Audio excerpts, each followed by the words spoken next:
In America, there have been many sporting events that have taken on a life of their own, becoming annual traditions that make the whole country stand still and watch. And the oldest of these time-honored sporting events is the Kentucky Derby. Started in 1875, only a decade and 1 month after the conclusion of the Civil War, by Meriwether Lewis Clark Jr., the grandson of William Clark from the Lewis and Clark expedition. It has never missed a year, persisting through stock market crashes, 2 world wars, and pandemics. No matter what was going on in the world, the best 3-year-old thoroughbreds in America would run further than they've ever gone before, 1.25 miles under the Twin Spires, whether it was in front of 0 people or 170,000. It's not just a horse race, it's a part of history, becoming the first jewel of America's Triple Crown, the greatest prize any racehorse could ever earn. Following the 1.25 mile Kentucky Derby, you have the 1 3/16 Preakness in Maryland, and lastly, the Test of Champions, the 1.5 mile Belmont Stakes in New York. And every racehorse has only one chance to do this, at the young age of 3. So to celebrate the 150th running of the Kentucky Derby, we're going to go back in time and reflect on every horse who has ever won the greatest 2 minutes in sports, starting with the most famous that have won the first Saturday in May, along with potentially the Triple Crown at the tip of the iceberg. And then we go below the surface, towards the midnight zone, to its first winners, who have been nearly lost to time. Here is the Kentucky Derby winner's Iceberg.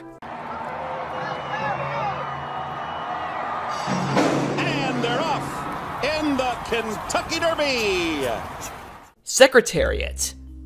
How else would I begin diving into the Kentucky Derby winner's Iceberg than with the greatest horse to ever win the Run for the Roses? Secretariat, or Big Red, became the first racehorse to win the greatest 2 minutes in sports in under 2 minutes, winning in 1:59.4 seconds, a record that has yet to be broken. But what came afterward was even greater. He won the Preakness, and then the Belmont Stakes, where he ran the fastest 1.5 miles ever on the dirt surface, and won by 31 lengths, becoming the first horse in a quarter of a century to win the Triple Crown. The Belmont Stakes specifically was considered the 13th greatest sporting moment of all time by Sports Illustrated. After the Triple Crown, he would race 6 more times, further adding to his legacy, as he beat older horses and also suffered 2 monumental upsets by the same horse trainer, Alan Jerkins. But between every loss, a new record was set, whether on dirt or on the grass. He is dubbed by many to be the greatest racehorse to ever live. And when he passed away at age 19, his autopsy revealed that he had a 22-pound heart, twice the weight of the average horse. Seattle Slew. The ultimate rags to riches horse racing story, he was purchased as a yearling for only $17,500 by Karen and Mickey Taylor, a flight attendant and a logger. The horse they'd buy would remain undefeated for 9 races, the highlights being the 1977 Kentucky Derby, Preakness, and Belmont, becoming the first to complete the Triple Crown unbeaten. But only 3 weeks later, he was shipped to California in a foolish decision that saw him lose for the first time. An illness that coincided kept him out of commission for 10 months, but when he returned, he had 2 races against the 1978 Triple Crown winner, Affirmed, the only time 2 American Triple Crown winners ever faced off in the same race. Ironically, in their second match, neither won, as they got into a speed duel in the Jockey Club Gold Cup. Big mistake considering it was the same grueling distance as the Belmont Stakes. Affirmed gave way first, but despite running the first half faster than Secretariat, Seattle Slew only lost by a nose, fighting against the better rested Exceller the whole way. Ironically, the undefeated Triple Crown winner's best performance was one that he lost. A great racing career to be sure, but it's nothing compared to his career as a stallion. At his peak, he was valued at $120 million, producing 111 stakes winners and many great horses afterward to send back to him. A far cry from a $17,500 yearling. Affirmed. Only a year after Seattle Slew won the Triple Crown, horse racing was rocked once again by not just Affirmed, but his rival Alydar. They would face against each other 10 times during their careers. After 6 duels as 2-year-olds, they would compete on separate coasts leading up to the Derby, both being perfect. But when they returned, Affirmed remained top dog, just like the previous year, holding off Alydar in the Derby and Preakness, guided to victory by his 18-year-old jockey Steve Cawthon, a sensation just as famous as Affirmed himself. But in the Belmont, Alydar attacked immediately, and the two fought the entire mile and a half, inseparable, providing one of the greatest stretch duels in horse racing. But Affirmed did it again to win the Triple Crown. But after his greatest moment of triumph only 2 starts later, Affirmed hit a slump, losing 5 straight, starting with a defeat to Alydar by disqualification, and then being beaten twice by Seattle Slew. But after a jockey change to Lafitte Pincay Jr., he won his final 7 races in a row and became the richest horse in the world, and the first to break $2 million, dethroning the original holder Kelso. A great racehorse only made better by the high caliber of opponents he faced, with his greatest being Alydar. Spectacular Bid.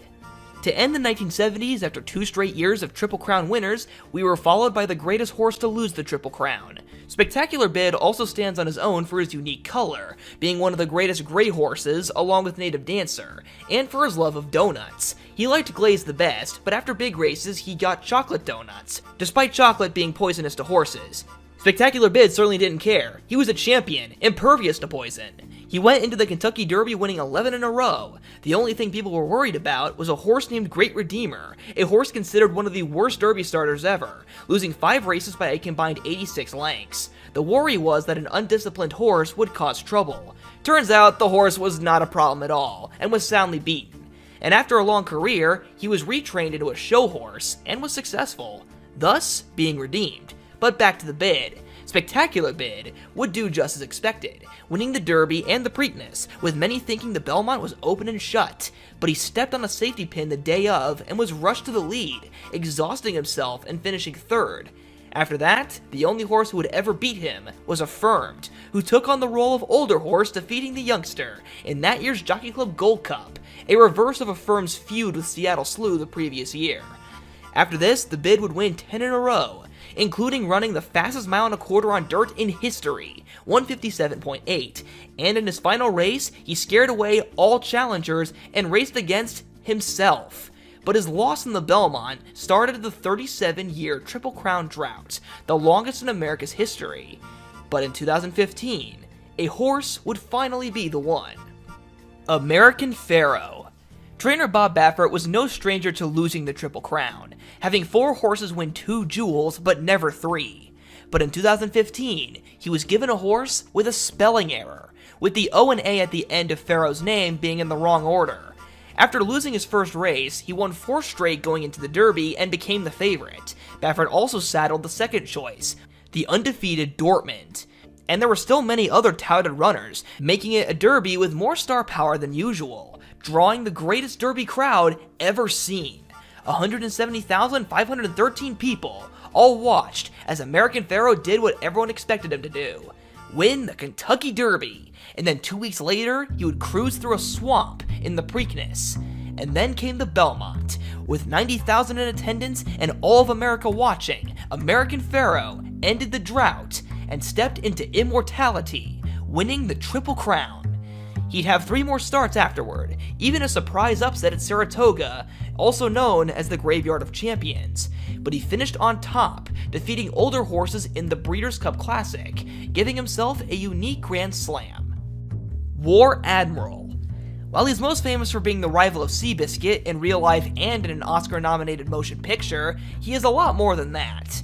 While in the movie he was falsely depicted as an 18-hand Goliath, the real Admiral was barely over 15 2-hands, or 5'2" at the withers. He was the same height as Seabiscuit. He was the best son of the original Big Red, Man of War, a horse who never ran in the Kentucky Derby. But when War Admiral turned 3 in 1937, Sam Riddle, who had owned both horses, decided to give it a go, and came out with a Triple Crown winner. He did it pretty easily as well, except for a small hiccup in the Belmont Stakes when he cracked his hoof at the start and bled the entire mile and a half, but he still won the race with relative ease and set a track record, even with his leg and stomach covered in blood. At one point, he won 18 of 20 races, and overall won 21 of 26, but easily his most famous was one he lost, a match race to Seabiscuit. It had been prepared for months, with many failed attempts, but finally in November of 1938, they met, and War Admiral was beaten at his own game, with Seabiscuit taking the lead and running him around the entire field to win by 4 lengths. Despite this infamous defeat, the only reason why it was so infamous was because War Admiral had such an aura of invincibility. Northern Dancer. Continuing our talk of little horses, Northern Dancer was certainly paltry in size, 940 pounds and barely 15 hands in height before the Kentucky Derby. He was so small no one bought him as a yearling. He then became a champion in both his home country of Canada and America. He won the Derby in record time and then the Preakness. And in Canada, he won the Queen's Plate, the Canadian version of the Kentucky Derby that has been run continuously for even longer, being run since 1860. It was a race career so good, he got included into the Canadian Sports Hall of Fame only a year after he retired, standing alongside human athletes. But none of that really compares to the fact that he is one of the most important sires in horse racing, producing 147 stakes winners, including an English Triple Crown winner in Nijinsky II, and then also producing the first yearling to be sold for $10 million. I could go on forever, but the easiest way to summarize it is that it's harder to find a champion from the last 50 years that did not descend from Northern Dancer. Sunday Silence. Another brilliant example of a legend on and off the track, Sunday Silence is loved the world over, starting out as a hard-headed, crooked youngster who nearly died in a car crash when his driver had a heart attack on the road. But by the Derby, he was a distant second choice to the nearly unbeatable East Coast champion Easy Goer.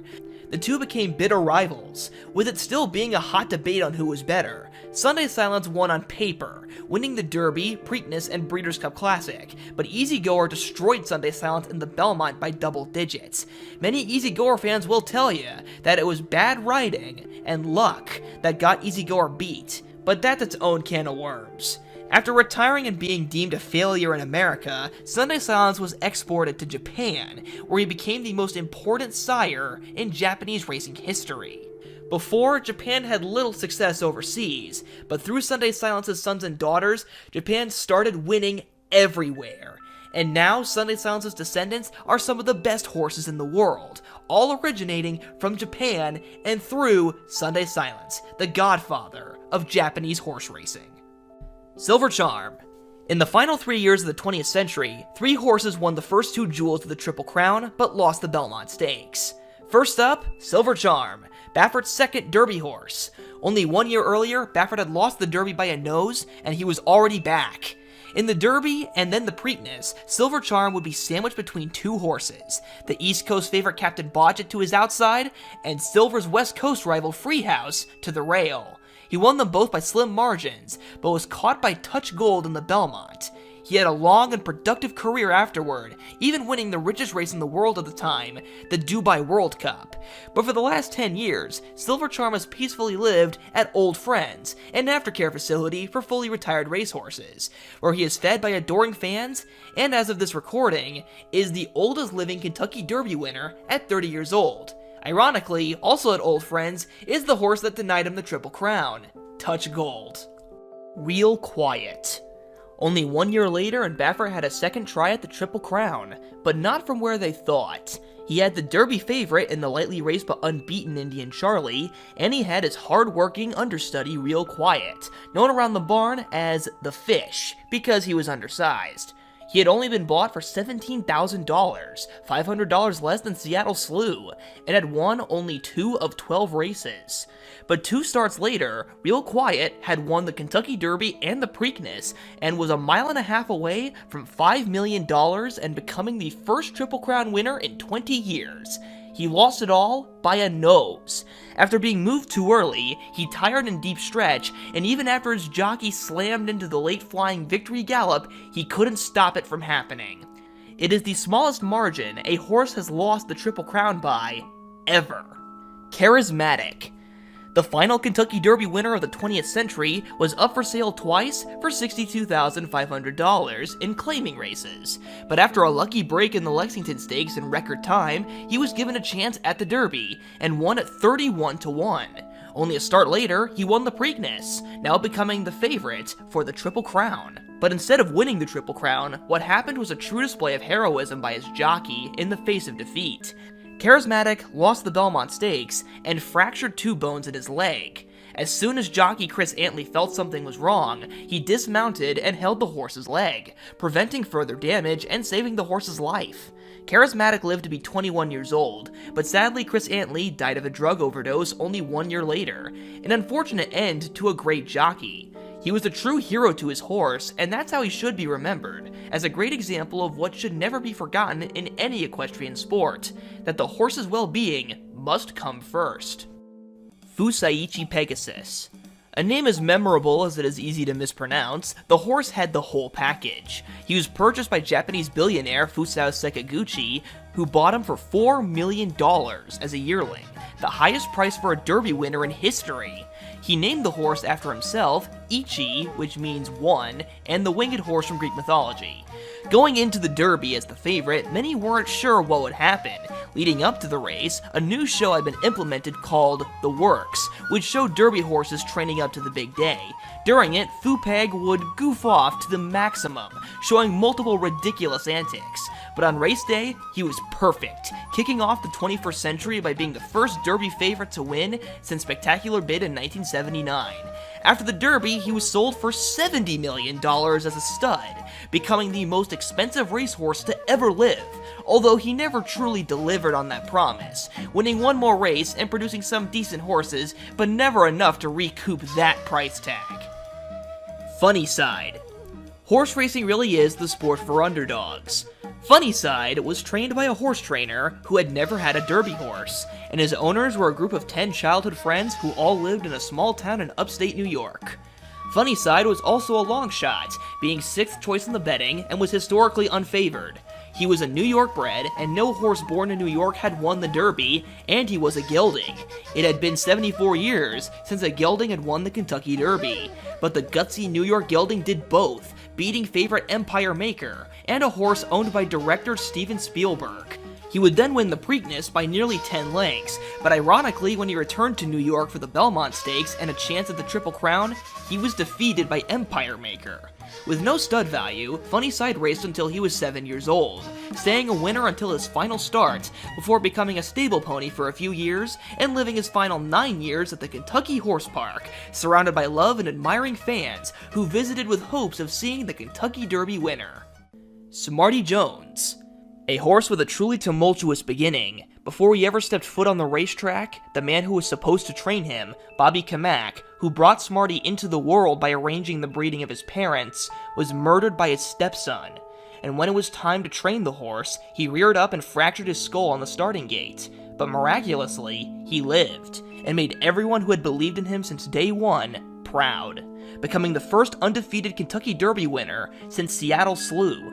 In fact, they both went into the Kentucky Derby unbeaten in 6 starts. Smarty continued his similarities with a win in the Preakness, but in front of 120,000 people, he was defeated in one of the most painful stretch duels in horse racing, as he was defeated by Birdstone in the Belmont Stakes, and never raced again due to an injury.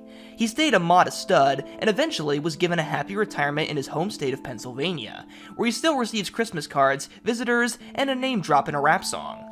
Partly known, now you catching a court case. I'm Smarty Jones at the horse race. Giacomo. Everyone loves to bet on a long shot, for the small chance that they could win. Giacomo would win the Kentucky Derby at 50-1, the second greatest upset in the race's history at the time, and still tied for 4th today, and providing a lucky few who bet on him the greatest bragging rights. He had only won once in 7 starts, but that didn't stop him from qualifying. He would benefit greatly from one of the fastest early paces in the Derby's history, picking up the pieces to defeat the even crazier long shot Closing Argument, who was 72-1, and a Fleet Alex, who won the Preakness in Belmont later on. Ironically, Giacomo's father, Holy Bull, was a Derby favorite 11 years prior, but had lost miserably. They also were ridden by the same rider, Mike Smith.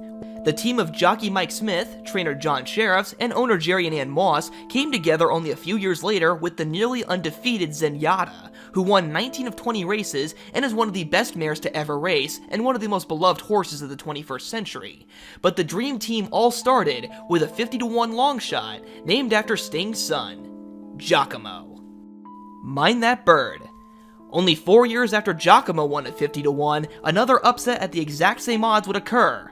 Mind That Bird was a 15-hand gelding who traveled around. He started his career in Canada, being regarded as their best 2-year-old. The money he earned from his Canadian exploits proved vital as it got him into the Kentucky Derby, despite struggling in California and New Mexico leading up to it.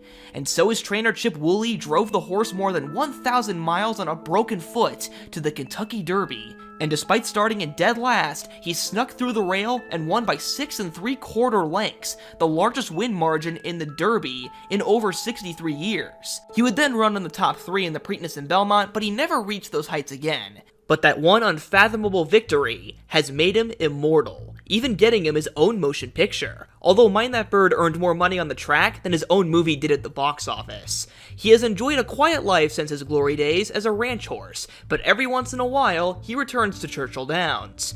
Wherever he is greeted by admiring fans who all want to see the pint-sized horse who did the impossible. Barbaro.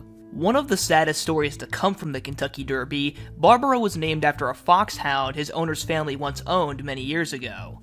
Only 2 years after Smarty Jones, Barbaro was another undefeated favorite for the Kentucky Derby, starting as a grass horse, but proving his durability by winning the Florida Derby. He then won the Kentucky Derby by 6.5 lengths, many thinking he was about to become the next great horse. But after breaking through the starting gates in the Preakness and being reloaded, he fractured his right hind leg soon after the start, and would fight for his life for the next 7 months. The whole nation wanted to see him prevail, and he fought every adversity that comes with a leg injury to the best of his ability, even recovering from a bad case of laminitis in his left hind leg, a condition that can be caused by extra weight being put on a leg for prolonged periods of time. But sadly, laminitis spread to his front legs in January of 2007, and it was decided to put him to sleep. He was a brilliant athlete, but the greatest thing about him was his heart, ensuring that he will never be forgotten. California Chrome. In 2011, a horse was born. His mother was bought for $8,000 and deemed a failure, and his sire was unexceptional. But by Derby Day 2014, the horse they created was the heavy favorite, having won 4 straight by 5 lengths minimum in the state he bears his name. Through his humble beginnings and victories in the Derby and Preakness, he gained a rabid fanbase of people who proclaimed themselves Chromies, making him the most popular racehorse since Zenyatta. Although he did lose the Belmont Stakes, and the response from his owner complaining the Triple Crown was unfair and impossible is laughable considering what happened a year later, California Chrome had a full career, winning on the grass, in Dubai for the richest prize in the world, and under 132 pounds, forced to give 15 pounds to all opponents. He was a type of brilliant in horse racing that no longer exists, as horses just don't get campaigned like he did anymore. Justify. Only 3 years after American Pharoah, Baffert gave us the most recent and most controversial Triple Crown winner, a horse who left as soon as he came. He did not race at age 2 and was unbeaten in 3 starts leading up to the Kentucky Derby. Not racing at age 2 was a Derby superstition called the Apollo Curse, named after the only horse to win the Derby under those circumstances in 1882. Justify would break the curse and then do an Apollo Triple Crown, ending with a victory over Gronkowski, a horse named after and eventually partially bought by football player Rob Gronkowski. An injury caused his early retirement, so he only raced 6 times in the span of 5 months, and has since become a decent sire. But over a year after the fact, he was found to have failed a drug test in the Santa Anita Derby, the race that he won that got him qualified into the Kentucky Derby. The drug was scopolamine, an anti-nausea medication, and fast forward 6 years after his win in the Santa Anita Derby, he was officially disqualified, putting a cloud over his brief racing career. Rich Strike. In 2016, a horse trainer named Eric Reed had his darkest hour when 23 horses under his care all perished in a barn fire. Along with horses, tons of equipment and memorabilia from his career also were destroyed. 5 years later, he would claim a horse for $30,000, who won the race by 17 1/4 lengths. The horse named Rich Strike would make a full Derby campaign, but never finished better than 3rd, acquiring 21 points, the 21st highest amount. With the Derby only open to the top 20 horses, he was put in as an also eligible, an understudy, needing one more horse to drop out. Only minutes before the cutoff time, a horse would scratch, getting him into the Derby at the last minute. He was put at odds of 80-1, and no one thought he'd affect the race. Dropping dead last early, the opening half mile was one of the fastest in Derby history, helping set up the perfect storm for him to come from 17¼ lengths back and expertly navigate past 19 horses to pull off the greatest upset the Derby had seen in 109 years. Just like Giacomo, a fast pace had given him the chance to make history. Although like Giacomo and Mind That Bird, he never reached those heights again, and his racing career is in limbo, being retired and then pulled out of a sale to be put back into training, unretiring him, although it's unlikely he'll race again.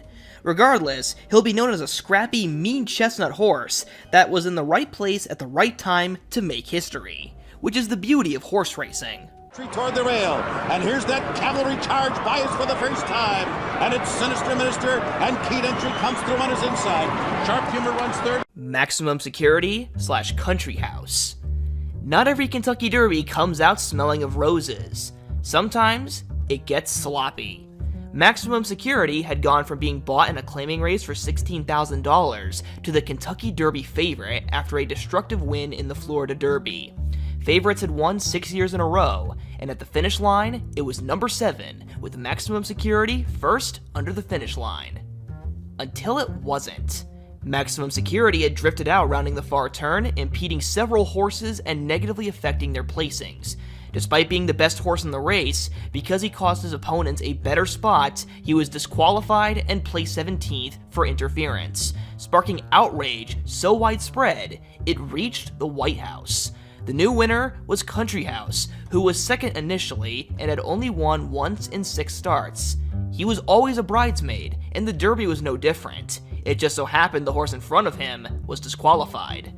Country House was 65-1, the third greatest upset in Derby history, and never raced again due to injury, while Maximum Security had a successful career, winning many top races, but he was put back into controversy after he won the $20 million Saudi Cup, the richest horse race in the world, after his trainer Jason Service was indicted 1 month later and eventually sentenced to 4 years in prison for giving his horses performance-enhancing drugs, which were considered undetectable by normal racetrack drug screenings. And this included his biggest star, Maximum Security. Mixed with his infamous Kentucky Derby, and this innocent equine is now one of the most controversial racehorses to step foot on a track because of bad luck and the corruption of the people who were supposed to take care of him. Medina Spirit / Mandaloun. For 144 previous runnings, only 1 horse had been disqualified from the Kentucky Derby. In 3 years, 2 horses would be disqualified. In 2021, Medina Spirit, a horse once bought for $1,000, gave trainer Bob Baffert his historic 7th Kentucky Derby victory, the most of any trainer in history. But 1 week later, he tested positive for bechamethasone, a Class C drug which is the mildest rating for a racing medication and does not have performance-enhancing properties. It is, however, illegal to be in a horse's system on race days because it can mask injuries in horses.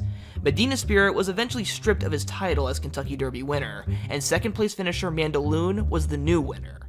Medina Spirit continued a successful 3-year-old campaign, winning against older horses, but unexpectedly in December of 2021, he collapsed after a 5-furlong workout and was pronounced dead on the scene. Despite best efforts, there was no official cause of death, the best guess being heart failure, further adding to the unfortunate story of the horse who was the bargain of the century.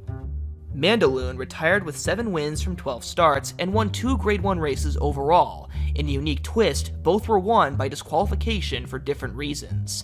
After Medina Spirit's failed drug test, Mandaloun finished second in the Haskell, but was placed first when the original winner, Hot Rod Charlie, drifted and caused another horse, Midnight Bourbon, to clip heels and lose his rider.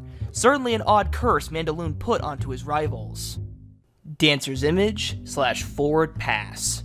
The 1968 Kentucky Derby is as messy as it gets, so I can't possibly cover everything surrounding it, but I'll try my best to go over the most important parts.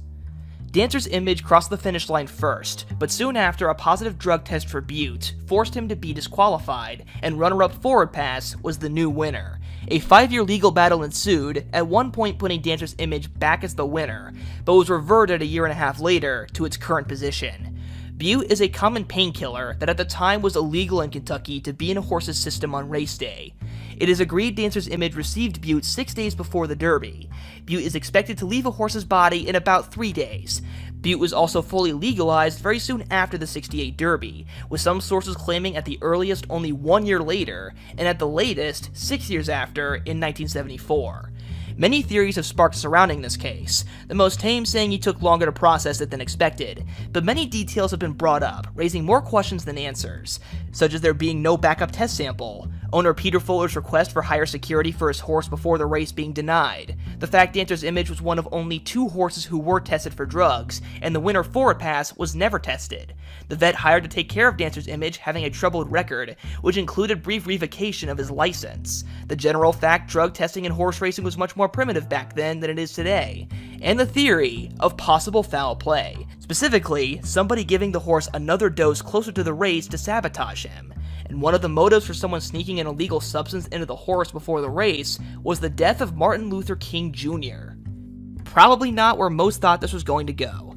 Peter Fuller was a supporter of the civil rights movement, and on April 6, 1968, 2 days after Jr. was assassinated, Dancer's Image won the Governor's Gold Cup in Maryland, and Fuller donated the winner's purse to widow Coretta Scott King. And only 1 year prior, the '67 Derby was nearly cancelled due to a civil rights protest for fair housing the week of.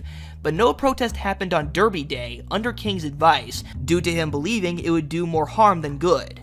Regardless of what actually happened, whether it just stayed in his system longer than expected, or he was sabotaged, in almost any other year, the fact he ran with Butte in his system would have been insignificant. By the 1986 Kentucky Derby, Butte was so common that 13 of the 16 horses in the Derby were on it.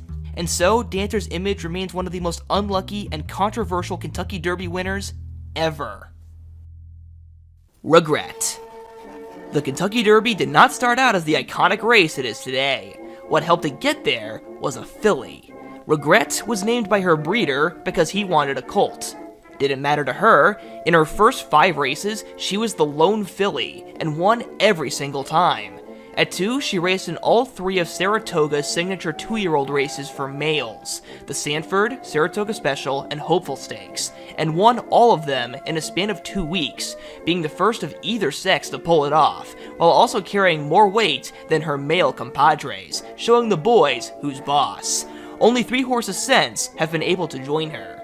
She did not race again for 259 days, with her first start as a 3-year-old being the Kentucky Derby. She hated the train ride from Jersey to Kentucky and went off her feed, but she was still made the slight favorite and did not disappoint, winning by 2 lengths. A filly winning the Kentucky Derby gave the race widespread coverage. After her win, Churchill Downs president Matt Wynn said, quote, "Regret has made the Kentucky Derby."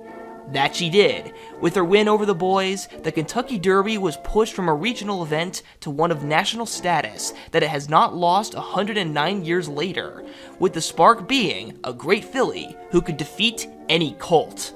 That year also, the Preakness was won by a filly in Rhine Maiden, the only time in history 2 jewels have been won by fillies, and the Belmont winner, the Finn, was beaten by Regret in her next start. As an older horse, she even defeated 2 other Kentucky Derby winners in the same race, Old Rosebud and Omar Khayyam, making her without a doubt one of the best horses to ever grace the 1910s. Genuine Risk. 65 years after Regret came filly number 2, Genuine Risk. She had been undefeated in her first 6 starts before trying colts in the Wood Memorial. She finished 3rd, and it was decided that was good enough to try the Derby next. She would be ridden by Jacinto Vasquez, who knew a thing or two about great fillies, being the rider of Ruffian. They were 13-1 in a field of 13, and came out on top. Out of the 3 fillies who have won the Derby, Genuine Risk did the best in the Triple Crown, finishing 2nd in a very controversial Preakness, and then 2nd place again in the Belmont. She won 10 of 15 races overall. 3 of her defeats were against the best 3-year-old colts, one in a nose bob to Hall of Fame filly Bold and Determined after fighting off a virus, and the last one was on the grass. She did not win by a lot, but she was a real fighter, always giving it her best, living till the ripe age of 31 years old, a brilliant racehorse in every fiber of her being. Winning colors. Trainer Dwayne Lucas and jockey Gary Stevens are both Hall of Famers, considered some of the best in their field, with 23 Triple Crown races won between them. but as a team, they won 4. The first of which was with a lightning-fast gray filly, so good that 2 gamblers bet $5,000 on her to win the Derby at future book odds of 50-1 6 months before the race, and unknowingly placed the bet with suspected members of the cartel. By Derby Day, she was a 7-2 co-favorite, already schooling the boys in the Santa Anita Derby by 7.5 lengths. The plan was simple: go to the lead and don't look back. The Colts came close, but she led every step under the Twin Spires to make history, defeating 49er and Secretariat's best son, Risen Star. Lucas and Stevens, now Derby winners, and 2 people now cashing a $250,000 ticket in Tijuana, Mexico. Dino Mateo and Miami Paul were their names, and when they went to claim their reward, they were initially denied and ran out of Agua Caliente racetrack with armed guards behind them.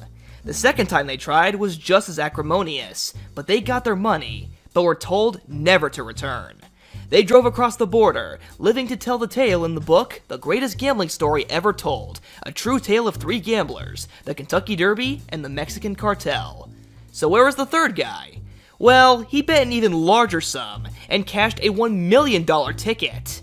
From Louisville to Tijuana, winning colors changed lives, catalyzing careers, helping pay mortgages, and hundreds of margaritas. Big Brown. From 2004 to 2008, every other year brought an undefeated Kentucky Derby winner. We've already covered the first 2, Smarty Jones and Barbaro. Now it's time for the third, Big Brown. Big Brown's Kentucky Derby is arguably one of the most infamous in the race's history for 2 main reasons. First was the runner-up 8 Bells, a filly who had won 4 straight and lost by 5 lengths to Big Brown, but then right after running the race of her life, as she was being pulled up, she stumbled and broke both front ankles, an injury too severe to attempt anything other than immediate euthanasia. It is one of the most tragic moments in all of horse racing, overshadowing any victory Big Brown had. Made worse was that in an interview, trainer Rick Dutrow admitted to injecting Big Brown with Winstrol on the 15th of April leading up to the Derby. Winstrol is an anabolic steroid that was legal in 28 of 38 states that held horse racing. It's the same drug Ben Johnson used that got him stripped of his 100-meter sprint gold medal in the '88 Olympics. Big Brown would win the Derby in the Preakness, but in the Belmont, Dutrow said he didn't give Big Brown the steroid before the race. It was the only time he lost in his 8-race career, running so bad he didn't finish at all. Although it's important to note that a quarter crack in his left front hoof had also been ailing him leading up to the race, and he also lost a shoe during the running. A disappointing end to the most controversial Triple Crown in decades. Canonero II. He couldn't have had humbler beginnings, a $1,200 yearling with a crooked leg shipped off to Venezuela. After one start, he briefly returned to America with hopes of being sold. He lost both races, and even when someone offered to buy him, the deal fell through because no one who owned him spoke English. And so, he returned to Venezuela, winning 5 of 9 races, including a race at 1.25 miles in March, a relatively successful local horse, but not a Derby horse. But he would become one, with some divine intervention.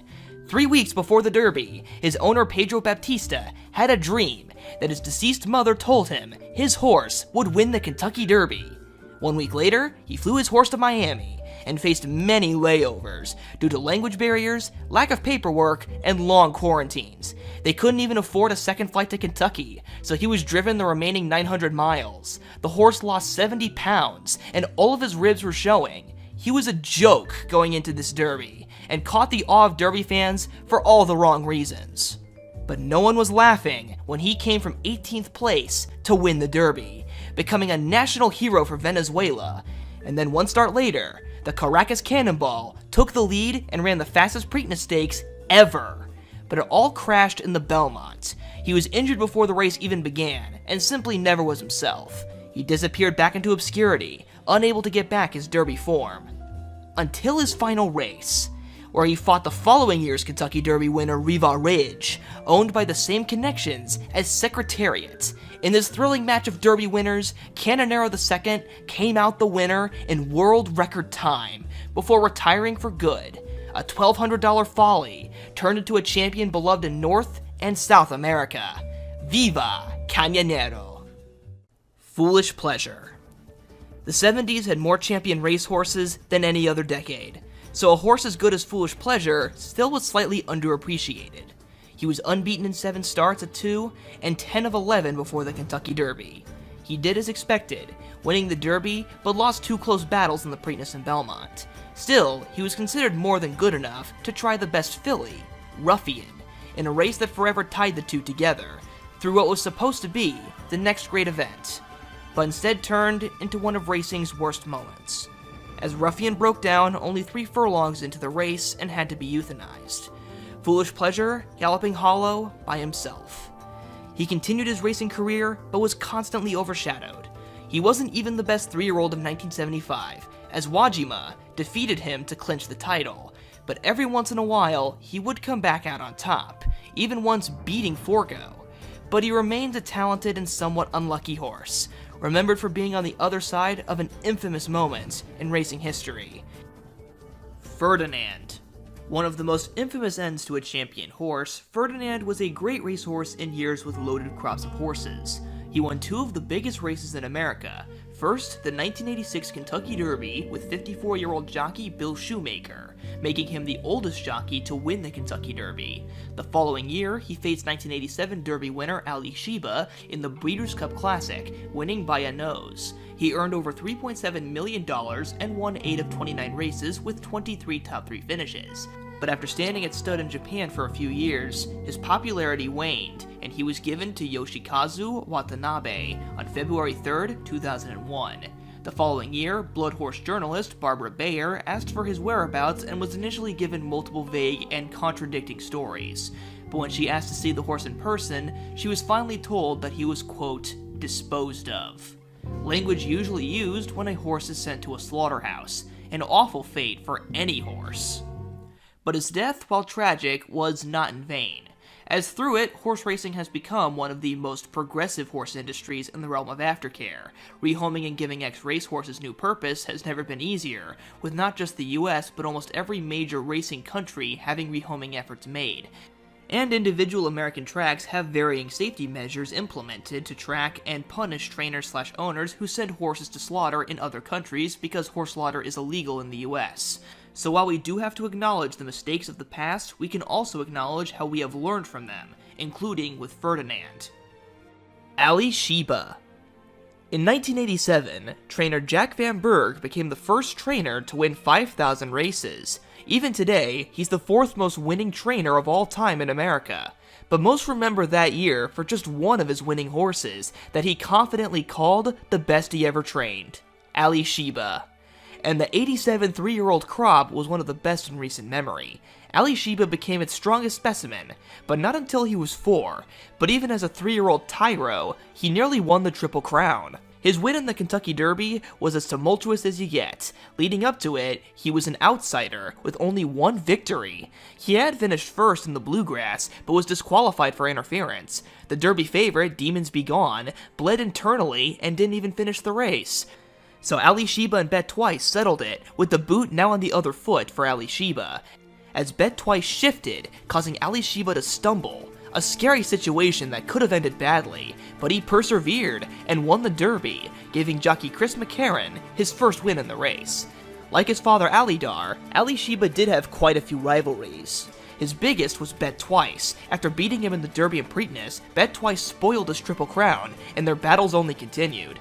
He wasn't a very dominant 3-year-old, only winning the Super Derby after the Triple Crown, just 3 wins from 10 starts, featuring famous close defeats in the Haskell and the Breeders' Cup Classic to the aforementioned Ferdinand. But as a 4-year-old, he won 7 of 9 races, turning the tables on Bet Twice and Ferdinand, along with many other classic 80s horses.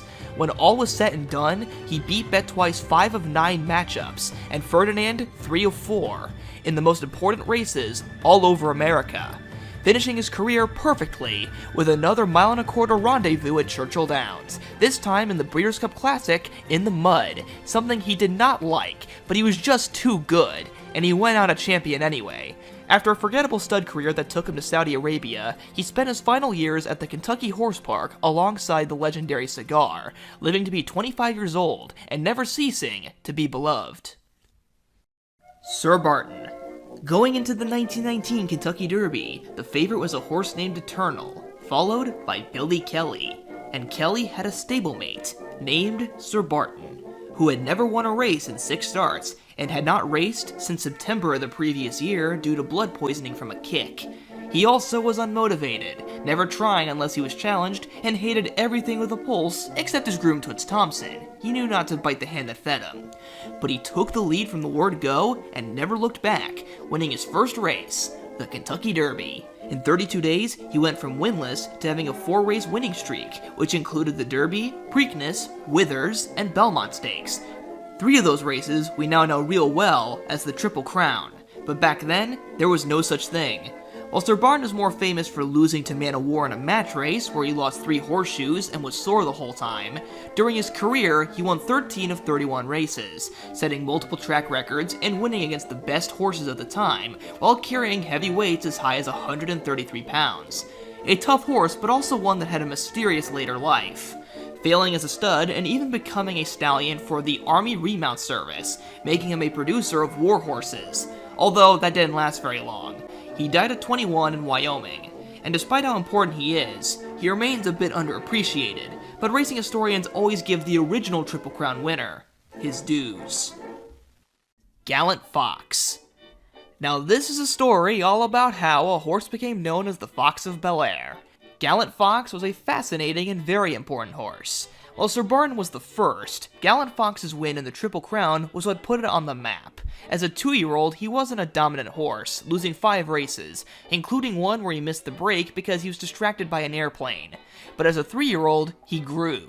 Uniquely, he won the Preakness first, the official schedule of the race is not set in stone just yet, and then won the 1930 Kentucky Derby, which was the first time that the Kentucky Derby had starting gates instead of a walk-up start, although it was still more primitive than today. He cleared the hollow field and then won the Belmont, which kicked off a streak of other classic victories, all overshadowed by his infamous defeat in the Travers Stakes. Saratoga's reputation as the graveyard of favorites had already been started with Man o' War's lone loss to upset, but Gallant Fox continued it when against only 3 opponents, in front of 30,000 people, which included future President Franklin Roosevelt, he lost by 8 lengths to a horse named Jim Dandy, who was winless in all 10 of his previous races as a 3-year-old and was put at odds of 100 to 1. How did it happen? Well, it was a perfect storm. Almost literally because it had rained leading up to it. Gallant Fox and old rival Which One went wide dueling on the muddy track, tiring each other out. Meanwhile, Jim Dandy's last victory had been at Saratoga the year before in the Grand Union Hotel, under nearly identical muddy conditions. That time, he was 50 to 1. He would pull the same stunt, now with double the odds and glory, with the loss becoming so famous that Jim Dandy got his own race at Saratoga, the Jim Dandy Stakes, which serves as a direct prep for the Travers Stakes. After 3 more wins, Gallant Fox retired the richest horse in the world and was regarded as the greatest horse since Man o' War.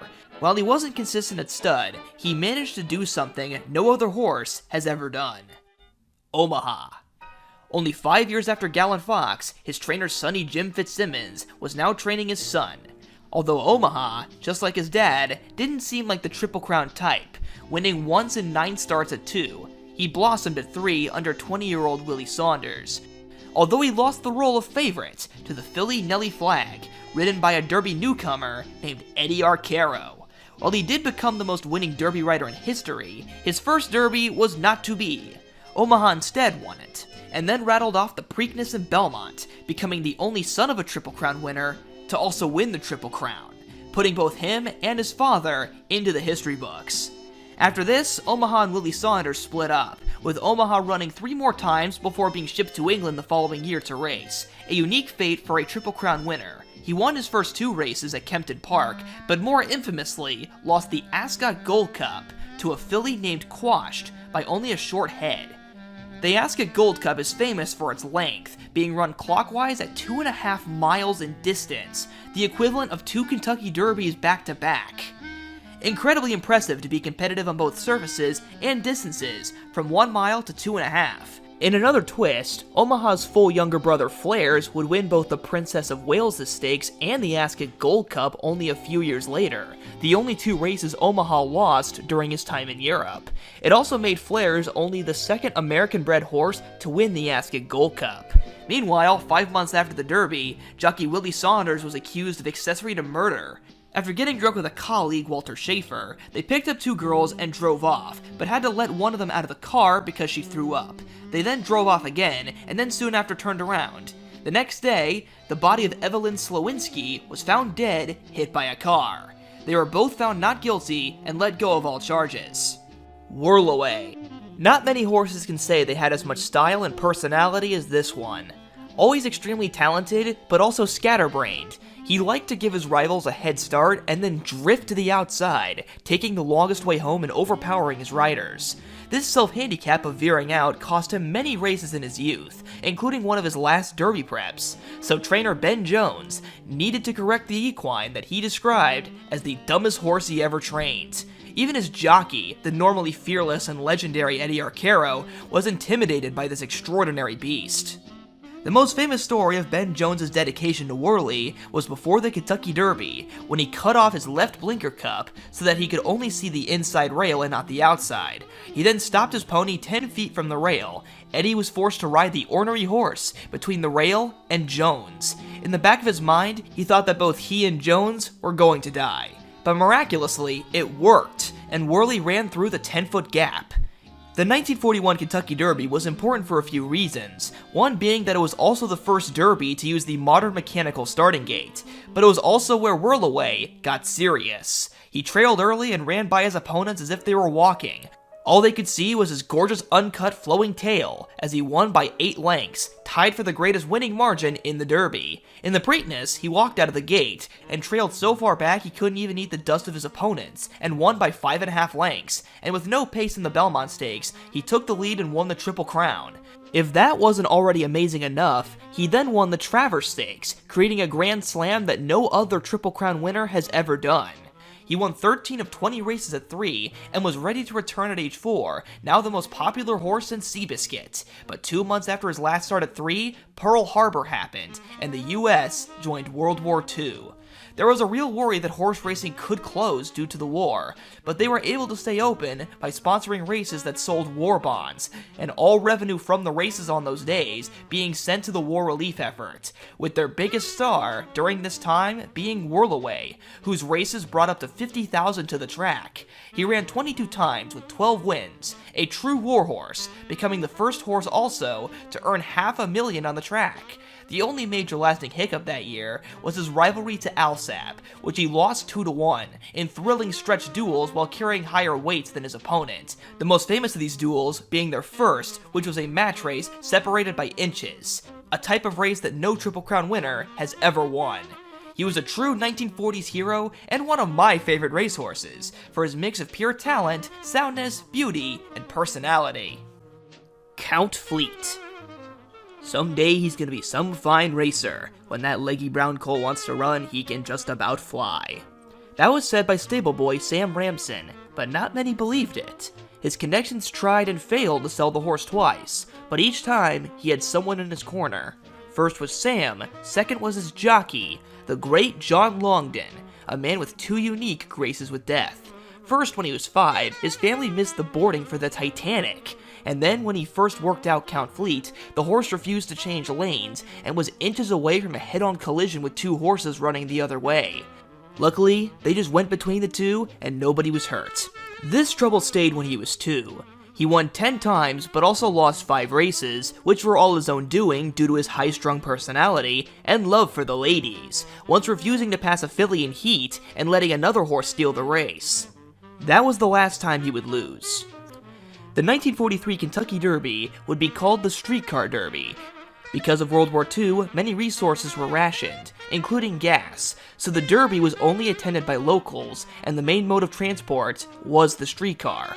Even so, 65,000 saw Count Fleet win the Derby at odds of 2-5, the shortest odds seen in the Derby's history. The only reason they weren't any lower was because he was still nursing a bad cut he had received to his left hind foot in his previous start.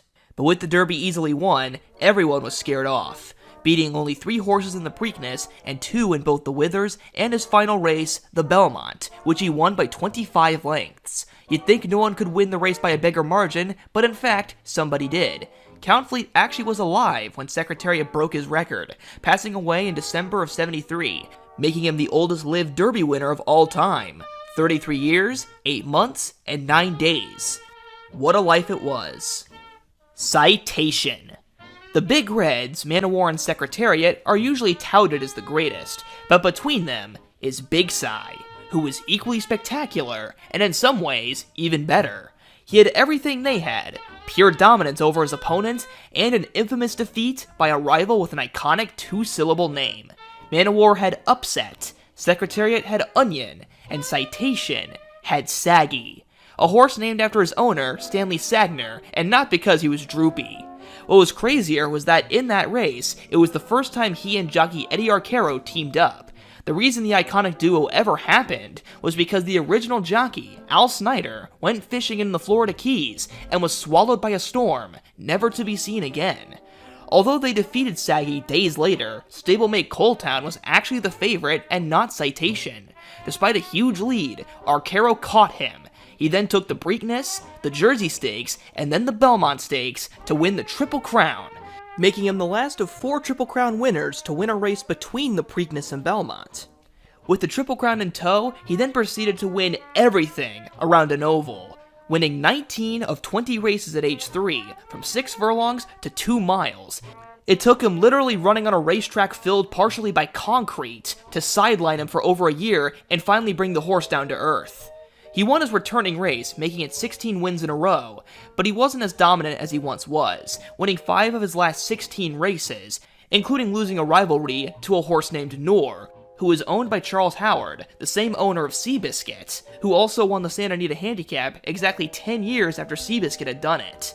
But Citation was still good enough to make history, taking the Hollywood Gold Cup at age 6 to become the first horse ever to earn $1 million. Donerail. We've discussed many of the most famous Derby upsets already, but Donerail's was the greatest. By 1913, the Kentucky Derby was slowly getting bigger, with a new grandstand built that held the record crowd of 30,000, but the stables were still too small, and Longshot Donerail got the short end of the stick, forced to be stabled at the nearby Douglas Park, and on Derby Day had to walk the entire 3 miles to Churchill Downs before running the 1.25-mile race. The horse's biggest believer was his jockey Roscoe Goose, who had begged his trainer Thomas Hayes to let him ride the horse in the Derby even when he was told straight up to find a better horse.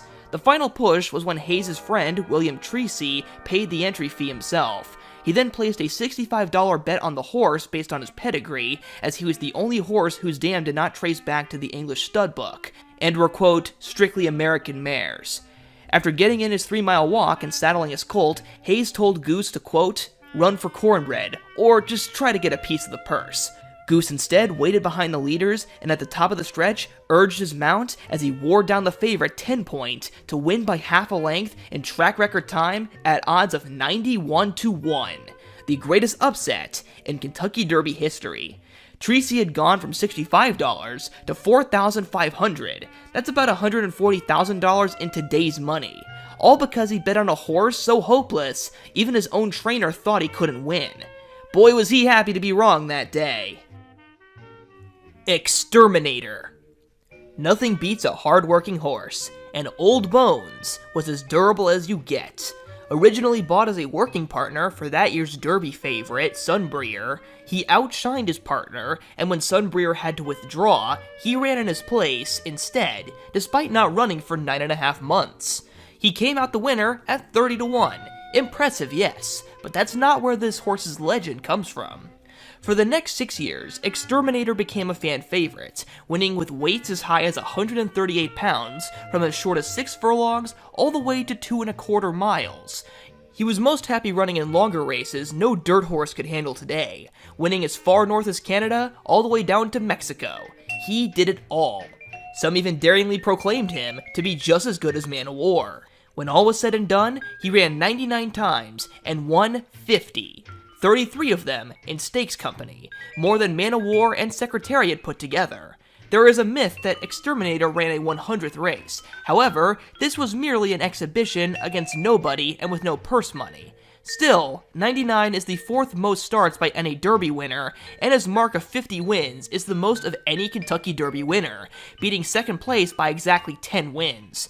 No Derby winner will ever be as tough as the one and only Exterminator. Unbridled. It only takes one horse to win the Derby.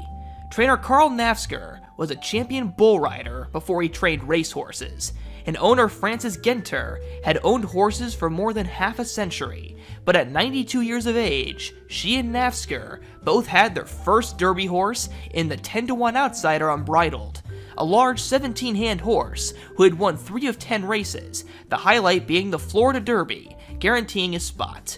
But his great weakness was that he only had one big run, and if it was stopped, it was hard to get him running again. But in the Derby, he was uninterrupted, passing horses left and right. Because of Mrs. Genter's advanced age, she couldn't see the race super well, so Karl called the race for her, a moment that has since been immortalized in Derby lore and speaks for itself. He's on the lead, Miss Genter! He's on the lead! He's gonna win! He's gonna win! He's gonna win! He's gonna win! He's the winner! He's the winner, Miss Genter! He's the winner! He's the winner! He's the winner! He's the winner! He's the winner, Miss Genter! He's the winner! He's the winner! You won it! You won it! You won the Kentucky Derby! Oh, Miss Genter, I love you! After this, Unbridled had one more moment in the sun on the track by winning the Breeders' Cup Classic, the second of 3 horses to do the Derby Breeders' Cup double, and as a sire, he became instrumental, being the last Derby winner to sire a Derby winner of his own, Grindstone. In fact, his progeny have won all 3 jewels of the Triple Crown separately, again, being the last stallion to ever do so. War Emblem. 13 years before jockey Victor Espinoza and trainer Bob Baffert teamed up to win the Triple Crown on American Pharoah, they had tried with a black horse nicknamed Hannibal Lecter, due to his tendency to bite people. War Emblem's personality was always hard to deal with, not very social and fueled by an unruly flame that burned inside of him. Certainly a talented horse, but very boom or bust. He snuck into the Derby last minute with a big win in the Illinois Derby that impressed Baffert so much, he bought the horse for $900,000 to train. His front-running style then carried him to win the Derby and the Preakness, but the Belmont Stakes and the Triple Crown ended right out of the gate when he stumbled horribly. He would finish 8th, while 70-to-1 shot Sarava sparked the greatest upset in Belmont history. War Emblem would have one more good race in the Haskell Invitational, but then learned that he didn't need to try anymore. This also was a theme in the breeding shed. He produced great horses, 80% of his progeny were winners, but once again his personality reared its ugly head. He just wasn't interested in breeding, only siring 119 horses over the span of a decade. The best stallions sire that many foals in just 1 year. They tried everything.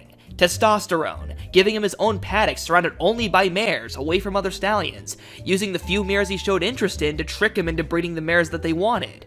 They just couldn't get him to do his job consistently. Eventually, he would return to the States after his failed stud career in Japan, living out his final years at Old Friends, passing away at age 21. I'll Have Another. One of the most adorable Derby names in my opinion. When owner J. Paul Redham's wife, Zila, asked if he wanted more of her fresh-baked cookies, he'd say, "I'll have another." After an inauspicious 2-year-old season, as a 3-year-old under trainer Doug O'Neill, he really grew, winning his first stakes race at 43-to-1, and then the Santa Anita Derby by a nose. He was 15-to-1 going into the Derby, with everyone focusing on Baffert's favorite, Bodemeister, named after his son Bodie Baffert, who had won the Arkansas Derby by 9.5 lengths. In a fun twist, I'll Have Another's lead pony for the Kentucky Derby was a retired champion of O'Neill's named Lava Man. Once claimed for $50,000 by O'Neill, he earned $5 million in a Hall of Fame induction.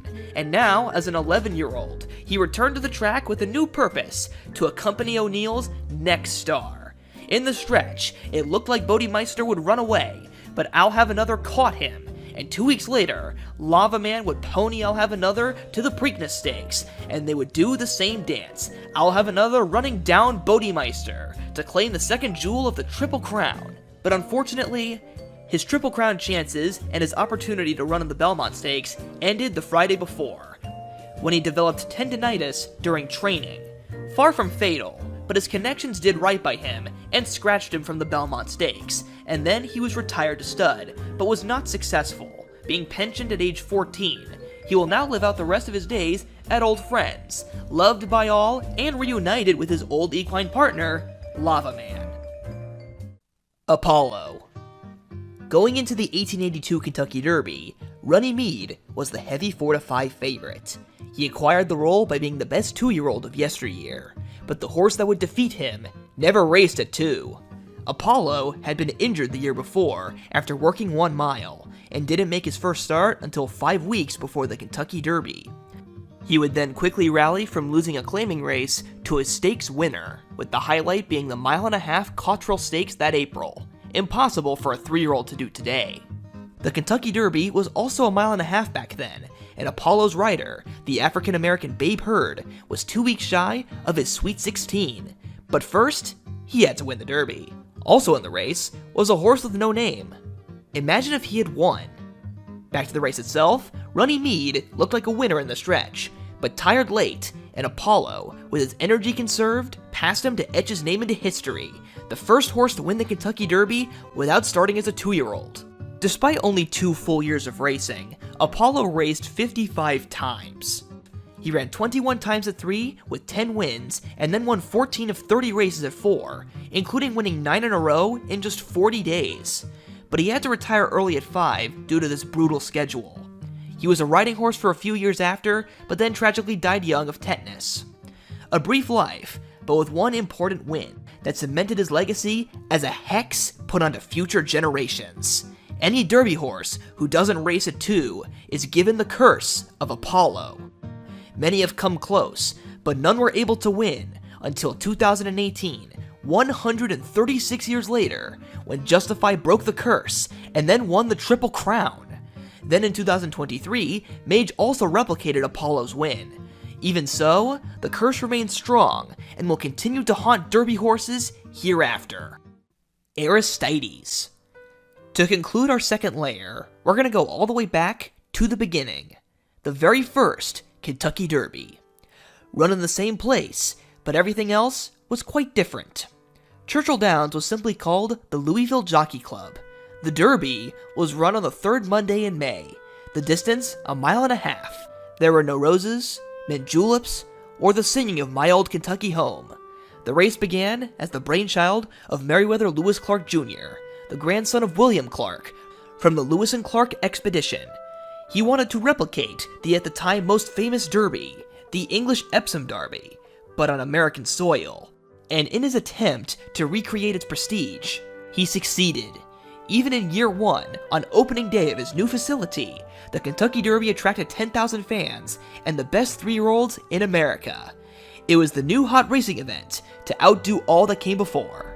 Another major part of these early derbies that's been getting more recognition in the last decade was the importance of African Americans. Before the Civil War, slaves were the best horsemen. Now, not even 10 years removed from Juneteenth, former slaves were still easily the best. 13 of the first 15 jockeys in the inaugural Derby were African American, including the winning rider on Aristides, Oliver Lewis, a sadly almost forgotten figure with a limited history outside of being the first jockey to win the Kentucky Derby. 15 of the first 28 jockeys who won the Derby were also black, including the first 6 in a row, which we will focus on more as we continue through the Iceberg. But sadly, racial discriminations like Jim Crow reached their peak by the start of the 20th century, and forced blacks out of the industry or out of the country if they wanted to continue their careers. Aristides' trainer was Ansel Williamson, who already had 2 decades worth of champion horses under his belt, including the first ever Kentucky Derby favorite Chesapeake, who overshadowed Aristides. In fact, Aristides was meant to be a pace setter so that Chesapeake had something to close into. But instead, Aristides stole the race on the front end to win by 2 lengths in a then record time of 2 minutes, 37 3/4 seconds. Aristides would also run in the Belmont Stakes, but could only get second to Calvin, another Ansel Williamson trained horse. Along with winning the Derby, Aristides was a solid stayer, running 2 1/8 miles as a 4-year-old in world record time, and defeated 2 future Hall of Fame horses, Tom Ochiltree, and Ten Broek. A slight underdog who faced the best of his day and held his own, starting a legacy of great horses, jockeys, and trainers who would win the first Saturday in May. And Imperialism is 17th. He has but one horse beaten, and that is Action This Day. The opening half mile, 46 and 3/5 seconds. Assault. To kick off this layer, let's talk about the least well-known Triple Crown winner. Assault was the third of 4 Triple Crown winners in the 1940s. From birth, he didn't have the look or origin of a champion. He was born in Texas, an unpopular horse racing state, and as a foal, he impaled his right front hoof on a surveyor stake, causing him to walk with a limp. But there was no issue when he galloped. Still, it gave him the nickname of the Club-Footed Comet. He did win a major Derby prep in the Wood Memorial, but experts said he won the race in a slow time. He then was 4th in the Derby trial, his final prep, making him 4th choice to the favorite Lord Boswell. In awful mud, he then ran the race of his life, winning the Derby by a tied record margin of 8 lengths. As fantastic of a win as you could possibly do. And fun fact, the footage of his win was used briefly on screen in Back to the Future Part 2, during the Biff Tannen Museum film. See Biff's humble beginnings and how a trip to the racetrack on his 21st birthday made him a millionaire overnight. But right after his win, the first thing that made headlines was that experts thought he wouldn't win the Triple Crown. In the Preakness, he was bumped early and rushed to the lead, using up valuable stamina, winning by only the skin of his teeth to Lord Boswell. It was such an unconvincing win that he's the only Triple Crown hopeful not to be favorite in the Belmont Stakes. Everyone was worried about his stamina and put Lord Boswell as the slight favorite, but once again, Assault had other ideas. Lord Boswell finished 5th, and Assault surged past Natchez to win the Triple Crown. Assault proved to be a real warrior as a 4-year-old, battling with other great horses of the time for the honor of the richest racehorse in history, winning major races carrying massive weights up to 135 pounds. His main rivalries were against 2 geldings. One was another Texas-bred, Stymie, and the other came from Calumet Farm, in Armed, who obliterated Assault in a 100 grand match race, the last Triple Crown winner to participate in such an event, all of which lost. He ran longer than he should have, being brought out of retirement twice due to being sterile, and retired at 7 years old, living peacefully at his birthplace in King's Ranch till the age of 28. Pensive. The near miss. There are a few ways to win 2 jewels of the Triple Crown, but the most heartbreaking is to then lose the Belmont Stakes. Pensive was the first hopeful to leave Belmont Park empty-handed. In a twist, he almost didn't run in the Kentucky Derby. Even with a win against older horses, Ben Jones thought he wasn't good enough to be in the Derby after finishing a disappointing 2nd in the Chesapeake Stakes. But Pensive's jockey, Con McCreary, begged Jones to let him and Pensive prove otherwise. And with a wide open field that had no clear standout, Ben decided to enter the horse he thought of as just average. If it wasn't enough for Pensive to be doubted by his own trainer, in his final workout, he stepped on a nail, but was still considered fit to run. With all obstacles overcame, it was now time for the race itself, and he would go from the back of the pack all the way to the front and defeat the favorite Stirrup, ironically ridden by Eddie Arcaro. The victory was a surprise to all, except for Atlanta Journal sports writer Ed Danforth, the only turf rider who picked Pensive to win. He and McCreary had gotten the last laugh. 1 week later, by 3 parts of a length, he took the Preakness. He had meteorically risen to being a Triple Crown hopeful, only 1 year removed from Count Fleet, and 3 years from Whirlaway. Although turf riders still doubted his abilities, not even his own trainer was convinced. Pensive led into the stretch, a few horses being predicted to beat him, but not many had guessed the 16-1 shot named Bounding Home would sweep to the outside and defeat Pensive by just half a length, the first but not the last Triple Crown spoiler. It was also his only stakes win.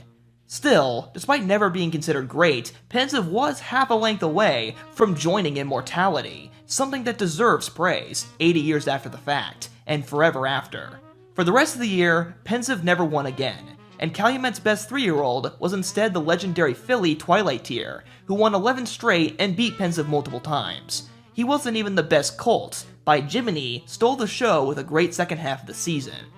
As a sire, though, he produced 41 winners from 53 foals. The highlight was Ponder, who won the 1949 Kentucky Derby. Only 13 days later, Pensive passed away.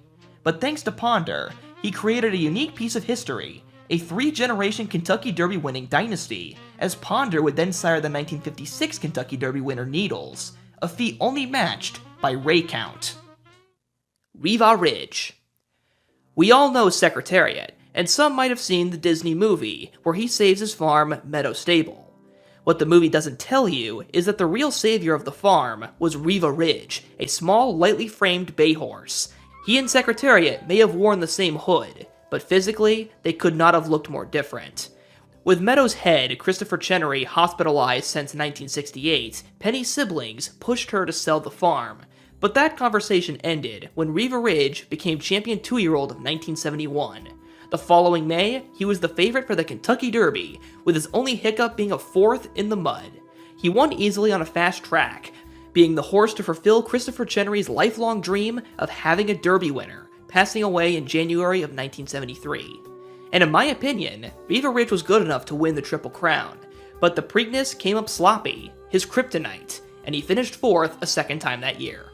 But he then bounced right back and won the Belmont by a solid 7 lengths. He was insanely talented, 17 wins from 30 starts, and still holds his own world record at 1 mile 3/16 set in the Brooklyn Handicap. Many of those 13 losses came against top-class racehorses, or were due to being in races he shouldn't have been. In 1972, despite being a muddy track away from winning the Triple Crown, he lost Horse of the Year to a 2-year-old Secretariat. And not just that, he took no end-of-year championships that year.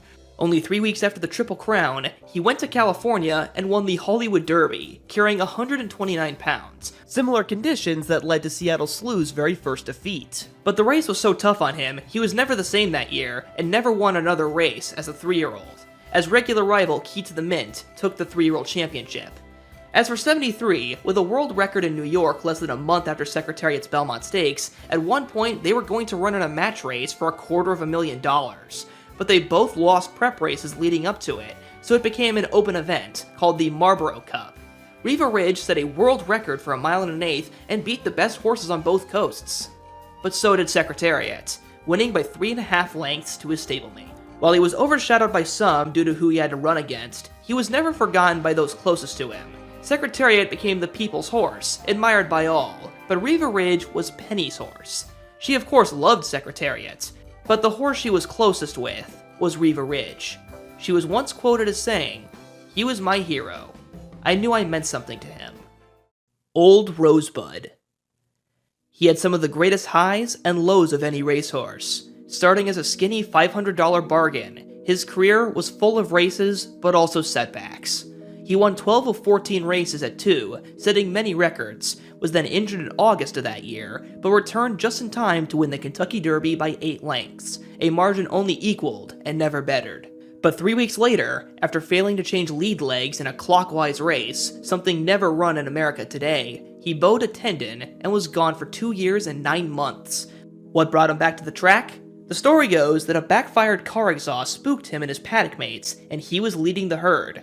He returned and won 15 of 21 races as a now 6-year-old, against the best horses, carrying heavy weights. He'd always find a way to win, but injury kept haunting him. After this comeback season, he was sidelined for 1.5 years and returned again as an 8-year-old. Despite still winning, he in reality should have never returned. Every year, he ran in worse and worse races until he was an 11-year-old claimer. After finishing 7th only a few days later in a workout, he broke down, and this time, the comeback king couldn't. 40 wins in 80 starts, and 10 years of racing, the second greatest record in Kentucky Derby history, but never given the proper retirement that he deserved, due to the time he raced. Broker's tip. When you own a racehorse, the big race everyone wants to win is the Kentucky Derby. Well, what if that was the only race your horse ever won? That was the case for Broker's tip. In 14 races, he had 1/3, 2 seconds, and a single victory, the Kentucky Derby. And the way he did it was as dramatic as you could ask for. Head play was just outside the favorites, being considered smart money. Less than 24 hours before the race, he was bought for $30,000, making the next part extra painful for his new connections. Broker's tip was an outsider, given legitimacy in spite of never winning a race, mainly for his Kentucky breeding and his respected breeder, Colonel E.R. Bradley, who had won 3 derbies already, including the previous year's running with Burgoo King. Ironically, Bradley predicted the favorite Ladies Man would win, not his own horse. Headplay took the lead with half a mile to go, while Broker's Tip started from 11th of 13 horses early, but by the top of the stretch, the two led the pack and no one else came close. With not as many cameras or rules in those days, Don Meade on Broker's Tip and Herb Fisher on Headplay got into an outright brawl mid-race, as they employed any tactic necessary, grabbing each other's saddles, reins, using whips as weapons, and also their bare knuckles, leading to this iconic picture known as the Fighting Finish, the most requested photo from the Courier-Journal. Fisher protested the race after Broker's Tip was declared the winner, but the result stood because both jockeys were found to be equally at fault. Although they both faced suspension afterward, when the race was over, the fight continued in the jocks' room, their bloodlust unable to be torched. One great race that defined an otherwise forgettable career for Broker's Tip. He was injured later that year and failed to win as a 6-year-old after a long break, and sired a few decent horses, living till the age of 23, the purest form of one-hit wonder, because he only took the most important prize of them all. Majestic Prince. John Longden is best known as one of the greatest jockeys to ever live, finally retiring in style in 1966 by winning a 3-horse photo finish in front of 60,000 people at Santa Anita. But that same year, a horse would be born that he would not ride, but train. This horse went into the Kentucky Derby undefeated, donning a unique orange cheeker bridle. But this wasn't Seattle Slew. This was Majestic Prince, who unlike the later Seattle Slew, was believed to be great from day one, purchased for a record $250,000 as a yearling. While Longden could no longer ride him in races, he would still exercise on the back of Majestic Prince in the mornings, giving him a unique gauge on this horse that helped keep a perfect record. He had won 7 straight before the Derby, being the best in the West, while Top Knight was the best in the East. On Derby Day, Majestic Prince was a slight favorite, endorsed by none other than President Richard Nixon to win. The battle with Top Knight wouldn't occur, but instead it was with third choice Arts and Letters, a brilliant horse in his own right, but on their best days, Majestic Prince beat him twice by just a neck in the Derby and Preakness. In a surprising turn of events, Longden initially backed out of the Belmont and the Triple Crown due to a tendon injury.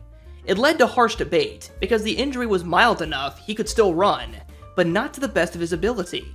But Longden's decision was overturned by his owners, and even with a tepid pace, the off-his-game Prince finally lost to Arts and Letters. Longden knew him best, and he didn't think the horse should have run. He was right. He never raced again, becoming a fine sire, but that final defeat was an underwhelming end to an otherwise perfect racehorse. Still, Longden with Majestic Prince became the only person in history to win the Kentucky Derby as both a jockey and a trainer, and was only one jewel away from winning 2 Triple Crowns in 2 different ways. Carrie Back. Back was certainly accurate. Carrie Back loved to start at the bottom and fly past horses late to win. A small Florida bred, the purchase of his mother and the breeding fee of his father combined to only $700. He retired the 4th horse in history to win $1 million. Helped by the fact that he was insanely durable. Starting his career 2.5 months before he turned 2, he ran 28 times, including 7 outs in just 2 months before the Derby. He wasn't bad either, taking multiple major prizes and becoming the favorite. In both the Derby and Preakness, he would seem too far away to win, but the undersized solid bay with incredible acceleration thrilled the crowds as he'd sweep by and do the impossible. But in the Belmont, he only did the first part of his act, finishing 7th as 65-1 shot Sherlock spoiled the Triple Crown. But that was far from the end of Carrie Back. He ran many more times against the best horses in America, improving his abilities and even gaining versatility by being able to run closer to the leaders to win shorter distance races. He set 2 track records, including getting to beat the greatest gelding of all time, Kelso, who dominated the entire first half of the 60s. And later, Carrie Back would race in France for the world's greatest turf race, the Prix de l'Arc de Triomphe, a unique thing for any Derby winner to do. He finished 10th out of 24 horses, but was only beaten by 5 3/4 lengths. He even retired and was brought back as a 5-year-old. It was initially considered a failed move, but he managed to wrap up a 62-race career as a winner in the Trenton Handicap, and lived to be 25 years old. He was one of the most durable, visually impressive, and likable Derby winners, a horse with humble beginnings who earned all $1.2 million through hard work and taking on everything with 4 legs. Bold Forbes. The Puerto Rican Rolls Royce. Bold Forbes had early speed rivaled by few. He was born to sprint, but his heart carried him across distances he shouldn't have been able to go. But he wasn't always thought of as a Kentucky Derby horse. He was once a $50,200 yearling purchase sent to the island of Puerto Rico, and when he made his debut, the bettors put him at odds of 35-1. He then won that race by 17 lengths, and things began to change. When he finished his time on the island, he was unbeaten in 5 starts by a combined 51 lengths. His final 2-year-old record was 7 wins from 8 outs, with his speed carrying him to 2 stakes wins in New York. He stayed winning, now on both coasts as a 3-year-old, but was still considered a miler at best. His first attempt at 2 turns was the Wood Memorial at 1 1/8 miles. Jockey Angel Cordero, a Puerto Rican as well, and Cuban trainer Las Barrera worked the horse over long distances to build his stamina. In a twist, Angel Cordero's very first race was in Puerto Rico with Bold Forbes' owner, Esteban Rodriguez Tizol, 16 years prior. Fast forward, Bold Forbes won the Wood Memorial gate to wire in stakes record time, and they were all going to Louisville. He was a distant second choice to the 2-5 Honest Pleasure, riding off the heels of Foolish Pleasure, who had won a year before. 2-5 is tied for the lowest odds ever seen in Derby history, but the 3-1 Bold Forbes trained up to the race with 2-mile gallops. He was sent to the lead, and as everyone waited for Honest Pleasure to pass him, it never occurred.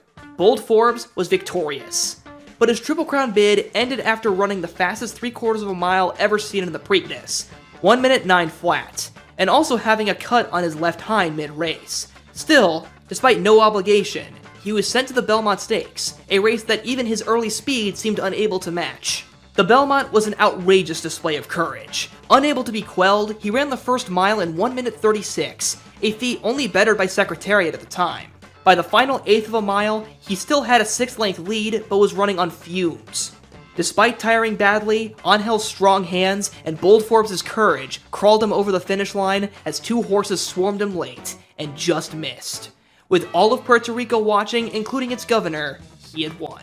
He retired later that year with 13 wins from 18 starts, never finishing worse than 3rd, and after a decent stud career, lived out the rest of his days at the Kentucky Horse Park. The first, but not the last Derby horse to retire admired at this great place. Tim Tam. Tim Tams are one of the most popular snacks in Australia. 2 delicious biscuits covered in chocolate, separated by a creamy center. Tasty on their own, and also a great straw for hot beverages for what's called a Tim Tam Slam. But did you know that this famous snack from Down Under was named after a racehorse from the other side of the world? Now that's something Seabiscuit can't even claim to do.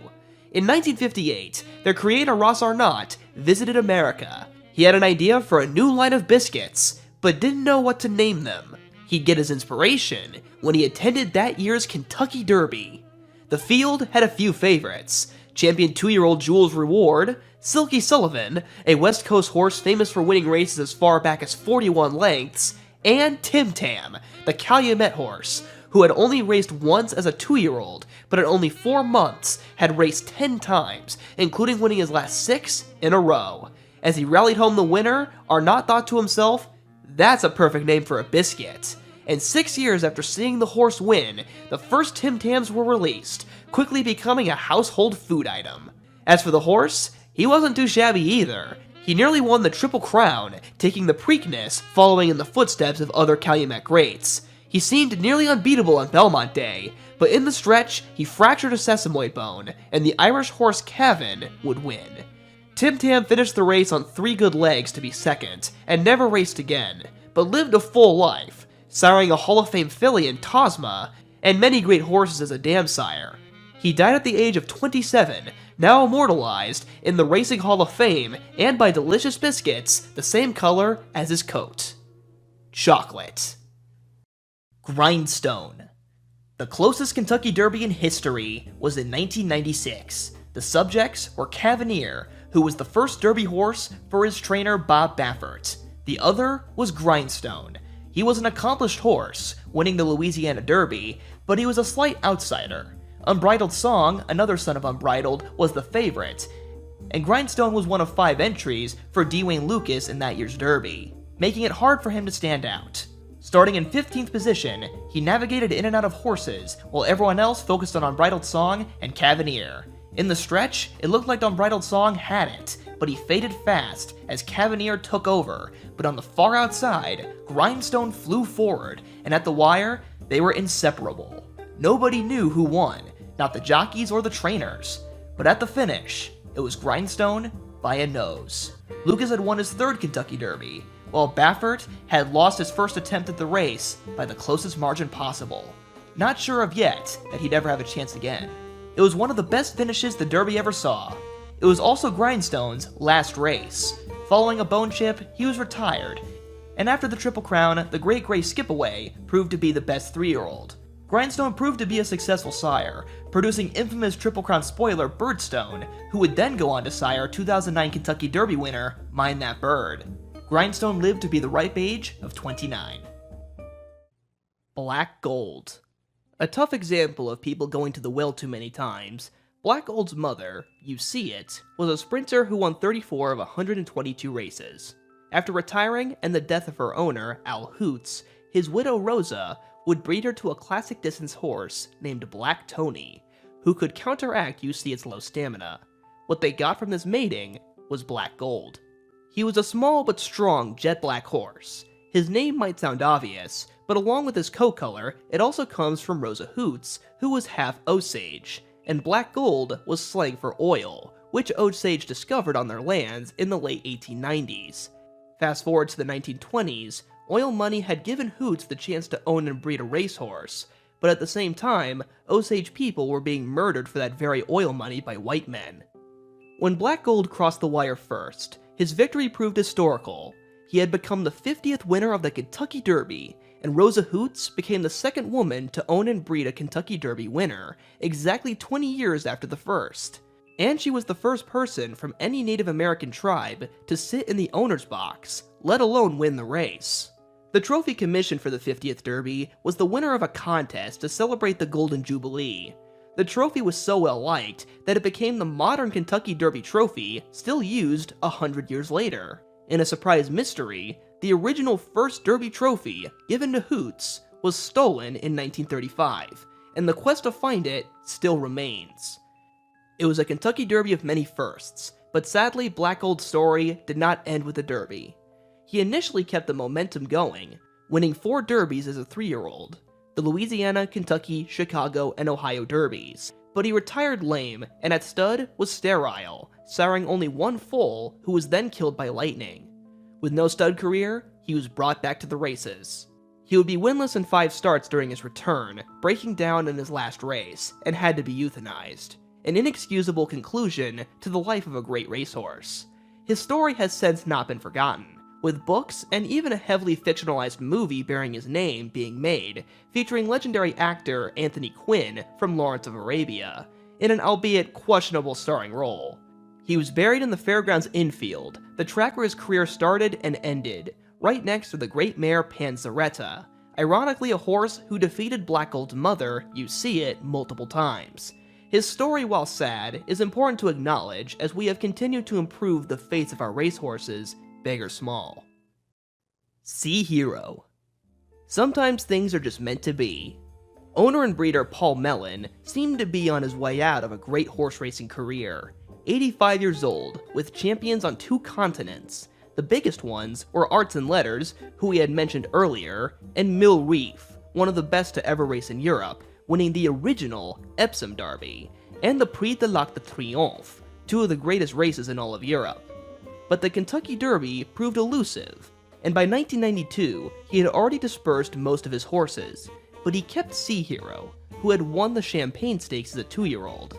But he had not won a stakes race since that October, with his final prep being a 4th in the Bluegrass Stakes. Mellon and trainer Mac Miller were 50-50 on even running him after that disappointment, but decided to anyway.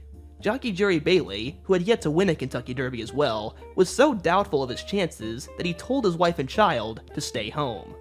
But as he took the horse back, things started to look up, and he navigated in and out of horses easily, and then came the moment of truth. At the top of the stretch, Bailey took him through on an opening on the inside, against Mellon's instructions, but that opening gave Sea Hero the lead, and he ran away a 12-1 upset victor, giving Bailey, Miller, and Mellon their first Derby victories. It helped that that Derby victory was also on Mellon's 45th wedding anniversary, and it made him the only person to ever own and breed a winner of the Epsom and Kentucky Derbies. What a gift. Sea Hero had one more moment in the sun when he won the Travers Stakes, a rare double. That victory, and Mellon's love for art, helped immortalize him with a statue which still stands near Saratoga's walking ring to this very day. When he passed away at 29 in Turkey, where he had stood as stud for years, the statue was honored with roses draped on it, a fitting tribute to a horse who may not have always been great, but in just one race, realized the dreams of a special few. Cannonade.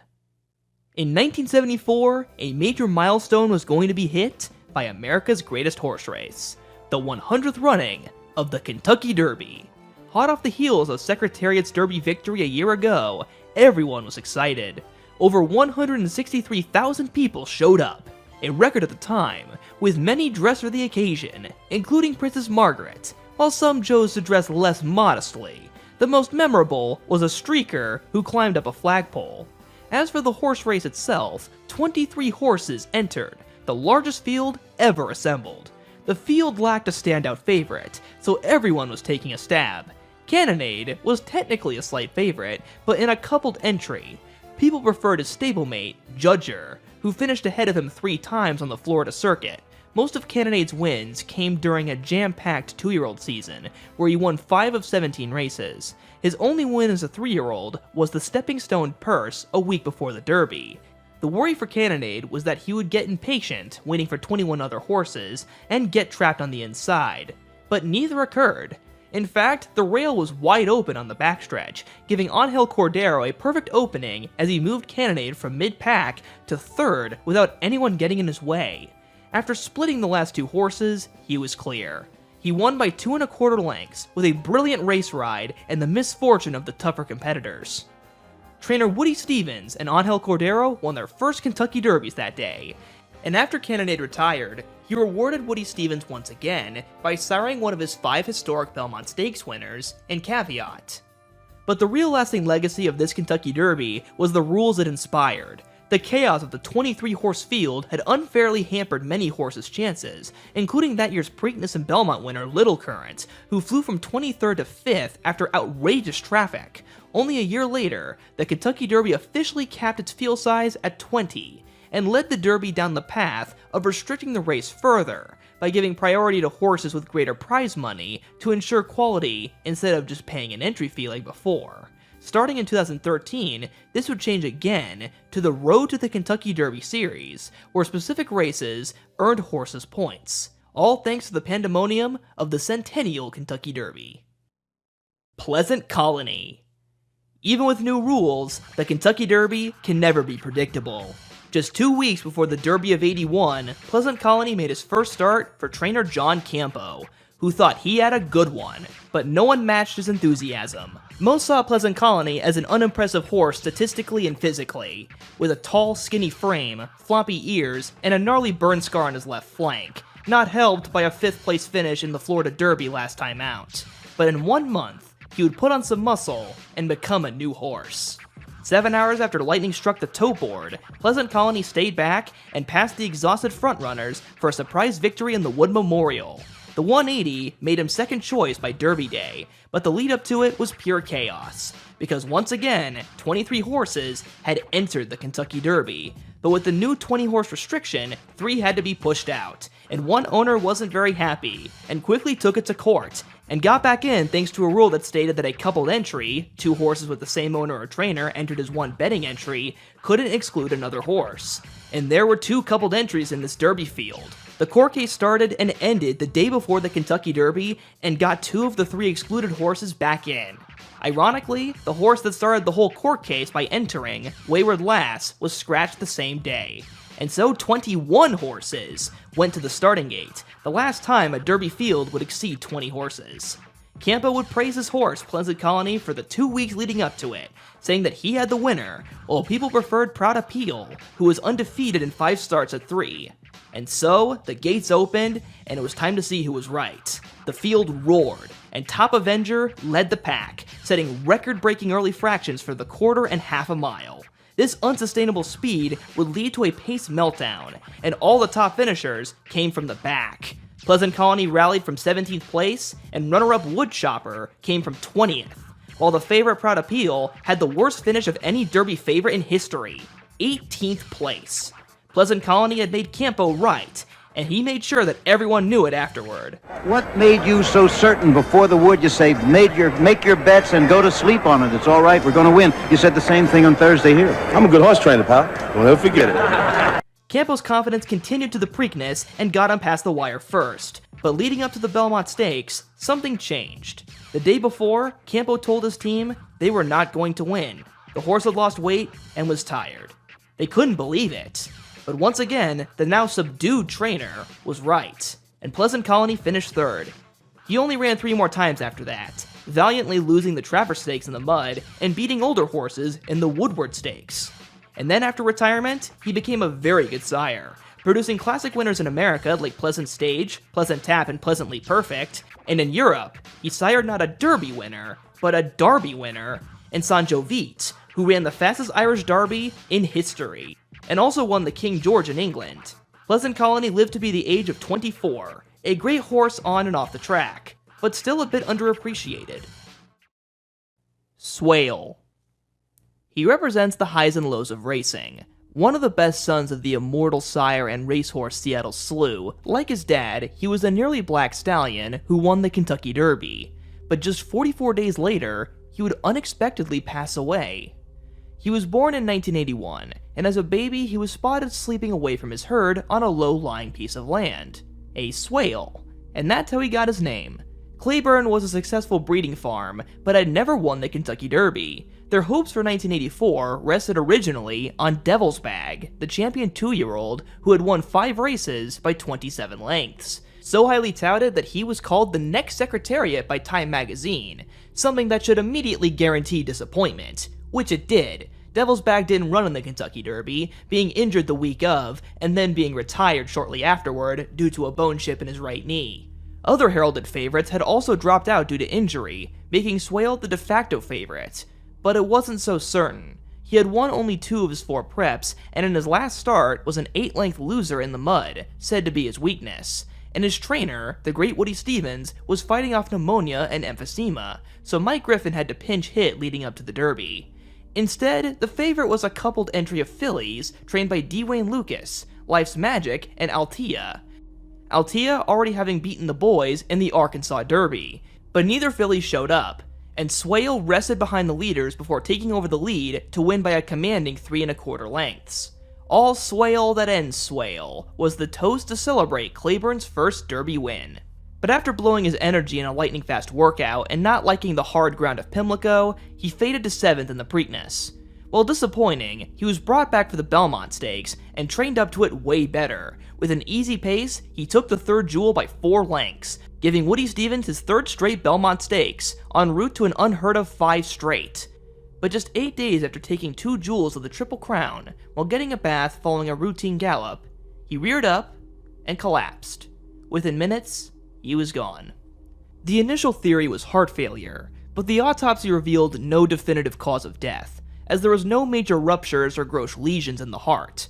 The most that was discovered was scar tissue, which could have caused an irregular heartbeat and cardiac arrest, but this was stressed by the vets to be only a possibility, and not something that could be proven beyond a shadow of a doubt. Posthumously, he was voted champion 3-year-old and was buried at Claiborne Farm, something usually only done for their stallions, but after providing Claiborne with their first Derby win, they knew he was a worthy exception. Spend a buck. Imagine a prize greater than the Triple Crown. While there have been a few times in recent memory a horse bypassed the Triple Crown, it was usually due to injury. For Spend a Buck, befitting his name, it was money. A $2 million bonus. A purse greater than the 3 Triple Crown races combined. As a 2-year-old, he was just shy of top tier, finishing 3rd in the inaugural Breeders' Cup Juvenile, which was also the very first Breeders' Cup race ever run. But as a 3-year-old, he'd bloom in New Jersey, running at the renovated Garden State Park, which had reopened that year following a fire in 1977 and a lofty reconstruction project by its new owner. As part of their grand opening season, they offered a unique bonus. If a horse won the Cherry Hill Mile, Garden State Stakes, Kentucky Derby, and the Jersey Derby, they would get a $2 million bonus, which combined with regular purses to a total prize of $2.6 million, the greatest ever offered at the time. Well, it just so happened Spendabuck had prepared for the Derby by winning the first 2 legs of this great prize, and then won the Kentucky Derby, his 3rd race in 4 weeks, with a bold front-running strategy that would defeat a lesser horse. He ran fast fractions throughout, the most exceptional being that he ran the fastest 1 mile in Derby history, 1 minute 34.8, en route to a 5 1/4 length score, and the 4th fastest Kentucky Derby ever recorded. Any other year, he'd be off to Baltimore, touted as the next Triple Crown hopeful, but the Jersey Derby bonus was just too great, and he controversially skipped the Triple Crown. Out of the gate, this looked like a mistake, after stumbling 2 strides after the start. He would then run the opening quarter, half a mile, and 3/4 fractions even faster than in his Kentucky Derby, at the same distance, with constant pressure from Huddle Up, and when Huddle Up tired, he would then have to fight off the eventual Belmont Stakes winner Creme Fraiche and the closer El Bosco to win the bonus in a thriller. He had every right to lose. Those insane fractions and the relentless assault from other horses should have burnt him out, but he did it, winning the greatest cash prize ever seen until Smarty Jones in 2004. After 2 more races, he retired due to injury and lived to the age of 20, still today a unique horse in the Derby's history and a very underappreciated one, with the outrageous speed he displayed. After the Jersey Derby incident, the Triple Crown would create their own bonus system, guaranteeing that no horse would ever be swayed on the same path as him, making Spendabuck stand alone. Monarchos. To run the greatest 2 minutes in sports in under 2 minutes is an extraordinary feat. Most think of Secretariat's still standing record, but in 2001, it happened one more time. And I'm not talking about Daft Punk. It was a perfect storm. The blazing heat caused the track to be sprayed with water regularly, creating an extremely fast, packed-down surface that already had 3 track records set on it in the undercard. The favorite was Point Given, a 17 one-hand Goliath, trained by Bob Baffert. In a different year, he could have been a Triple Crown winner, but the hard, fast ground was to his chagrin, and to the aid of Monarchos, a 10-1 shot whose lone stakes win was the Florida Derby, and had most recently lost to the other Baffert trainee, Congaree, in the Wood Memorial. But trainer John Ward knew this loss was the exact prep Monarchos needed to get ready for the big one. Song and a Prayer was sent to the lead and ran the fastest half a mile and 3/4 mile fractions ever clocked. It set up perfectly for Monarchos to swoop past the flat Point Given and turn the tables on Congaree, stopping the clock in 1 minute 59.97 seconds. The rest of that season belonged to Point Given, who went undisputed, and Monarchos never won again, at studs siring winners in America, Japan, Brazil, and Sweden, passing away at age 18 from a ruptured intestine. For the most part, he was a one-hit wonder, but in that one great moment, he put his name forever next to racing's greatest, the second fastest Kentucky Derby winner. Strike the Gold. From birth, this closer had to come from behind. Born a dummy foal, he spent his first days of life on oxygen, being fed with tubes unable to nurse. And when he was 4 months old, his mother Majestic Gold passed away due to colic. A tough childhood, but Strike the Gold was a tougher horse. By Derby Day, he was 3rd choice and had beaten the favorite and 2nd choice, Hansel and Fly So Free, once each. The field was wide open, featuring other great future champions like the eventual Hall of Famer Best Pal and the tailless wonder Sea Cadet. Strike the Gold's trainer, Nick Zito, had only ran his first Derby horse a year prior with 36 red and had finished 9th. Already, he was back with another pink-silked chestnut horse, ready to try again. This time with the guidance of Chris Antley, Strike the Gold closed from 12th, At the top of the stretch, he went to the far outside, with Zito screaming from the stands, "Show me the way." Strike the Gold powered away, springboarding his earnings past the million mark and Zito's career, while giving his sire Alidar a posthumous Derby victory. In a twist, Strike the Gold's first ever victory was the same day Alidar died, November 15th, 1990. And in another unrelated twist, the race run right after the Derby was won by Strike the Gold's older brother, Gradar. For the rest of his career, Strike the Gold was an enthusiastic participant, running 31 times, the most starts by a Derby winner since 1982. He'd only win 6 of them, but was in the top 3 19 times, and those few wins he did have included the $1 million Pimlico Special against former Derby foes Fly So Free and Best Pal, and the Grade 2 Nassau County Handicap. By the end of his long, hard-fought career, he had earned $3.4 million, $2.4 million of it coming after the Kentucky Derby. No matter what, he tried to fly late and get a piece of the action, and when it mattered most, he did indeed strike the gold. Go for Gin. Just 3 years after Strike the Gold, Nick Zito, 2 of the horse's co-owners, and a jockey named Chris were back. Only this time, it was Chris McCarron, who had guided Alidar's other Derby horse, Ali Sheba, to victory. The hype was around Holy Bull, a blazing fast gray who'd go on to do amazing things, but one of the few blemishes on his record came in the miserably muddy 1994 Kentucky Derby. The normally aggressive frontrunner was flat, and toiled to 12th place, his trainer even later claiming that the horse was secretly drugged, but with no suspect named and no blood sample, whether this was true or not, we'll never know. Instead, it was 5th choice Go for Gin's day. A solid horse, but one that hadn't won since January, coming in on a 3-race losing streak. With the mud, the strategy was to use Go for Gin's early speed and get him to the lead, so he wouldn't have to deal with the wet kickback.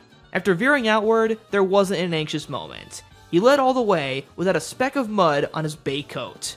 Zito and McCarron both getting their second Derby wins.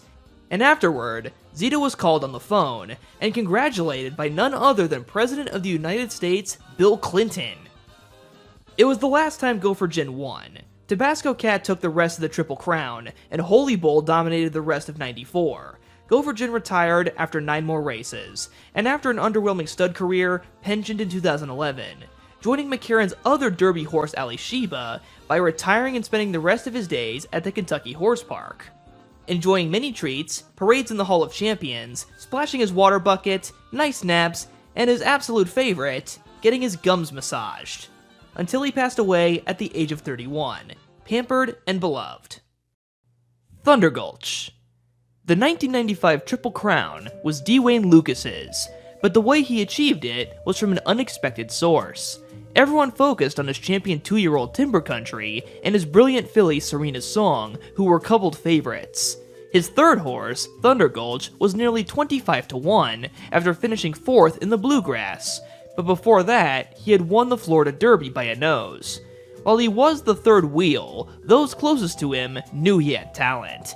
Jockey Gary Stevens was confident enough that he thought he was going to win before the gates even opened. Resting off of Serena's Song, she would fade after setting the pace, and Thunder Gulch encountered no strife. An easy transition of power from one Lucas horse to the other. He gave Lucas and Stevens their second Derby win. The supposed oddball had gotten the job done. Lucas would win each of the Triple Crown races that year, but not all with Thunder Gulch. Timber Country would take the Preakness, with Thunder Gulch third, and then in the Belmont, it was back to Thunder Gulch. After the Triple Crown, Thunder Gulch won 3 more races in a row, including the Travers Stakes, but in a heralded matchup between him and the best older horse Cigar, he fractured his left cannon bone and was retired. Going on to be a great stud, named the best sire of 2001 for his son Point Given, who also won 2 of 3 Triple Crown races. He passed away peacefully at 25. Street Sense. The 2007 Kentucky Derby was one of the most loaded in recent memory. Any Given Saturday, Justify's future dad Scat Daddy, and Giacomo's half-brother were all footnotes to 3 horses who commenced a bitter rivalry with this race. The fast but gutsy frontrunner Hardspun, the lightly raced freak Curlin trying to break the Apollo curse, and Street Sense, the champion 2-year-old. 28 years ago, Spectacular Bid was the last champion 2-year-old to win the Kentucky Derby. Carl Nafzger had already won the Derby once with Unbridled, but could he do it again with Street Sense? Over 156,000 people were there to bear witness, including Queen Elizabeth. As Hardspun set the pace, Street Sense dropped all the way back to 19th place, 19.5 lengths behind the leaders, only ahead of I'm a Wild and Crazy Guy. But jockey Calvin Burrell, affectionately called Calvin Bo-Rail, would use his signature move and have Street Sense hug the inside as he navigated through the pack. He only had to pass Hardspun by the time they hit the top of the stretch, and as he breezed on past him, the Derby was won. A first of 3 Derbies in 4 years for Calvin, and a second for Nafzger. But Street Sense would see a lot more of Hardspun and 3rd place finisher Curlin. In the Preakness, Curlin ran down Street Sense, and then Curlin himself was run down by a filly in Rags to Riches, while Hardspun was further behind. As Hardspun and Curlin would duke it out again in the Haskell Invitational, Street Sense would go to Saratoga and have his last major success on the track with a win in the Travers Stakes, the 9th and last horse to win both the Derby and Travers. He'd finish his rivalry with Hardspun by finishing twice behind him, each one having 2 wins over the other. Meanwhile, Curlin would beat them both in the Breeders' Cup Classic, making it 2-1 in Curlin's favor, as he then went on as a 4-year-old to become the first American horse to earn $10 million. After all 3 horses retired, they would all become successful sires, producing Grade 1 winners the world over. This millennium, there are few runnings of the Derby that had such a star-studded cast, all successful in similar and different ways on and off track. And the winner of it all that day was a horse with a unique combination of wins that made up over 20 lengths in a breathtaking rail-skimming show. Nyquist.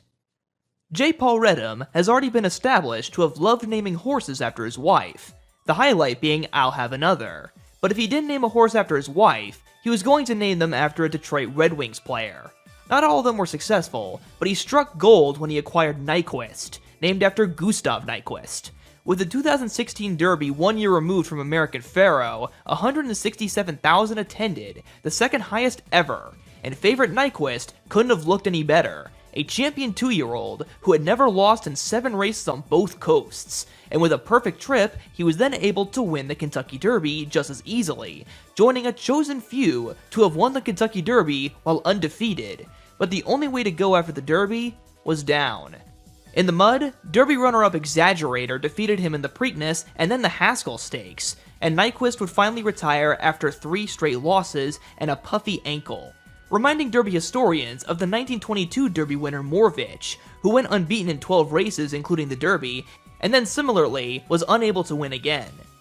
The 2016 3-year-old crop proved full of surprises, as Nyquist, even in his prime, was not the best horse that year, as Arrogate won the Travers in record time, and then defeated the seemingly invincible California Chrome in what turned out to be a similarly amazing but fleeting streak of dominance. Nyquist currently stands at stud, with multiple champions on dirt and on the grass.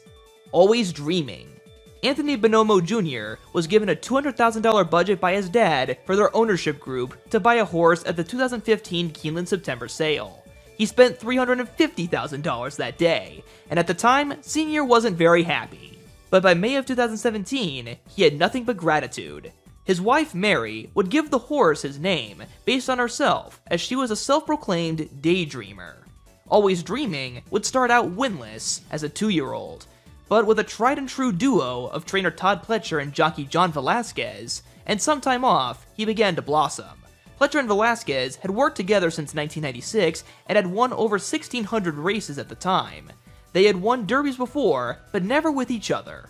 Always Dreaming would get them back to Louisville by winning 3 straight races by 20.5 lengths, highlighted by the Florida Derby. In 4 months, he had become the slight favorite. And with an easy trip on a wet surface, Always Dreaming stopped dreaming, and instead made it happen, giving trainer Todd Pletcher and jockey John Velasquez their team victory, and his multiple owners a memory to last forever. He would race another 5 times, but the Derby was to be his final win. He became a modest stud, with the highlight of his brood being Pennsylvania Derby winner Saudi Crown, but he only needed 1 race to give everyone involved the rare chance to achieve the ultimate horse racing dream. the Kentucky Derby. Super Saver. It was a derby of firsts and lasts. The sun had come out at the perfect time, after torrential rains made the track a swamp. Super Saver was second choice, but that was after the loss of the race's favorite, his stablemate, Secretariat, who retired due to a leg injury. Todd Pletcher may have lost his most obvious choice for the Derby, but he rarely had just one horse. Super Saver hadn't won since November of the previous year, when he set a stakes record in the Kentucky Jockey Club Stakes at Churchill Downs, but he did stay in the top 3 in his 2 starts at 3. Devil May Care also ran for Todd Pletcher, being the last filly to participate in the Kentucky Derby. The slight favorite was Lookin' at Lucky, who was anything but on Derby Day. He was also the highest priced favorite ever, at 6-1. When the gates opened, Lookin' at Lucky lost all chance, being in post number 1 and getting squeezed out. Meanwhile, Super Saver rested off the leaders on the inside under the guidance of Calvin Burrell. True to form, Calvin used his signature rail skimming tactics and got Super Saver a perfect trip to clinch a 3rd Derby in just 4 years. Something never to be repeated. Todd got his first Derby, and Calvin got his last. Super Saver retired after 2 more races, and as a stud proved successful, with champion sprinter Run Happy and Mexican-American champion mare Latruska being his star pupils. Animal Kingdom. The 2011 Kentucky Derby holds a special place in my heart, as it was the first Kentucky Derby I ever watched, and boy was it spicy. John Velasquez and trainer Graham Motion got unfun surprises the week of the Derby. Velasquez was preparing to ride his 13th Derby horse, the morning line second choice, Uncle Mo, but he was scratched the day before, putting him out of a mount. Meanwhile, Motion lost his main Derby horse, Wood Memorial Stakes winner Toby's Corner, 4 days before the Derby. Ironically, he was the first horse to defeat Uncle Mo. Both of their lucks would change with Motion's other Derby hopeful, Animal Kingdom, but not after just a bit more chaos. Animal Kingdom's original rider, Robbie Alvarado, had fallen off a horse 3 days before the Derby and broken his nose. But this is where it got messy. Robbie was cleared to ride on Derby Day and even won the Grade 1 Humane Distaff 4 hours before the Derby. But Animal Kingdom's owner and breeder, Barry Irwin, thought he wasn't fit to ride his horse and swapped him for Velasquez. And so, John now had a ride in the Derby on a horse he had never ridden before. Not ideal, but something every jockey has to deal with. Florida Derby winner Dialed In was the 5-1 favorite, with Pants on Fire the new second choice, ridden by Rosie Napravnik, the 6th woman to ride in the Kentucky Derby. Animal Kingdom was nearly 21-1 by post time, and for a rather big reason. He had never raced on dirt. His 4 previous starts were all on synthetic and turf surfaces. All bettors had to go on was an impressive workout the week before that convinced a few experts, but most still disregarded him. Staying behind early, he rallied on the outside to take over from Shackelford and Nero to comfortably win by just under 3 lengths, giving all involved their first Derby wins. To this day, Animal Kingdom is the only horse to win the Kentucky Derby without a previous start on dirt. In fact, the Derby was his only win on dirt. After the Triple Crown, he was forced to take the rest of the year off due to a slab fracture, and when he won his returning race, he fractured the same leg, losing another 8 months.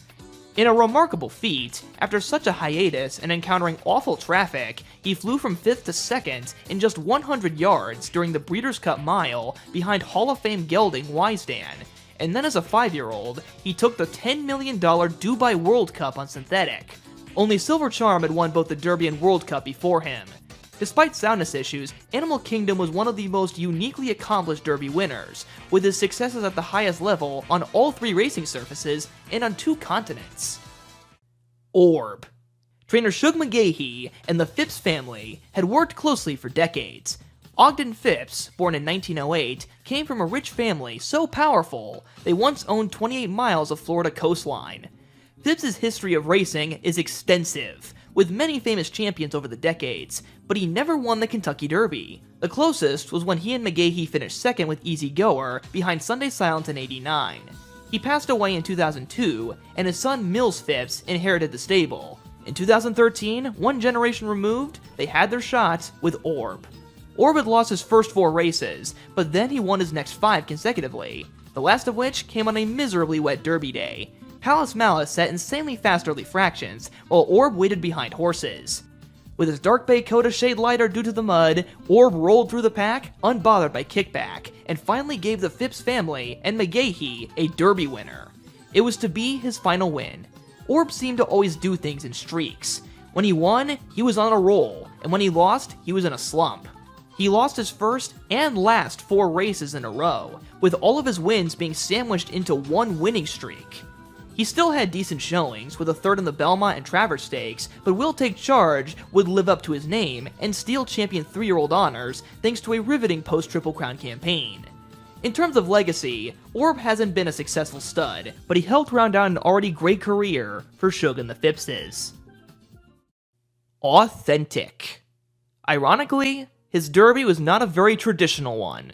The COVID-19 pandemic affected every facet of life, including horse racing. The Derby was postponed for 4 months to the first Saturday in September in an attempt to have people be able to physically attend the event. But the pandemic lasted longer than expected, leading to a spectatorless Derby, the first in its history.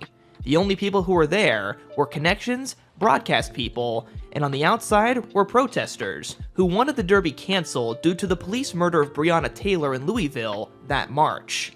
Along with the September Derby, the Triple Crown was also completely reshaped. The Belmont was run in later June at 1 1/8 miles, the Derby in September, and the Preakness in October. It was only the 3rd time that the first Saturday in May wasn't run in May, and the only time the Triple Crown has taken this form. The delay also gave Authentic the chance to mature, as he was blazingly fast, but distracted, having trouble focusing as he looked in and out. But even with this room for improvement, he had only lost 1 race and was the winner of the Haskell Invitational by the time of the Derby. But his sprinter breeding and narrow win in that Haskell made distance a concern, so instead all the favoritism went to Tiz the Law, owned and trained by the same connections as Funnyside, who had strung together 4 straight, including the Belmont and Travers Stakes. The field was the smallest since 1998, at 15, with 2 horses not even receiving qualifying points on the extended Road to the Kentucky Derby series, and with many of the strongest contenders from the originally scheduled May 2nd date on the sidelines.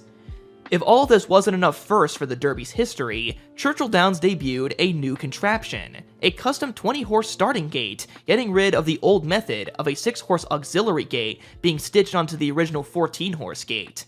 As this new gate opened, it was Authentic on the outside, taking the lead early in front of the ghostly Twin Spires. He led the whole way around, giving Bob Baffert his 6th Derby win, tying him with Ben Jones for the most in history, and John Velasquez his 3rd, while also providing Authentic's over 4,000 owners from MyRacehorse.com the thrill of saying they owned a Derby horse. For $206 a share, MyRacehorse.com offered microshares in their 12.5% ownership of the horse. A thoroughbred having multiple owners wasn't new, but had never been done quite like this before. In the winner's circle, to round out an already chaotic Derby, Authentic spooked when given his roses and knocked over Bob Baffert. 1 month later, he would run in the Preakness, where in a head-to-head duel, he was beaten by the Philly Swiss Skydiver, who became the 6th filly to win the Preakness Stakes after previously losing the Kentucky Oaks only a day before Authentic's Derby win. But in the Preakness, she looked the Derby winner Authentic right in the eye and denied him the race. To wrap out his career, Authentic broke American Pharoah's Keeneland track record in the Breeders' Cup Classic against older horses, and then was sent to stud at Spendthrift Farm. Alana Dale. You may not know his name, but you've probably seen this picture before.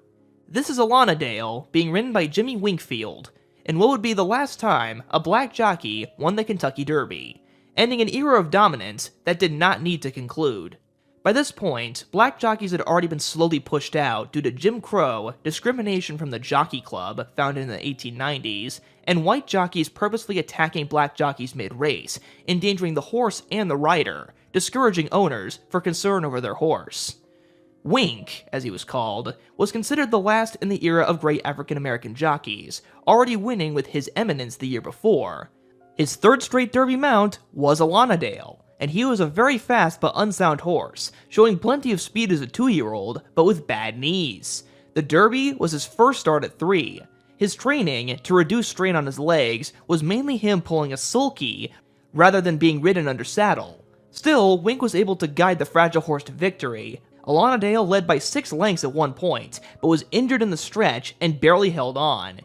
It was his first and last start at 3, but the most important in a 37-race career, as Jimmy Winkfield became the second jockey to win back-to-back derbies. Thomas Clay McDowell became the first person to breed, train, and own a Derby winner all at once, and Alonadale sire Halma became the first winner of the Kentucky Derby to then sire a Kentucky Derby winner himself. While Alonadale continued to race for years, with 37 starts and 17 wins, a decent stud career, and living a full life of 26 years, Jimmy Winkfield's future, while fruitful, was turbulent. His time in America was quite short, leaving only a year after his Derby win in 1903 for many reasons, such as the aforementioned rampant racism, shrinking job opportunities, and a specific incident where he failed to honor a verbal agreement to ride a horse for a wealthy owner and was quickly blacklisted. If there's one takeaway to Wink's story, it's that as one door closes, another one opens. He left America at the age of 23 to be hired in Russia by Tsar Nicholas. Through the chaos of the October Revolution and both World Wars, Jimmy traveled around Europe, winning in many countries and then transitioning into a trainer in his later years. His amazing, long-lasting, and tumultuous career received a posthumous recognition in the National Racing Museum of Hall of Fame 30 years after his passing. Fast forward to today, after a 79-year gap from 1921 to 2000, 3 jockeys have ridden in the Derby: Marlon St. Julien, Kevin Krieger, and Kendrick Carmouche, along with black owners and trainers also slowly entering more Derby horses, giving hope that as we acknowledge the history of the Derby, we also use it to make a better, more diverse future. Hopefully one day, Wink and Alonadale will no longer be the last. Swaps. California has been the birthplace to many great racehorses, but none will ever be as good as the California Comet. Going into the 1955 Kentucky Derby, he was a clear second choice to East Coast favorite Nashua of Bel Air Stud, the same barn and trainer as Triple Crown winners Gallant Fox and Omaha. Nashua had already cleaved through many premier East races, like the Flamingo Stakes and Florida Derby, with Summertan being his immediate rival. Seemingly a world apart in California was Swaps, who had won the Santa Anita Derby. Only one California bred had won the Derby before, in Morvich, and California horses were generally underestimated outside of their home state. But on Derby Day, Swaps and Bill Shoemaker stole the race on the front end, defeating Nashua and Eddie Arcaro, giving California a second Derby score. And as soon as he went to the East, he was back in California, skipping the Triple Crown. Trainer Mesh Tenney and owner Rex Ellsworth preferred the rich purses of home, and had Swaps run in the Californian against older horses, the highlight of which being the 1954 Derby winner, Determine, beating him in a new world record time. He later won the American Derby on grass, equaling the American record, before he had his famous rematch with Nashua, who swept the Preakness in Belmont in his absence. The match race at Washington Park was hailed as the decider for Horse of the Year and a battle between great horses and jockeys, Nashua and Arcaro, Swaps and Shoemaker, and like most match races, it was lopsided, with Swaps running sore and being easily defeated. Nashua would go on to be crowned Champion 3-year-old and Horse of the Year, a feat that coincided with the shocking death of his owner, William Woodward Jr., who was shot and killed by his wife, who thought he was a burglar. Under new management, Nashua would go on to win 6 of 10 races in the East as a 4-year-old. Meanwhile, Swaps did 2 things best: carry heavy weights and smash records on the West Coast. 6 times, he won carrying 130 pounds, and set 5 world records in that season alone, from 1 mile to 1 mile and 5/8. That is the most that any horse in history has ever held at once. Not even famous record setters like Man o' War, Secretariat, or Ruffian ever broke that many records, let alone world records, and he usually won them with minimal encouragement to boot. Unfortunately, his record-breaking season ended prematurely when he fractured his hind leg in New Jersey. Sonny Jim Fitzsimmons, the trainer of his arch-rival Nashua, gave Swaps' connections a special sling to help him heal. The generous act helped save Swaps' life despite him losing 300 pounds, and he was able to retire to stud duty. While none were as good as him, he did go on to sire his own Derby and Belmont Stakes winner in Shadowgay, passing at 20 years old. Not every record he set lasted, but his mile and 5/8 record at Hollywood Park still remains untouched.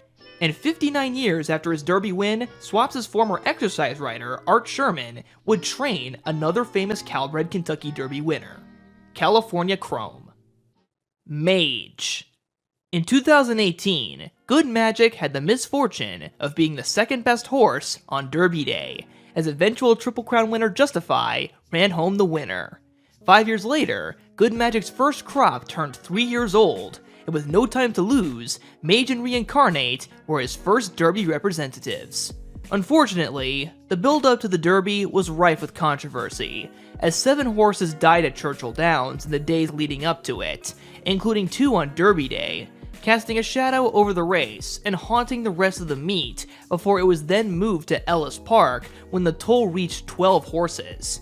A later investigation found no link to these deaths, further adding to the mystery. 18 horses ran in the 149th Kentucky Derby, with Mage being the least experienced with 3 starts all at Gulfstream Park in Florida. He had only won his first start and got into the Derby after a courageous second in the Florida Derby to the scratched former favorite Forte. He also had never ran a 2, so he faced the Apollo Curse, but jockey Javier Castellano was ready to go. He had not won a Derby in 15 previous tries, but from 16th place in his 16th try, he guided Mage to the front, defeating the Apollo Curse and giving himself his first Derby win along with his connections. With Castellano and trainer Gustavo Delgado both being Venezuelan, the win conjured some nostalgia for Canonero II. It was the last win for Mage. He would only race 3 more times, with 2 in-the-money showings, but he couldn't put it all together again. Castellano went on to win his first Belmont Stakes that same year with Arcangelo. An injury derailed his 4-year-old plans, so he now stands at stud. In a unique piece of history, the following year, his full brother Dornick would also run in the Kentucky Derby in 2024, and then later win the Belmont Stakes. The last time 2 full siblings both won Triple Crown races was in 1927 and 1928 with Whiskery and Victorian. A lot of history for a horse who only ran 7 times. Mystic Dan. In 2024, the Kentucky Derby was run for the 150th time, a truly monumental milestone for the longest continually held American sporting event. And this special renewal would live up to all measures. Mystic Dan was an 18-1 outsider who had won the Southwest Stakes by 8 lengths, but was then 3rd in the Arkansas Derby, causing some doubt, along with his pedigree, as he was sired by a miler in Golden Sense who had failed to impress when he ran in the Derby in 2013. Still, his connections had confidence in the horse, his name coming from one of his owners, Daniel Hamby III, whose father, Daniel Hamby Jr., sold a product called Mystic Tape as his first business exploit. The day before the Derby, trainer Kenny McPeak and jockey Brian Hernandez Jr. had teamed up to win the Kentucky Oaks with Torpedo Anna. Mystic Dan would be their shot at a rare double, but they'd have to go through some major adversaries. 2-year-old champion Fierceness, who had won the Florida Derby, Bluegrass winner Sierra Leone, and unbeaten Japanese invader Forever Young. The final quarter mile of the 150th Derby would be as thrilling as ever. Mystic Dan found an opening just wide enough to get through on the inside, passing tired frontrunners, including favorite Fierceness, to take the lead at the top of the stretch. But on the outside, Sierra Leone and Forever Young brought up the rear. But as they flew, Sierra Leone began to veer in, a problem that he had displayed before, bumping into Forever Young multiple times. Their stretch feud ended up deciding everything. Mystic Dan kept his eyes on the prize, but his lead was waning. The 3 horses would hit the wire together.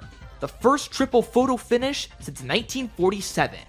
History and 3rd place, winning $3 million or $500,000, separated by inches. At the finish line, it was Mystic Dan by a nose. He had become the 150th winner of the Kentucky Derby. Brian Hernandez and Kenny McPeak had both done double. The last time a jockey and trainer duo took both the Oaks and Derby in the same year was in 1952, when trainer Ben Jones and jockey Eddie Arcaro guided Real Delight and Hillgale to the winner's circle. After this incredible win, Mystic Dan would participate in the other 2 jewels of the Triple Crown, finishing 2nd in the Preakness and 8th in the Belmont. A fleet Alex trying to thread his way through between horses. He will go inside as they round the far turn. 3 furlongs to go here. They ran 3/4 in a bruising 109-2. Vagrant. The 1875 Kentucky Derby wasn't just the first Derby, it was the opening day of Churchill Downs itself, then known as the Louisville Jockey Club. Fittingly, the second Kentucky Derby winner revealed himself the day after the first, on day 2 of the meet, as a 2-year-old. That's one too many twos. Vagrant won his debut race over just half a mile in distance, and went on to win 5 of 6 races that year, making him one of the best 2-year-olds. He continued his success up to the Derby, along with mutual champion 2-year-old Parole, who ended up being the favorite. Parole would go on to be a Hall of Famer, one of the first of many examples of great racehorses who did not win the Kentucky Derby, along with 10 Broek from the first Derby. Instead of Parole, it was Vagrant, who led the pack from the 3/4 pole to the end, to become the second winner of the Kentucky Derby and the first of 9 geldings to claim the prize, planting the seeds for his sire Virgil, who went on to sire 3 Derby winners over the race's first 12 renewals. Vagrant's mother, on the other hand, was Lazy. And that's not me talking about her character. She was literally named Lazy. Anyways, an injury a start later ended his season prematurely, and he returned at age 5. With no ability to reproduce, he had one of the longest careers of a Derby horse, racing until the age of 10, although never quite reaching the same heights as his first 2 seasons. His life after racing is not rife with detail, but a common story is that he pulled a cart, either a buggy or a vegetable cart, through Lexington after he raced. And an article post-mortem described him being used as a riding horse until he passed away at the age of 17. Imagine getting to ride a Kentucky Derby winner in your own backyard. Clyde Von Dusen. Man o' War is one of the most famous racehorses, only losing once in 21 outs, and being the first Big Red before Secretariat. But one race he infamously never ran in was the Kentucky Derby. But he did produce multiple Kentucky Derby winners.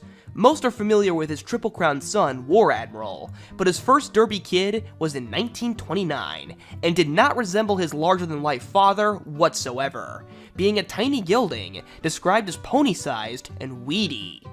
And to make things confusing, Clyde Von Dusen was trained by Clyde Von Dusen, named by his owner, Herbert Gardner, because Clyde the human was a small person, being a former jockey.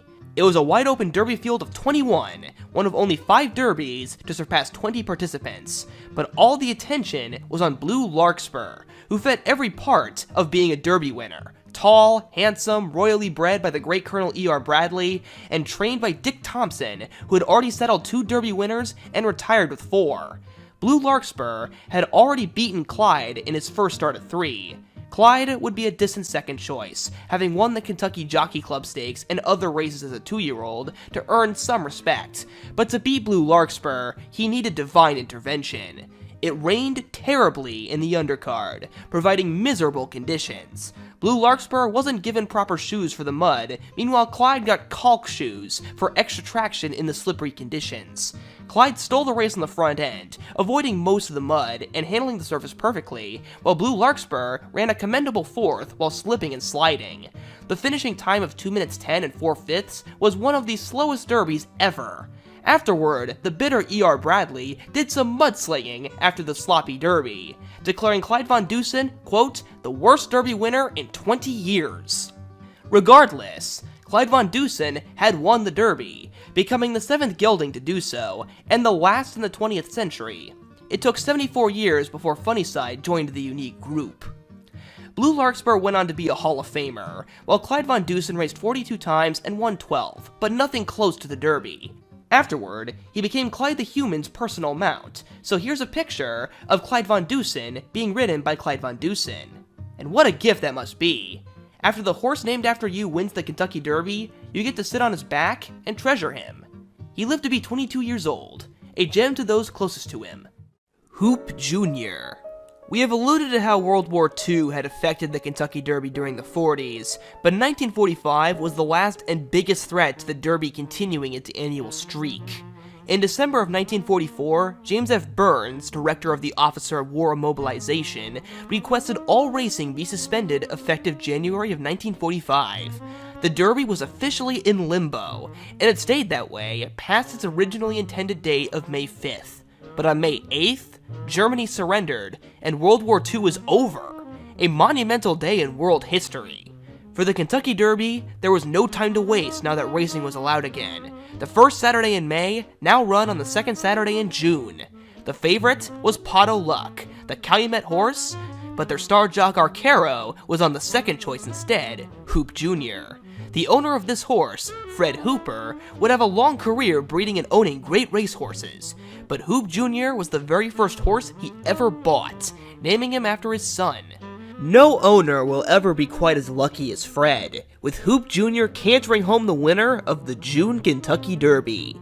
Hooper had achieved racing's ultimate goal in the first try, the equivalent to winning the lottery with your first ticket. And like anyone that fortunate, he spent 50 years trying to reach that high again. And he got pretty close, winning hundreds of other stakes races and owning more well-known and accomplished horses like Susan's Girl and Precisionist. But there was something about that first horse you just can't replicate, and Hoop Jr. stayed in a class of his own in Hooper's mind, forever. Azra. Imagine winning the most famous horse race only a year after you start riding. Not only that, imagine doing it when you're only 15 years old. In 1891, Alonzo Lonnie Clayton had started his budding career at 14, and already had a horse who would put his name into history. In the Champagne Stakes, Lonnie guided a 2-year-old horse named Azra to victory, one of the first stakes wins of Clayton's career, and the first stakes win for Azra. The following May, they teamed up in the smallest Kentucky Derby field ever, with only 3 horses running. Huron led most of the way, but Lonnie wore him down, providing a thrilling stretch duel between the two to compensate for the paltry field. At the wire, Azra won by no more than 6 inches as described by the papers, helping Clayton become the youngest rider to win the Kentucky Derby ever. He and Azra would add other classic stakes wins to their resumes by taking the Clark Stakes and the Travers Stakes, although the Travers Stakes was against only one other opponent. Despite only winning 5 races from 23 outs, most of Azra's wins were some of the biggest races around at the time. Lonnie and Azra had made a good team, but Azra wasn't the same after that fall, and was soon retired. After a failed comeback, he became a forgettable stud, living to be 20. Lonnie's precocious rise ended just as quickly, sadly, due to racial discrimination and anti-gambling laws of the early 1900s closing many tracks. He lived to be just 41, having many children and spending his final years out west before passing away of tuberculosis. Lauren. Trainer Ben Jones and jockey Eddie Arcaro's names are synonymous with the prime years of Calumet Farm, run by Warren Wright, highlighted by their Triple Crown winners Whirlaway and Citation. But what got Eddie and Ben to that farm was the two defeating Calumet Farm in 1938, with a little horse named Lauren. Lauren was born in Kansas, a state of origin unique to him. With his Derby win predating the Wizard of Oz by a year, you couldn't even say he wasn't in Kansas anymore, as he raced in Florida. With a lavish appetite that made him hard to keep fit, trainer Ben Jones relied on a rigorous racing schedule to keep the bulky horse in top shape, running 23 times before the Derby. As for jockey Eddie Arcaro, he initially tried to get them out on the favorite Menno, but was turned down, leading him to Lauren, whose original jockey, Sammy Roberts, was recovering from a fall. There was plenty of faith in the Kansas horse, despite being a distant third choice at 8-1, his owner Herbert Wolf putting a hefty bet on his own steed. And it proved worthwhile, as neither favorite showed up. Despite drifting late, Lauren held on to win, giving a first Derby win of 6 for Jones and a first of 5 for Eddie, a record for trainer and jockey. But how they set those records had more to do with the bitter 8th place finisher that day, Bull Lee, a well-liked second choice bred and owned by Calumet Farm. The loss was a hard pill to swallow for Warren, who immediately fired his trainer Frank Kearns and sought after Ben Jones, eventually leading to Wright, Jones, and Arcaro coming together 3 years later to start Calumet's dominance in the Kentucky Derby with Whirlaway, all because of the sting of defeat from a Kansas colt in 1938. Venetian Way. In the Stephen King novel 11/22/63, the main character Jake Epping finds a time slip that brings him to the date September 9th, 1958. For the next 5 years, he plots to try and stop the John F. Kennedy assassination by killing Lee Harvey Oswald. Now, what does the death of the president have to do with the winner of the 1960 Kentucky Derby? Because the main character Jake wins $10,000 betting on Venetian Way to win over the favorite Ballyache. While that is all fiction, it still is interesting to see the Derby in other lights, even if it's just a brief part of a time travel dystopian novel. As for the race itself, Venetian Way was considered a clear third choice, as Ballyache and Tompion were touted as the best in the race. Could the come-from-behind Tompion run down the front-running Ballyache? But instead, it was the overlooked Venetian Way who had his own plan. His connections had confidence in the horse that no one matched, turning a $10,500 yearling into a Derby hopeful. Only 2 instructions were given to the jockey Bill Hardtack: get Venetian Way into 3rd or 4th place, and then keep a firm hold, never turning him loose. The rest was up to the horse. It worked perfectly. Tompion didn't fire, and Venetian Way ran right by Ballyache, who despite his best efforts, couldn't handle the distance. Venetian Way had a perfect race, but soundness issues allowed for only one more win before retirement later that year, and sparking a chain of events that led to the infamous 1968 Derby disqualification of Dancer's Image, as Venetian Way won the Derby on Butte. But Butte wasn't allowed in Maryland, so when he flunked in the Preakness, the polarizing performances inspired the temporary ban on Butte during the Derby, which was the drug that got Dancer's Image disqualified in the 1968 renewal. Chateaugay. Another horse who got a mention in 11/22/63, this time however, Epping backs out of betting $500 on him. The 63 Derby had only 9 horses, but it was one of the most loaded.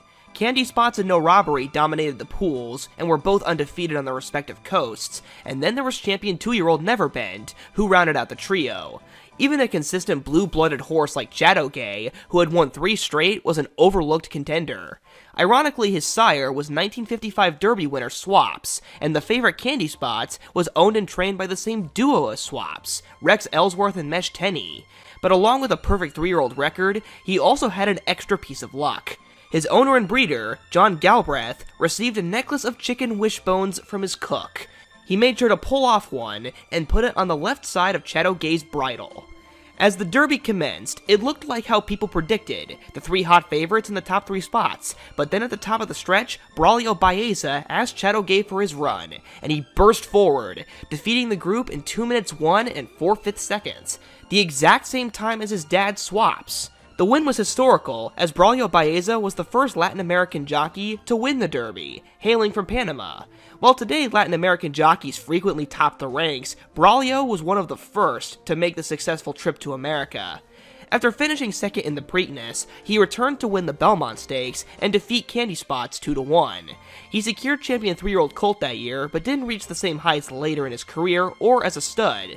He became the first Derby winner to stand in Japan. His owner and breeder John Galbraith also managed a special double in 1972, when he also bred and owned the winner of the Epsom Derby and Roberto, a feat only equaled by Paul Mellon with Mill Reef and Sea Hero.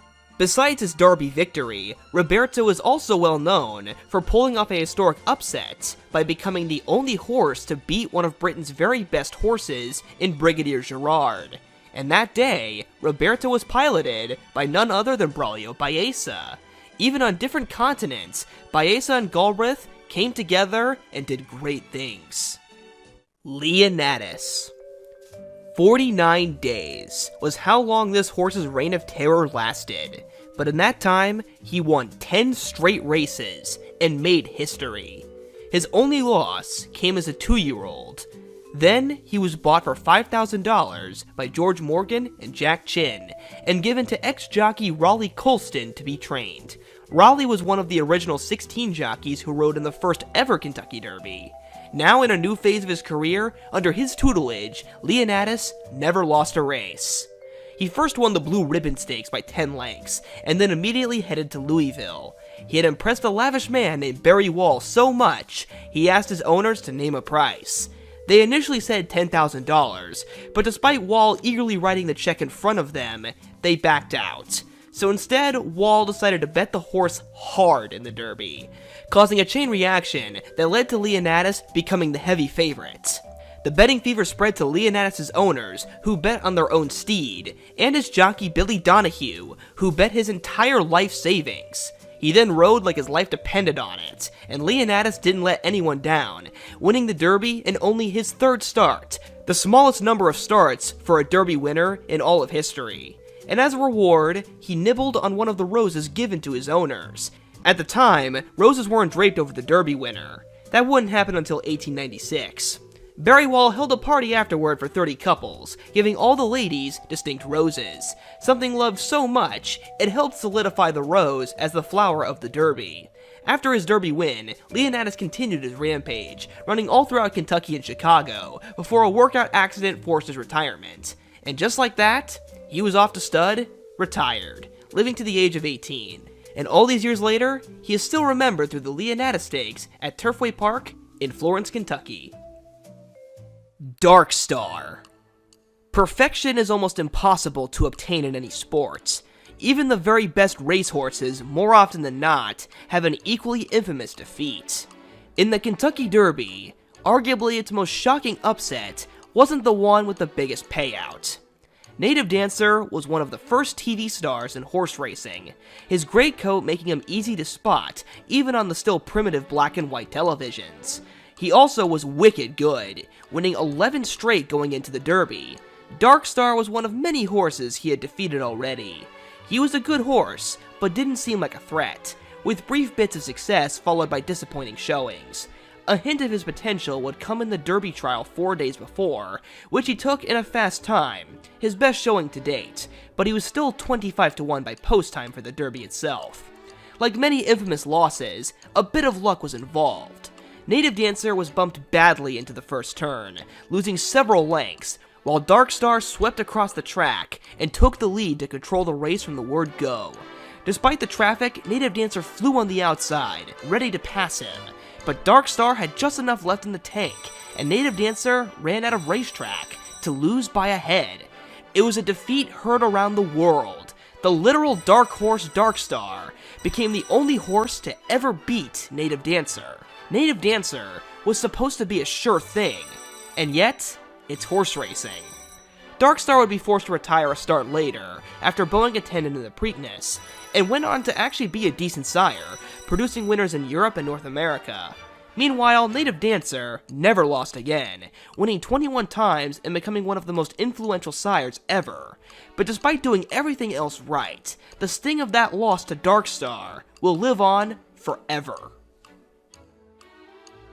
Lucky Debonair. In 1965, the Kentucky Derby was 30 minutes later than usual. A fire had broken out before the race in the clubhouse, leading to 2,000 people having to evacuate their seats. Luckily, no one was hurt, and the fire was extinguished in minutes, but it gave everyone a fright. As for the race itself, Bold Lad was the 2-1 favorite, having won 10 of 12 races, but he tired badly late and finished 10th, unable to get the distance. Second choice Hail to All, who got the role through repeated second place finishes, got in trouble and was 5th. It was third choice Lucky Debonair who was the benefactor. He was lightly raced, but had won major preps on the west and east coasts.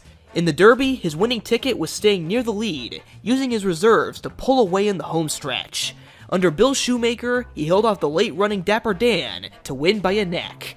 His finishing time of 2 minutes 1 1/5 was at the time the second fastest Derby clocked. A bruised ankle caused disappointment in the Preakness, and an abbreviated 3-year-old year, but he managed one more major win as a 4-year-old in his original home base of California, where he won the Santa Anita Handicap, at the time one of the most important races for older horses. He became the first Derby winner to win both races, only matched by such greats as Affirmed, Spectacular Bid, and Ali Sheba. He retired with a well-rounded career of 9 wins from 16 outs, and was a modest stud. But if you're in Wheaton, Illinois, where his owners were born, you can still drive through a road named after him. Lucky Debonair Court. Ray Count. Greatness does not always reveal itself immediately. Case in point, Ray Count. He lost his first 7 races in a row, and by the 6th loss, his owner and breeder Willis Kilmer had enough, and decided to sell the colt, but many thought higher of the horse. John Hertz, his future owner, was a former boxer. He liked a horse who displayed fighting qualities, and Ray Count had shown that in a previous race, when he attempted to bite an opponent trying to pass him. When Ray Count was sold, Kilmer's former trainer, Henry McDaniel, quit over the decision, knowing how big of a mistake Kilmer had just made. Ray Count rallied the rest of the year, winning 4 races in his next 7 starts at 2, with drama still ensuing, losing one race by being squeezed on the rail, and another allegedly because his jockey held him back so his stablemate Anita Peabody could win. When it came time for the Derby, Anita Peabody had stepped on Ray Count's foot, causing a bad gash on his coronet just above his hoof. If that wasn't enough for him, it had rained 4 inches leading up to the Derby, and then rained even more in the race before the Derby. It was a field of 22 horses, the most seen at the time and the second biggest Derby field in history, and they were going to be slipping and sliding for 1.25 miles. After a slow start, the mighty Ray Count prevailed over all these obstacles, as well as getting another cut during the race, to splash home the winner, in a tepid time of 2 minutes 10 2/5. After time off, healing from his injuries, including blood poisoning, he returned nearly perfect, winning 7 of 8 races, including against older horses at distances as long as 2 miles. He was Horse of the Year, and wasn't done yet. He had one more challenge in his midst: England, and the Coronation Cup. He initially lost his first 3 races, but still eagerly challenged England's best older horses at Epsom Downs over the Epsom Derby distance of 1.5 miles. He won the race, becoming the first Kentucky Derby winner to win in Europe. After a second in the Ascot Gold Cup, he retired, producing multiple champions, the highlight being the 1943 Triple Crown winner Count Fleet, who then went on to produce his own Derby winner. Count Turf. At the end of the line was Count Turf. Both his father and grandfather were Kentucky Derby winners and Hall of Famers, and despite such a royal Derby pedigree, he was a hopeless longshot on Derby Day. In a similar boat was his jockey, Con McCreary, previously having won the Derby and Preakness on Pensive in 1944. 6 years later, he attempted to retire after a bad slump.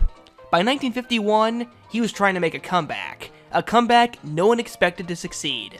But there was one owner who thought McCreary was perfect for his horse, Jack Emile. McCreary in his prime was known for his come-from-behind tactics, having his horses fly past all comers with a dramatic surge.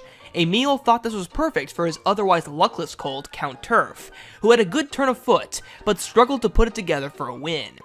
Emile had faith, but no one else did. When 76 journalists were asked to pick the top 3 finishers of the Derby, not a single one picked Count Turf. In the race, Count Turf started near the back, and lost a horseshoe thanks to the farrier being unable to find him in the morning. But luck began to change on the backstretch. McCreary guided Count Turf from the bottom to the top, and at the head of the stretch, it was the horse no one picked and the washed-up jockey leading the pack. He was so unknown, the track announcer misidentified him as Timely Reward, a horse who finished 10th. But by the final furlong, there was no doubt. Count Turf had won the Kentucky Derby by 4 lengths, and McCreary wasn't as done as people thought. With this win, McCreary's career was rejuvenated, going on to ride until 1960, and winning over 25 more stakes races, including the 1952 Preakness Stakes. Count Turf's win had also created the first 3-generation line of Kentucky Derby winners.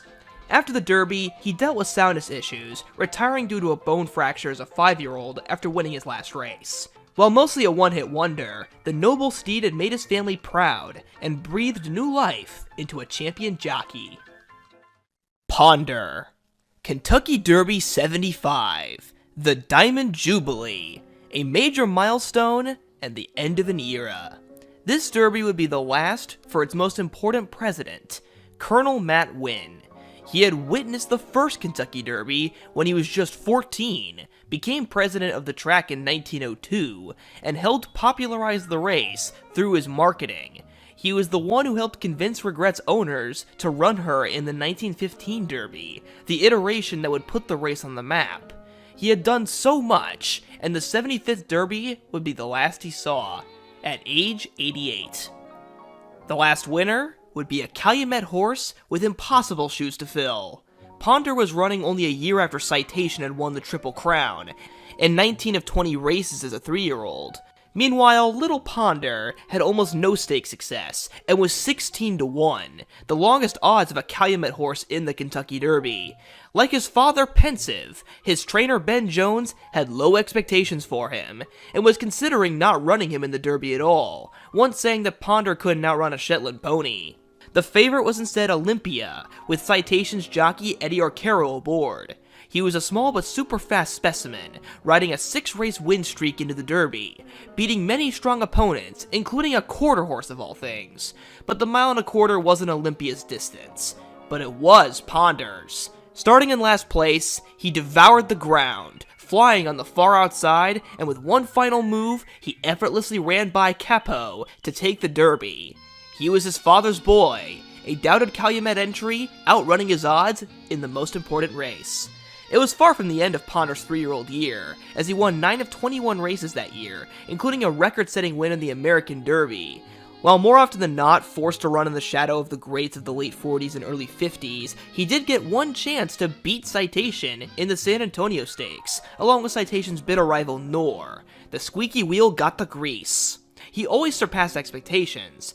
After an honorable 14 wins from 41 outs, he was considered a lower-tier stud at Calumet Farm. Despite that, he became a part of the second and final 3-generation family tree of Kentucky Derby winners, through a son of his own. Needles. The son of Ponder and grandson of Pensive, each with their own trials to overcome. Needles' greatest challenge was before he hit the racetrack. As a month-old foal, he developed pneumonia, leading to him having to endure many injections to help him recover. This would be how he got his name. After this, his next challenge would be his place of origin.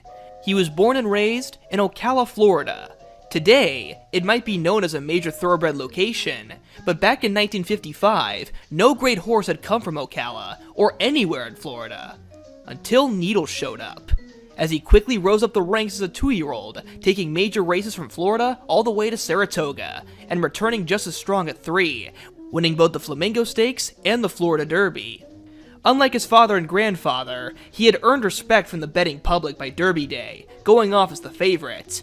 Using his signature come-from-behind style, he took himself back as far as 24 lengths, to then effortlessly sweep past his opponents, the last of which being Calumet Farm's Fabius. With the last opponent vanquished, he became Florida's first Derby victor and first champion. This win would put Florida on the map as a place to breed good horses, and soon after, many champions followed, such as Carryback, Dr. Fager, and Triple Crown winner Affirmed, just to name a few. Meanwhile, Needles would lose the Triple Crown when Fabius reversed the order in the Preakness, but for their final match, Needles got back on top for the Belmont, with Fabius third. Injury prevented him from staying at that high level, but the shockwave of Needles' pioneering Derby win is incredible, with many future champions owing their existence to Needles, who proved Florida was a good place to raise a racehorse. He not only stands in Racing's Hall of Fame, but as the only animal athlete in the Florida Sports Hall of Fame. Spokane. 6 months before Montana became the 41st United States, the territory had its first and only Kentucky Derby winner. Known as the spirit horse of the Rockies, Spokane, due to his unique birthplace and the raptures of time, is surrounded by lots of myth. One myth alleges the horse got his strength from special tea. Another saying as a foal he outran a cougar which tried to eat him. And the craziest was that he fulfilled a prophecy which said a horse named Spokane would be born, with the spirit of 800 dead horses who were slaughtered at the Spokane River in 1858. I personally believe all three were just made up. What is true is that in 1886, near Twin Bridges, Montana, a foal was born. His breeder wasn't present and was visiting Spokane, Washington, so he decided to name the horse after the location. And by Derby Day, he was 6-1 with champion 2-year-old Proctor Knott being the center of everyone's attention. Spokane prevailed, thanks to a lot of bad luck befalling Proctor Knott, who had 2 false starts and drifted late in the final furlong, while Spokane ran straight on the inside. Even after all of that, it was too close to call at the finish line. With no photo finish cameras, the placing judges were in the infield, so when the two crossed the wire, Spokane was closer to them, leading to a dispute on who really won. But the win was officially given to Spokane, to the dismay of many bettors, except for Frank James, the older brother of outlaw Jesse James, who allegedly bet $5,000 on Spokane to win that day, returning with $55,000, which is about $1.8 million in today's money. Certainly a much easier way to cash big than his earlier work of robbing trains. The final time of 2 minutes 34.5 for a mile and a half is forever the fastest Derby time at that specific distance. He had a brief streak of dominance after the Derby, beating Proctor Knott twice more in the Clark and in the even richer American Derby, before he tailed off. After this, the story again gets foggy. Some claim he retired to stud in Montana, he was stabbed and killed by a farmer with a pitchfork, died in a railroad accident, or that he lived to be over 30 years old. With no gravesite, what happened after his month of stardom, we'll never really know. Kauai King. The 1966 Kentucky Derby was supposed to be an epic matchup between two great horses, the super fast unbeaten Graustark and champion 2-year-old Buckpasser. But it wasn't meant to be. After a thrilling Flamingo Stakes, Buckpasser sustained a quarter crack, and Graustark had a career-ending injury 9 days before in the Bluegrass Stakes. It was also the only race he lost. What was left was Kauai King, who won 3 straight, including Maryland's major Derby prep, the Governor's Gold Cup, in impressive fashion. He was also born in Maryland, and would be eyeing to give them their first Derby win. From the word go, it was Kauai King the leader, running fast fractions and never letting go as they hit the wire. His win gave his father and jockey a double, as Don Brumfield had guided another native dancer offspring, Native Street, to win the Kentucky Oaks. 2 weeks later, he waited behind only one horse, Stupendous, and ran him down in the stretch. The Maryland bred took Maryland's most important race, but the Triple Crown wasn't meant to be. He was never comfortable, reverting to an old bad habit of lugging in and not running straight.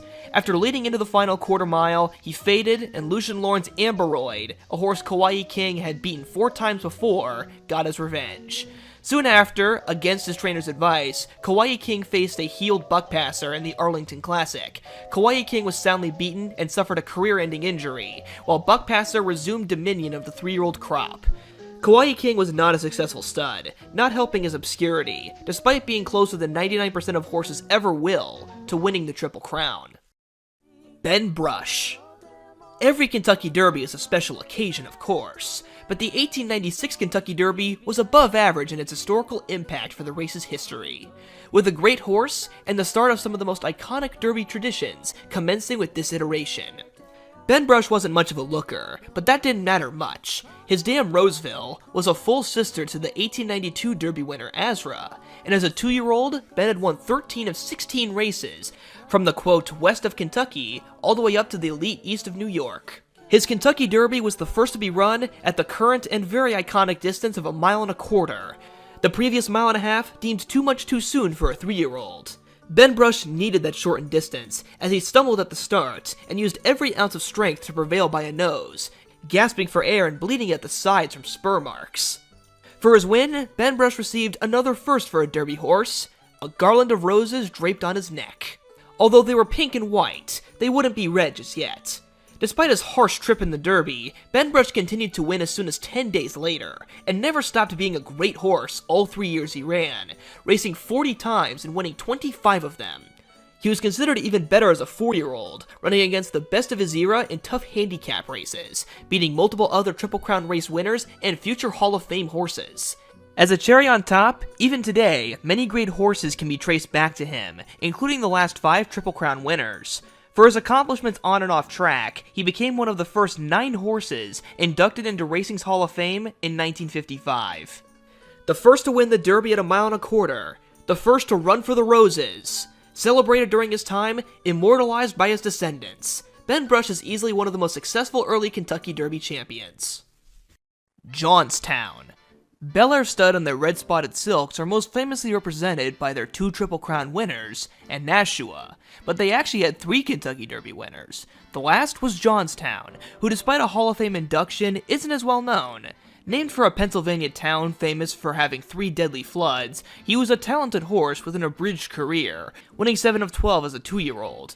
After a break, he assumed the role of 3 to 5 Derby favorite after racking 3 straight wins in 2 weeks against both older horses and his own age. A bad start didn't stop him from playing the role of heaviest Derby favorite in 37 years perfectly, as he won by a tied record of 8 lengths. What denied him the Triple Crown was a sloppy Preakness Stakes. Instead, Maryland's homebred Chaladin stole the race. Johnstown returned to his winning ways immediately, taking the Withers, Belmont, and Dwyer Stakeses, but only ran one more time, finishing 3rd in the Arlington Classic, again losing to Chaladin, giving both horses 2 wins over the other.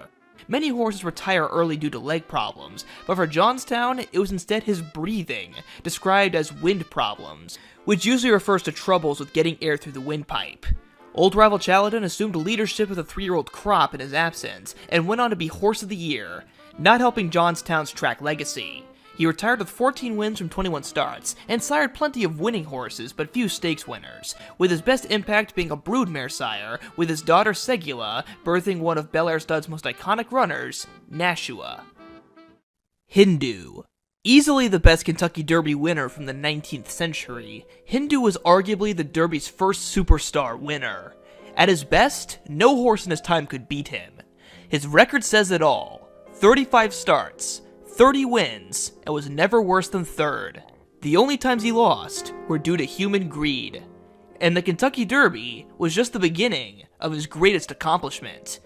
The easy front-running win was the first Derby for his owners, the New York elite Dwyer brothers, who dominated the end of the 19th century. Their second Derby winner was Ben Brush. It was also a first for trainer James Rowe, who at 27 was the youngest trainer to win the Derby. 34 years later, he trained the great filly Regret. For Hindu, it was his second straight win that year. That number would grow all the way to 18 straight wins, all at 3 years old, the third greatest post-Civil War win streak in American racing history, winning the most important races in the land. That streak likely could have been longer if the Dwyer brothers had better spaced out his races, as they were known for over-racing their horses. But Hindu knew how to preserve himself. He always won with only as much effort as necessary. He was also considered one of the sweetest-tempered horses of his era, aiding his effectiveness. His 4-year-old year was abridged due to a career-ending injury in his tendon sheath, but he still had enough time to win 5 more races and become the highest-earning racehorse the US had ever seen. By today's standards, his times might be slower, but his winning percentage, soundness, and stamina are impossible for a modern horse to ever equal. Galahadian. The 1940 Kentucky Derby was over before it started in many people's minds. The record 2-5 favorite was Bimelech from Colonel E.R. Bradley's stable. He was looking for his 5th Derby win, and a champion 2-year-old unbeaten in 8 races was about as sure thing as you could get. And the few people who did bet against him put it on Neoland, a horse with the same connections as Seabiscuit. But in the background was Galahadian, a tall but gangly 16 3-hand colt who had only won 2 of 10 races, and was most recently eating Bimelech's dust in the Derby trial 4 days before. He was owned by Milky Way Farm, and that name is exactly what it sounds like. It was originally made by Frank Mars, the man behind such household candies as the Mars Bar, the Snickers Bar, and the Milky Way. When he passed away in 1935, it was his widow Ethel who assumed operation of the farm, entering 8 horses in the Kentucky Derby over the next 5 years. It didn't seem like this would be their year, but the Kentucky Derby rarely goes by the book.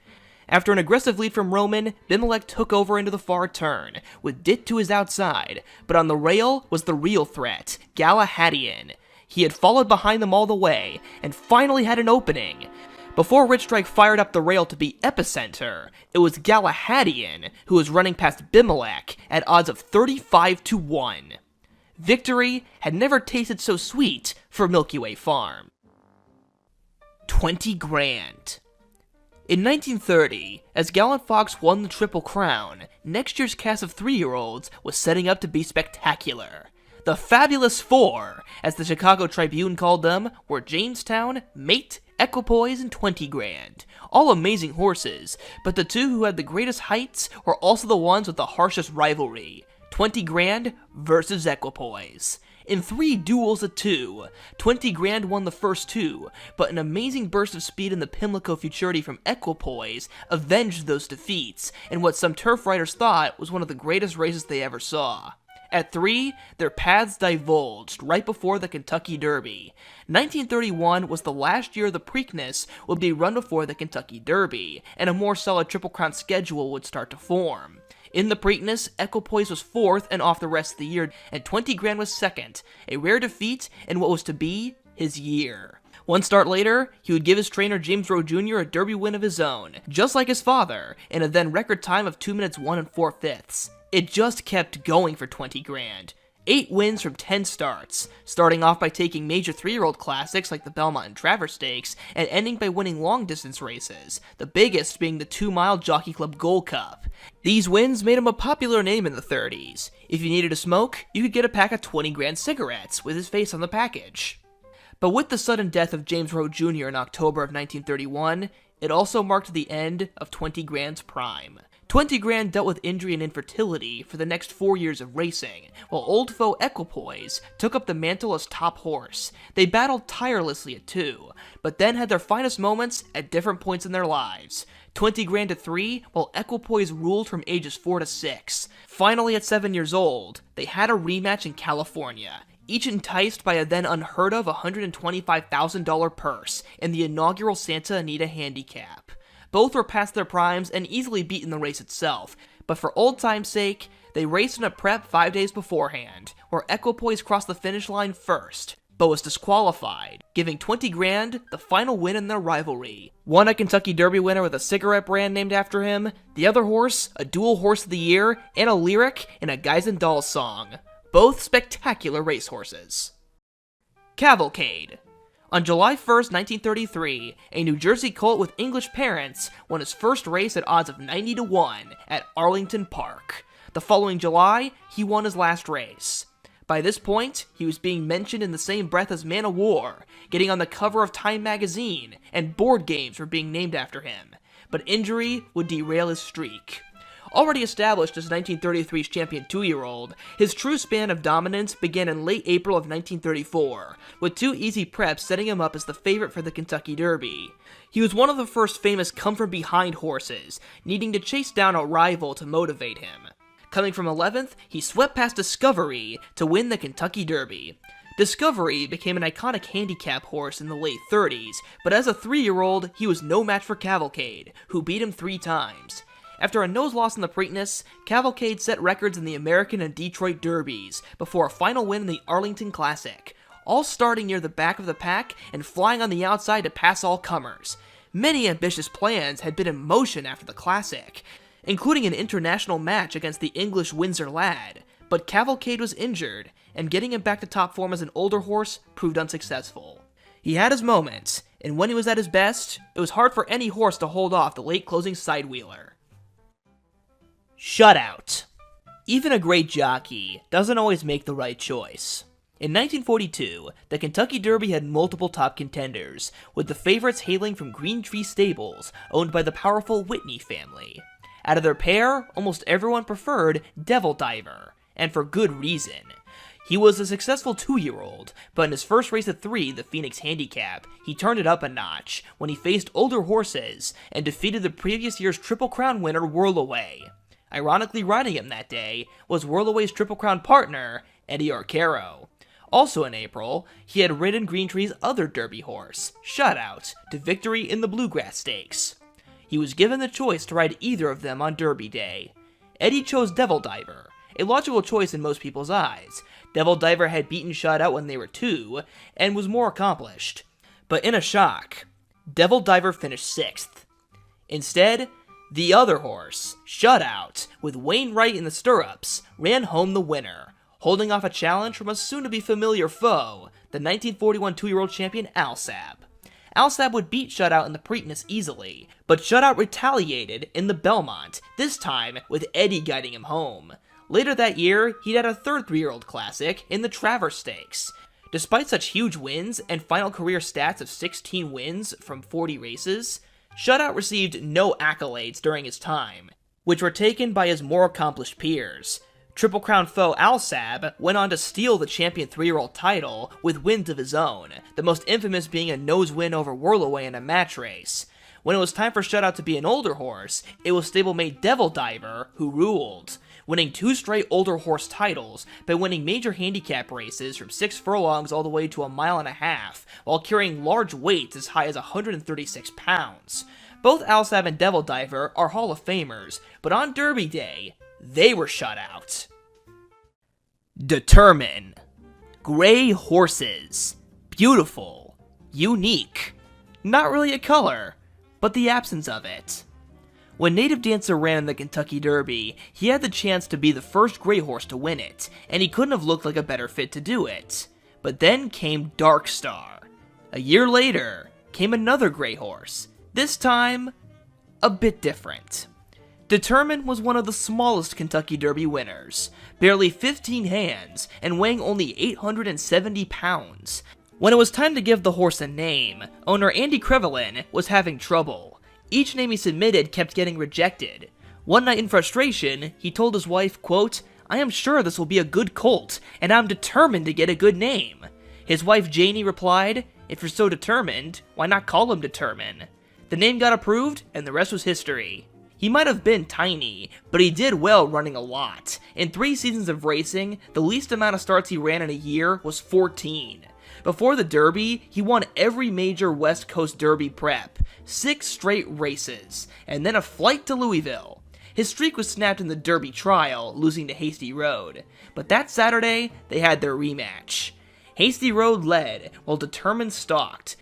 But this time, Determine had a little more in him, and took him down to win the 1954 Kentucky Derby, and become the first gray horse to win the Derby. He would skip the Triple Crown to pursue California's handicap races, something that would be repeated the following year by another California champion, Swaps. The two would have their matchup in the 1955 Californian Stakes, where it was Swaps who came out the victor. In the span of 2 years, Determine ran an incredible 44 times, and won 18 of them, with another 15 second and third place showings. Mostly a hardworking handicap horse that was never quite as respected as he should have. But on the first Saturday in May, it was the Gray who had his day. Decidedly. 8 years after Determine, his son would become the second gray horse to win the Kentucky Derby.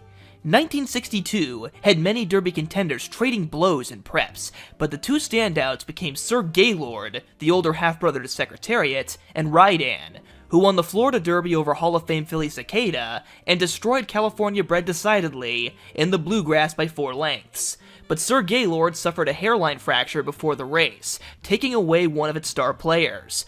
Rydan would be bet down to near even money, and Decidedly was a distant third choice. But between the Bluegrass and the Derby, jockey Bill Hardtack had made a suggestion to trainer Horatio Luro for their great colt. Add blinkers.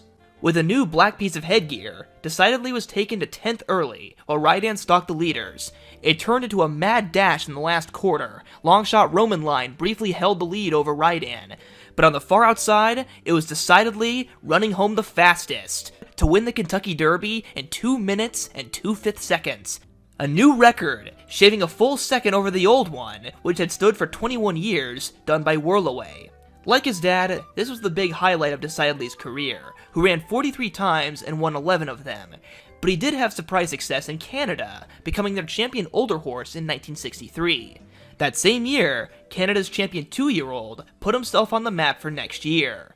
With help from the same duo of jockey Bill Hardtack and trainer Horatio Luro, he would win the Kentucky Derby, breaking Decidedly's Derby record. That horse was Northern Dancer. Jet Pilot. In 1946, Assault took the Kentucky Derby by a record 8 lengths over Main Chance Farms' favorite Lord Boswell. What people didn't know was that the winner of the 1947 Kentucky Derby had already introduced himself. In the undercard, a 2-year-old Jet Pilot had won his first race by 9 lengths. He was owned by Main Chance Farm and trained by Tom Smith, the man who trained Seabiscuit and made him a racing immortal. But this win didn't just announce Jet Pilot to the world, it saved his life. Main Chance's stables were stationed at Arlington Park in Chicago. 2 days before the Derby, while Jet Pilot was at Churchill Downs eyeing its debut, a deadly fire broke out at Main Chance's Arlington barn, horrifically taking the lives of 22 of their horses. In spite of the incredible tragedy, Main Chance persevered, and Jet Pilot remained a precocious and successful 2-year-old, claiming 4 stakes wins. By Derby Day 1947, a year removed from initial victory, Derby defeat, and tragedy, he was third choice. Phalanx was the favorite, after a big win in the Wood Memorial. California had second choice in On Trust, and Calumet had their almost obligatory Derby entry in the inaccurately named Faultless. Silent Tom Smith only had 2 words about his chances: will win. Jet Pilot rocketed to the front and controlled the pace, having a solid advantage for most of it, but in the final quarter, that was when he reached his limits, as Phalanx and Faultless had other ideas. Phalanx on the far outside and Faultless between horses surged forward, and the 3 of them hit the wire in a blanket photo finish.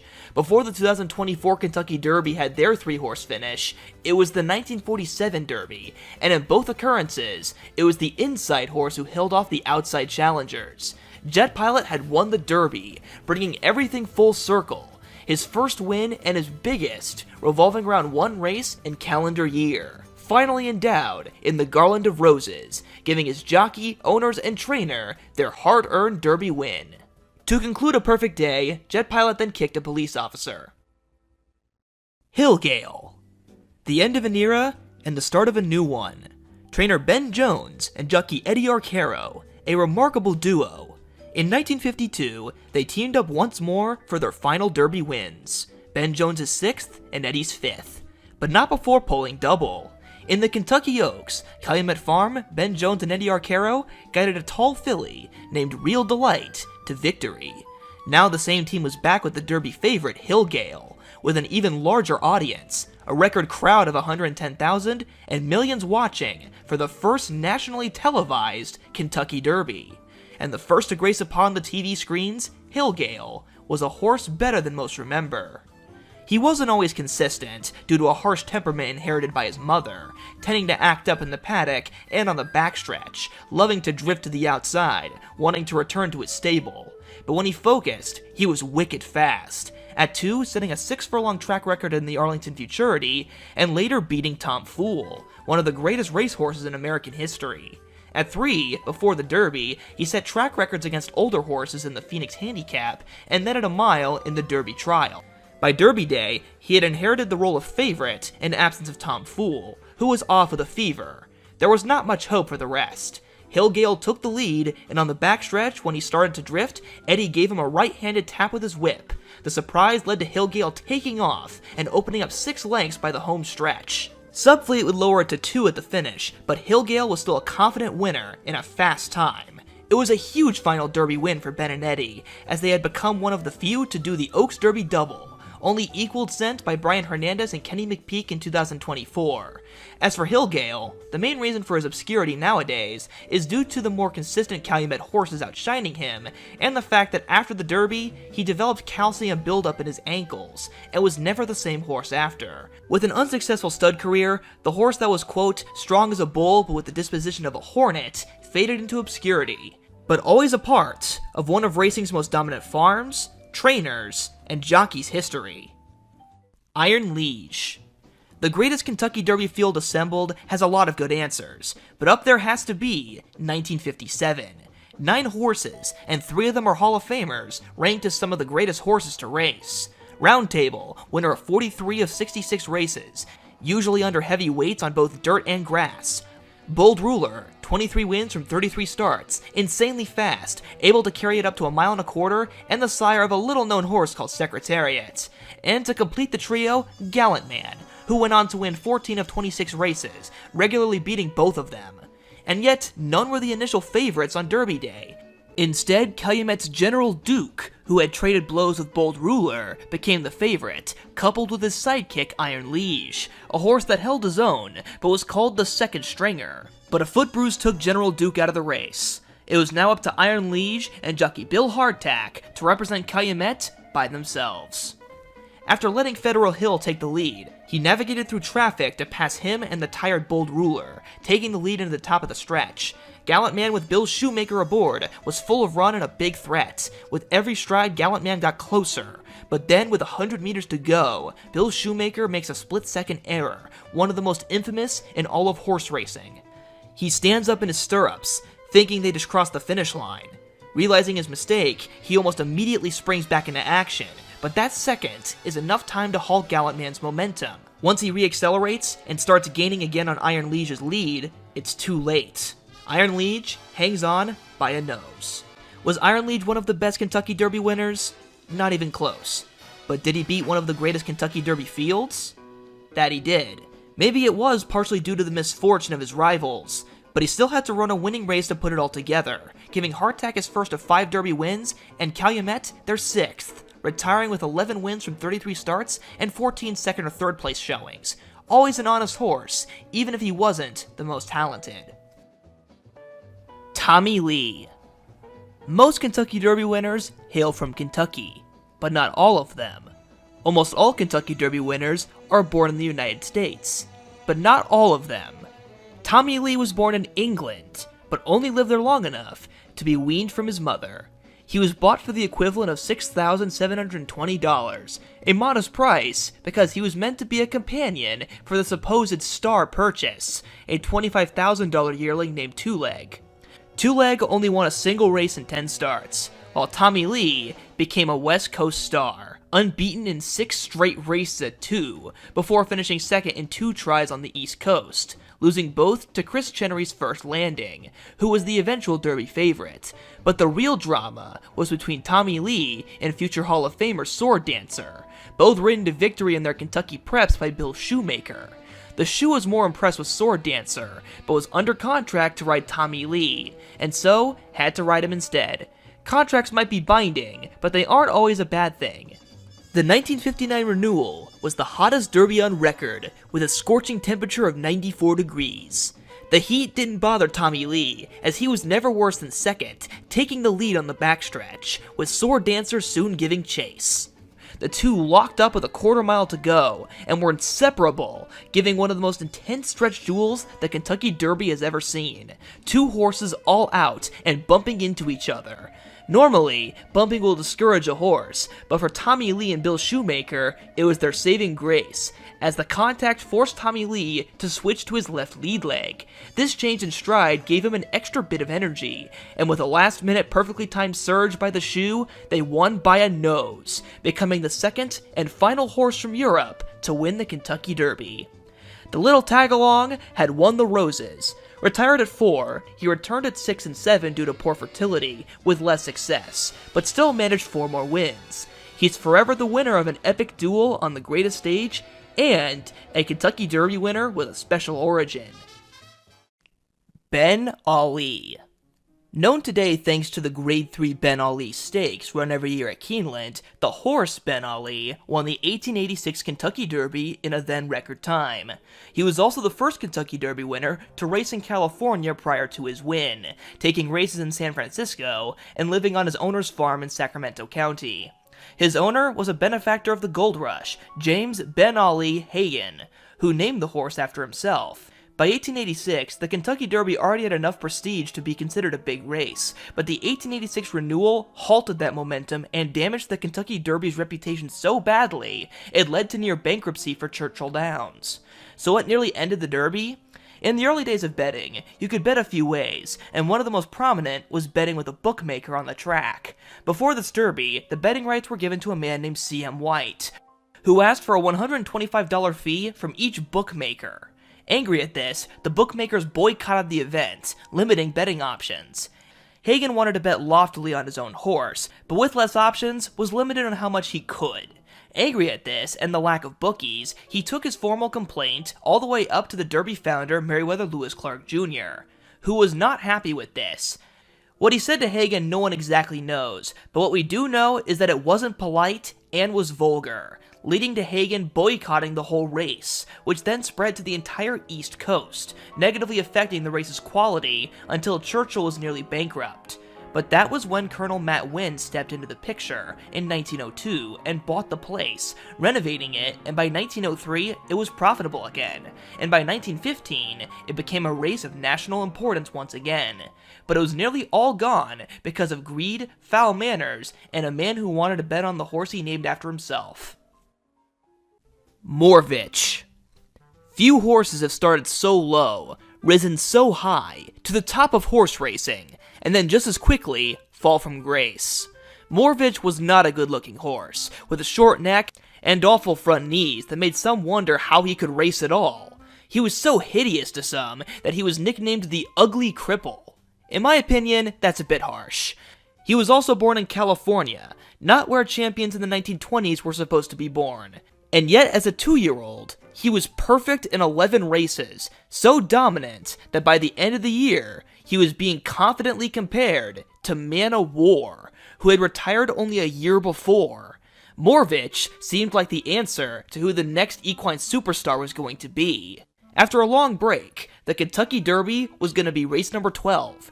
People gathered just to see him work out, and the Kentucky Derby only solidified things, as he ran home, defeating Man O' War's full brother and the Kentucky Oaks winner, to win by a length and a half. California's first Derby winner, and to this day, the biggest win streak from a Derby winner. It was also the first Kentucky Derby to be filmed and screened in movie theaters. For the first time, a cinema goer could watch a reel of the Kentucky Derby before their film started. It was later used in the 1922 silent motion picture, simply called The Kentucky Derby. Things had already come a long way since the horse in motion. And then it just suddenly stopped. Morvich was no longer sound, and tasted defeat for the first time in unlucky race number 13, to Whiskaway. A week later, Whiskaway beat him again, and Morvich eventually fell into obscurity, retiring with 4 straight losses. He was a failure at stud, and thus the former movie star faded out of the public's eye, living a quiet life back in California, and passing at the decent age of 27. Described as a very kind stud. As brief as his success was, few horses ever got as close as he did to being in the same sentence as the Mostest horse. A mighty accomplishment for a horse most thought wouldn't do anything.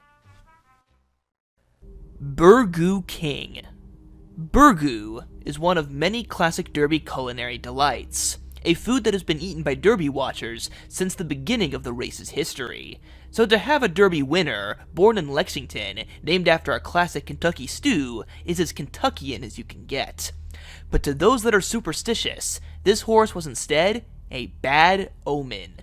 On Derby Day 1932, he donned saddle towel number 13, the first to win with that number, and misfortune befell those near him and to himself. He was the first horse to win the Kentucky Derby in Preakness, to then not race in the Belmont Stakes, as he was injured after the Withers Stakes. He struggled with soundness all his racing career, leading to a mostly unsuccessful comeback, although ironically, he is the only Derby winner from Colonel E.R. Bradley's 4 winners to win a race after the Derby.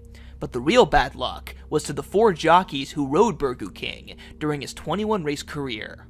The luckiest, Don Meade, was suspended for 2 years after betting against his own horse. The other 3 were all dead by 1936.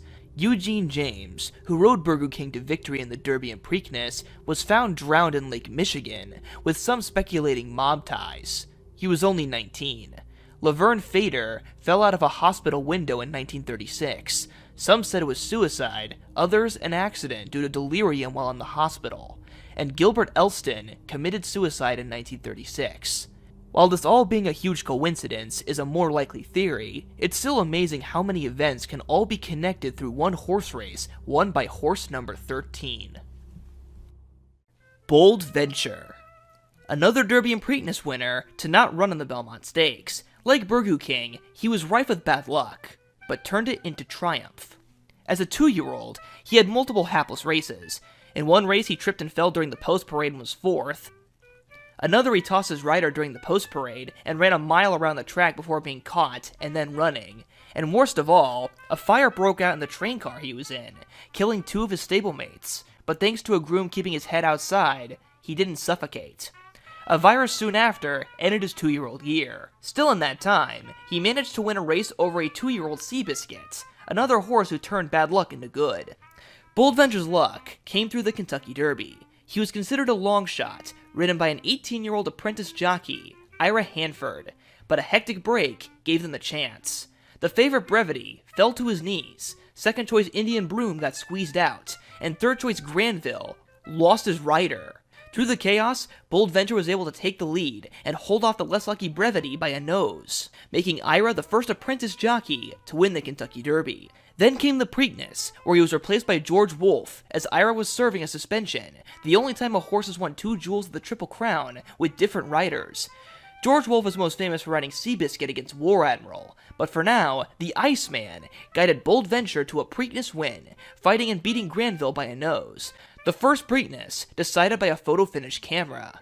Unfortunately, that hard-fought win ended his career, as he suffered a bowed tendon post-race that forced his retirement to King's Ranch in Texas, a state not thought to produce great champions. But once again, Bold Venture came out on top, to this day being the only horse to sire 2 Kentucky Derby winners, both from Texas, assault, and middle ground.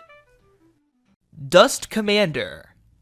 A little horse who could, and the start of a type of journalism, was what the 1970 Kentucky Derby brought to the table.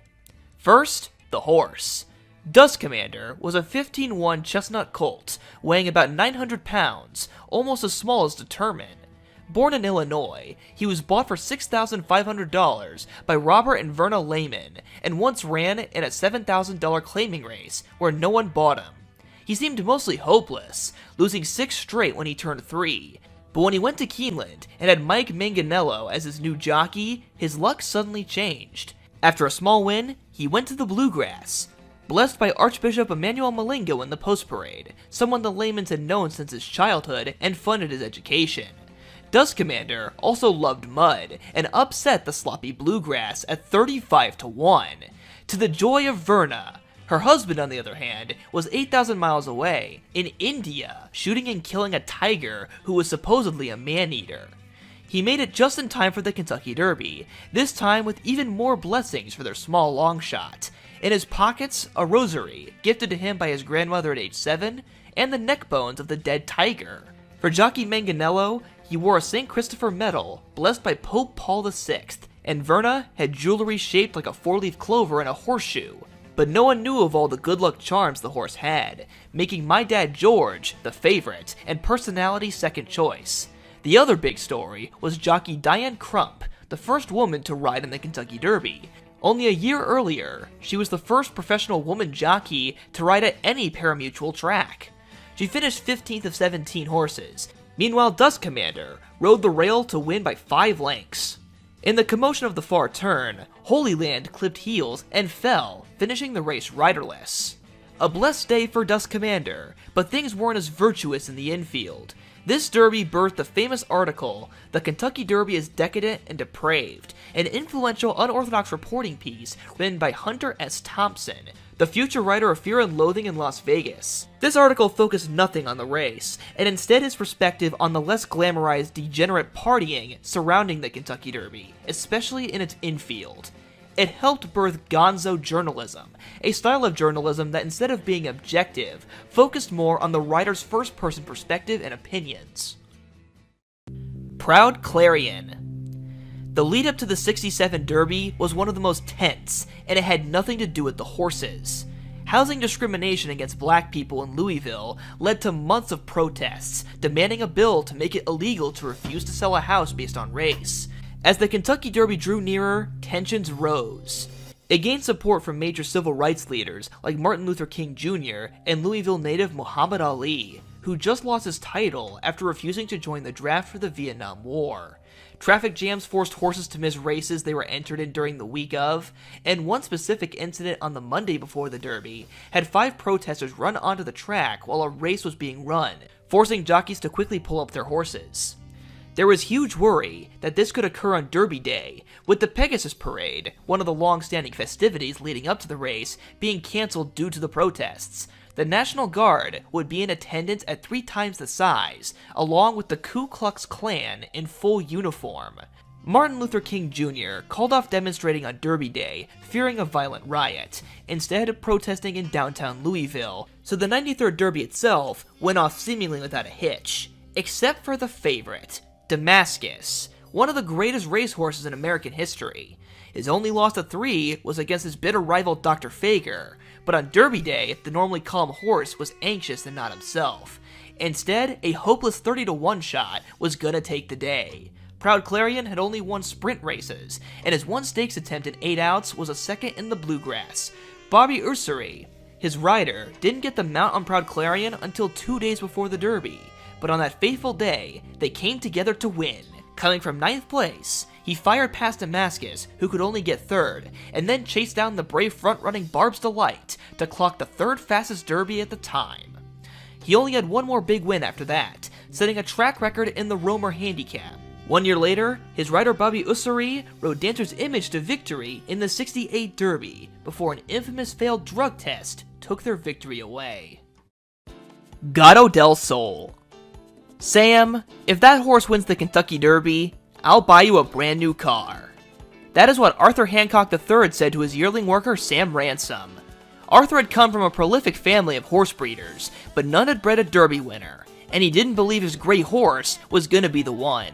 But Sam Ransom thought they had something good. At 2, he won the Del Mar Futurity, but then lost his next 7 races going into the Derby. It wasn't all bad. He had ran well to be second in the Bluegrass Stakes in his last tune-up. Starting in 19th in last place, he got the perfect setup. The filly Cubecoy's Joy ran fast early fractions, which exhausted the favorite Air Forbes 1 and second choice Albaba. Gato del Sol simply got closer and closer until he was in a 5-horse wall for first. He still had plenty left and pulled away to win by 2.5 lengths at 21-1, giving the Hancocks their generational dream of a Derby winner and Sam Ransom a new Lincoln to drive.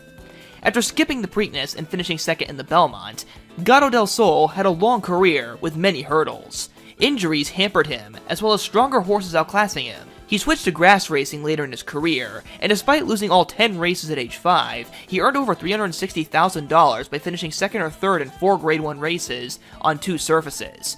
While not ultra-talented, those who knew him best described him as one of the sweetest horses they had met. Finally, at age 6, he ran his 39th and final race, the mile-and-a-half Caballero Handicap, and actually went out a winner with a 7th win. He wasn't a great sire. In 2000, he was pensioned and bought back by Hancock to live his final years where he was born, living to be 28 years old. Sonny's Halo. Northern Dancer gets all the credit as Canada's best horse and Kentucky Derby winner, but 19 years later came Canada's 2nd Derby champ and Kentucky's 4th foreign-bred winner. He was owned by David Foster, known as Pud, and trained by David Cross Jr. The Davids had teamed up to campaign a $3,900 bargain Foster had bought named Mostly Sunny. She ran 48 times and was kept as his only broodmare, where she produced Sonny's Halo, the first horse he ever bred. As a 2-year-old, Sonny's Halo proved his talent immediately, as he rattled the trio of Canadian stakes races, topped by the Coronation Futurity. He wasn't as successful in America, on 2 separate trips unable to win. After 2 particularly bad performances, it was found he had stress fractures in both of his knees. For the next 4 months, he trained in California, mainly in the swimming pool, which reduced stress on his legs and got his strength back. Cross only had 3 horses by the time Sonny's Halo returned, and his wife had put a future winter book bet on their steed at 100-1 odds. For Pud, the ownership was a family affair. The noble horse returned as good as ever, winning the Rebel Stakes and Arkansas Derby. Ironically, this Kentucky Derby would be cloudy and rainy, but that didn't dampen Sonny's Halo.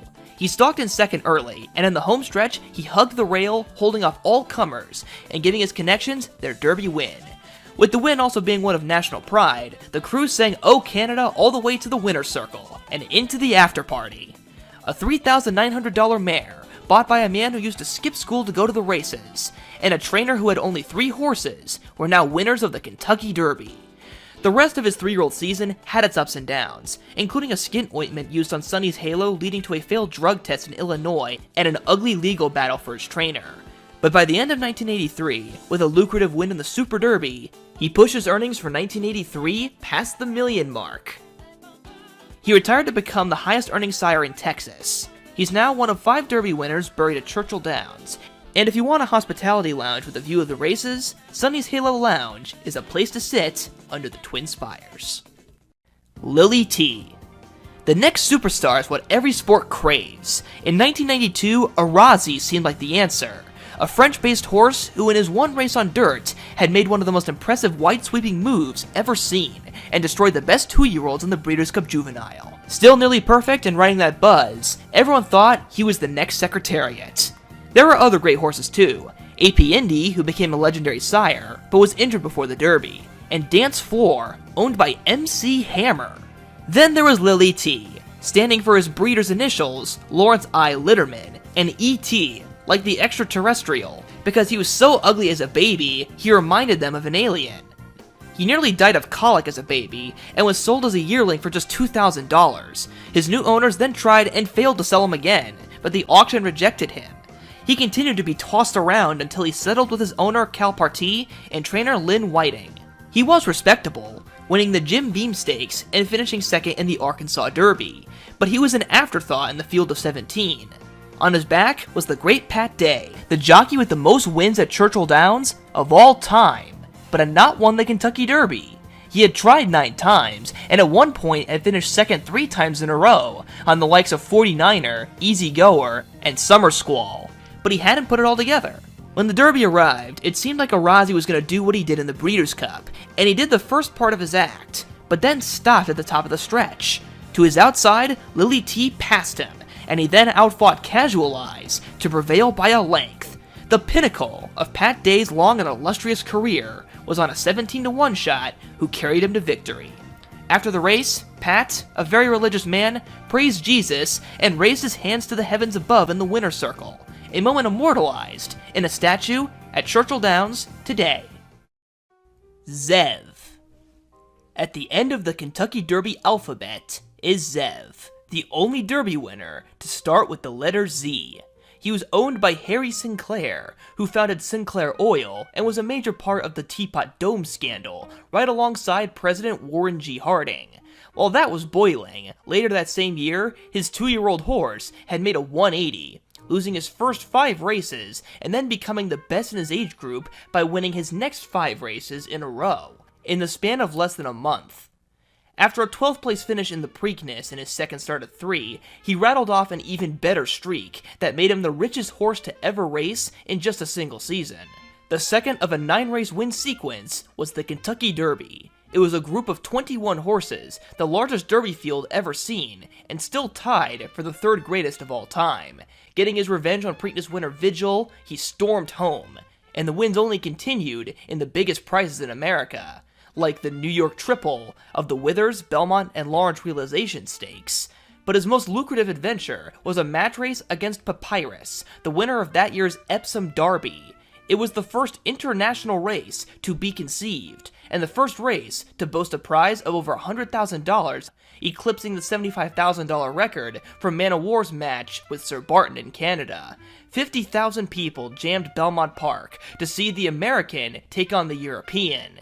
It was a revolutionary new idea that is now commonplace today. The only one-on-one match that had generated more hype in 1923 was between Jack Dempsey and Louis Firpo.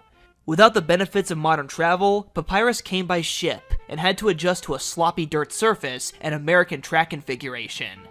It was an inherently unfair race. From the get-go, Zev took command and couldn't have made $100,000 in the Roaring Twenties look easier, cantering home.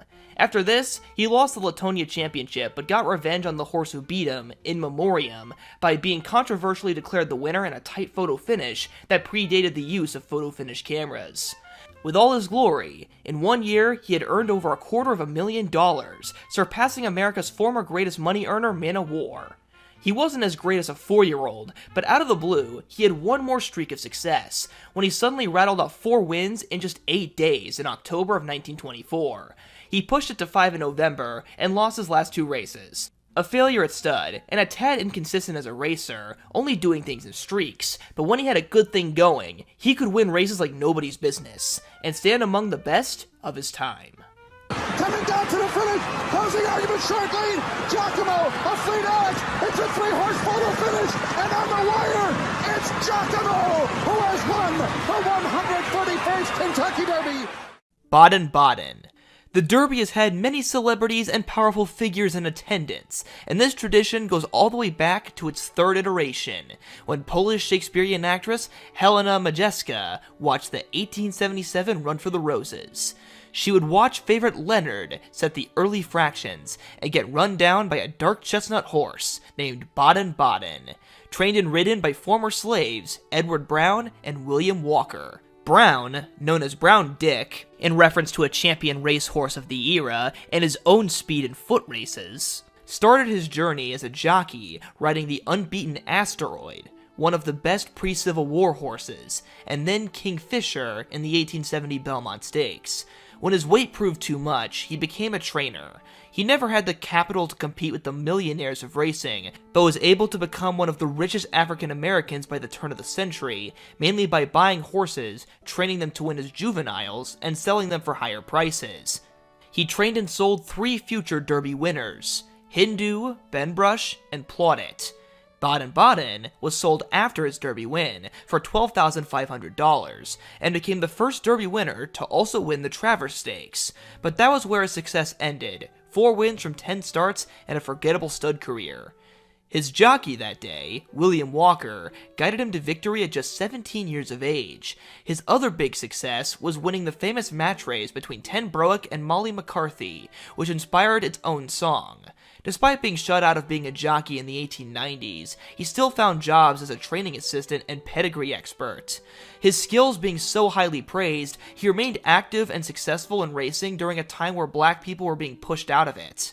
One of the later horses he had a hand in starting the career of was a grumpy chestnut who went on to become America's first Triple Crown winner, Sir Barton. Daystar. Possibly the first Kentucky Derby winner ever photographed, Daystar had a long career, but it was one that was forgettable, besides his win in the 1878 Kentucky Derby. Himyar was the heavy favorite, with Daystar being a distant second choice. But with no starting gates in those days, it was a walk-up start, and after 4 false starts, the race was off, with Himyar breaking terribly, 10 lengths back. Daystar, on the other hand, had the lead and never lost it, as he set a new record for 1.5 miles under jockey Jimmy Carter, 99 years before the more well-known Jimmy Carter became president. He also did once have partial ownership and an alumni of the Preakness Stakes. Daystar raced until he was 7 years old, with modest success, winning 11 times from 42 races, later becoming a steeplechaser, jumping over fences, a unique route for a Derby winner. Remarkably, something like this has occurred in more recent history, when Mr. Hot Stuff ran 15th in the 2009 Kentucky Derby, and later in life won 2 Grade 1 steeplechases. Lord Murphy. When Tennessee and horses are put together, it's usually in reference to the beloved Tennessee walking horse, known for their smooth gait rather than their speed. Tennessee's most famous person, Elvis Presley, owned a couple of these in his time, but in the 1800s, many great thoroughbreds also came from the state. And the first horse not bred in Kentucky to take the Kentucky Derby was a Tennessee bred, Lord Murphy. Originally named Patmos, he was sold for $400 and given a new name. The 4th Derby was an interstate battle. For Tennessee, the favorite Lord Murphy, for Kentucky, Falsetto, and the filly, Wissahickon, the full sister to the first Derby winner Aristides. The big drama of the race occurred on the first turn, when Ada Glenn collided with Lord Murphy and nearly fell to his knees. This would have stopped most, but Lord Murphy recovered, and with half a mile to go, he had the lead. Falsetto, with the great Isaac Murphy aboard, got on even terms, leading to a first of many thrilling Derby finishes, but in the final 40 yards, Lord Murphy pulled ahead, to win the day in a record time of 2 minutes and 37 seconds. A record that lasted 7 years. Following this win, Lord Murphy took Churchill Downs' St. Leger Stakes, a no longer existing race, and was sold for an unsuccessful campaign in England. He retired with 6 wins from 14 starts, with no success at stud, while his rival Falsetto sired 3 Derby winners, getting his revenge off the track. Fonzo. Eat My Dust. A classic piece of trash talk you could use in a race. It was perfectly appropriate for the 1880 Kentucky Derby. The track that day was extremely dusty, and Fonzo was the culprit, being the frontrunner the whole way around. The dust got so thick, it was 5 inches deep, and the back runners were totally obscured. The race had quickly divulged into a match race between Fonzo and the favorite Kimball, but Fonzo led every step of the way. Kimball ran valiantly in a performance that was described as a winning one. However, Fonzo was too much, and won by a length. After the race, the jockey on Kimball, Billy Lakeland, filed a claim of foul to try and get Fonzo disqualified. It was the first Stewart's inquiry in Kentucky Derby history. The claim was disallowed, and Fonzo stayed the winner, with young 18-year-old jockey George Lewis aboard. Tragically, George died only a month later after falling off his horse in a race in St. Louis. An awful end to a career that seemed to be only just starting. As for Fonzo, he retired only a start later with 5 wins from 12 starts and earnings of $8,175, the second lowest from a Derby winner in history. Despite paltry earnings, he had beaten one future champion during his career, when he outran Luke Blackburn in the Phoenix Stakes. Luke was a legendary Tennessee bred that after his initial loss to Fonzo, won 22 of his next 23 starts at age 3. Fonzo passed away around the turn of the century, with his lasting impact as a sire being through his daughter Fondling, who then gave birth to one of the best fillies of the 19th century, the legendary black mare Imp, a winner of 62 races. Buchanan. The rider can make all the difference. There was no clear favorite before Kentucky Derby number 10. Buchanan certainly wasn't going to take the role. In 6 starts, he had never won a race. Although he wasn't without talent, he had finished second in 5 of them and third in the other. He just had a problem. His temper. Described by his jockey as the wildest horse in America. That jockey just so happened to be one of the greatest to ever sit on a horse's back. Isaac Murphy. A jockey so good that by the end of his career, he had a winning percentage of 34.5%. Today, the greatest jockey struggled to win 20%. His first of 3 Derby wins was on the horse he would have never picked.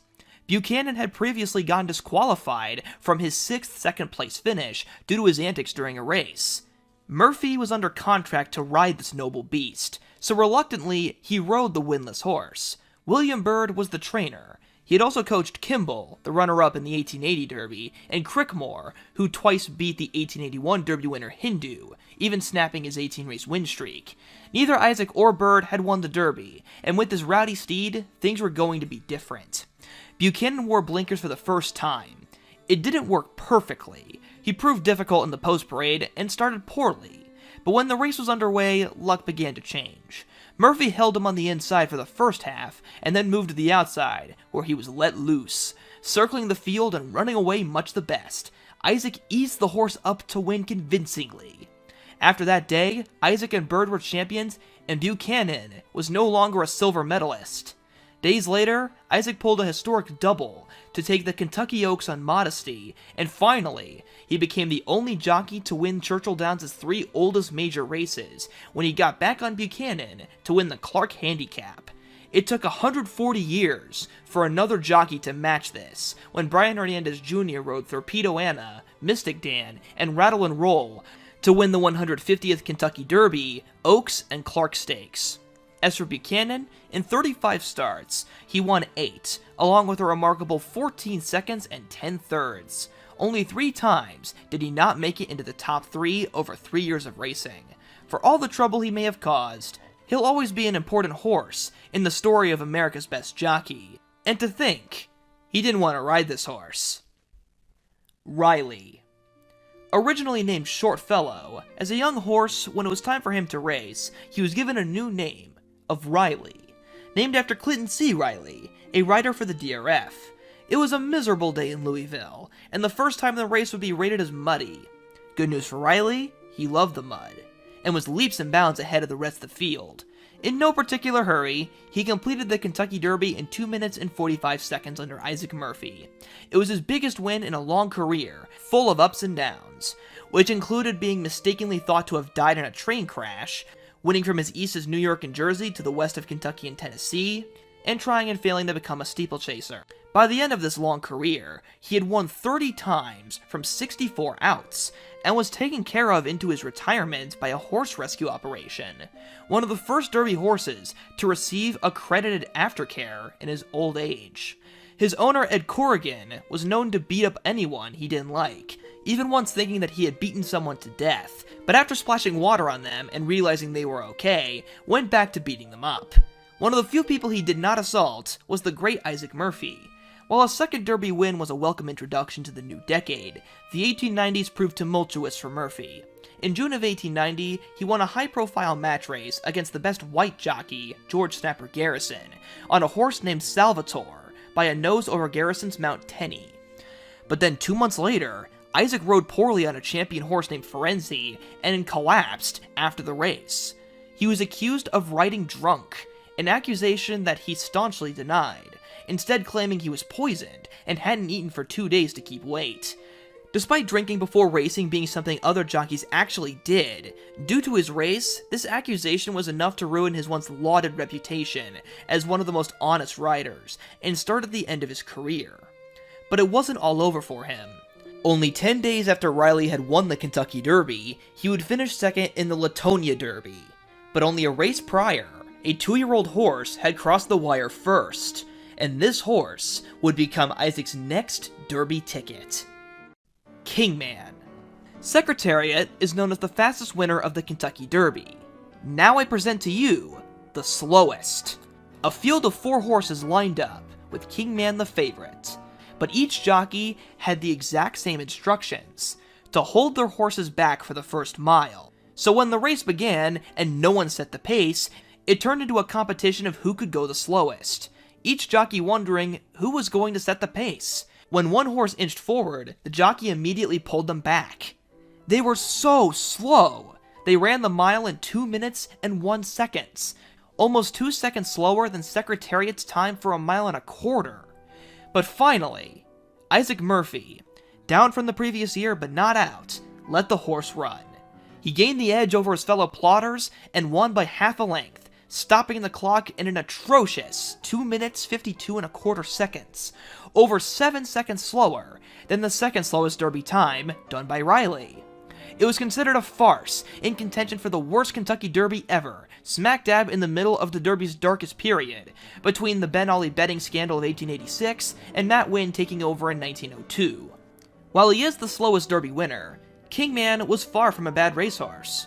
The Tennessee bred had won the Phoenix Stakes in a start prior in record time, and in a workout, he had worked the Kentucky Derby distance in 2 minutes 35.5 seconds, only a second slower than the fastest Derby at the time by Spokane.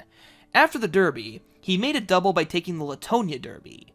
He was retired at the end of his 3-year-old year, and sadly passed away at just 5 years old. For the people surrounding the horse, it was a historical win with merit. Isaac Murphy became the first jockey to write 3 Derby winners. It took 39 years to tie that mark with Earl Sandy, and 57 to surpass by Eddie Arcaro. Kingman was also the only Derby winner co-owned by a black man, in Dudley Allen, who also trained the horse. It was the last time an African-American trainer won the Kentucky Derby.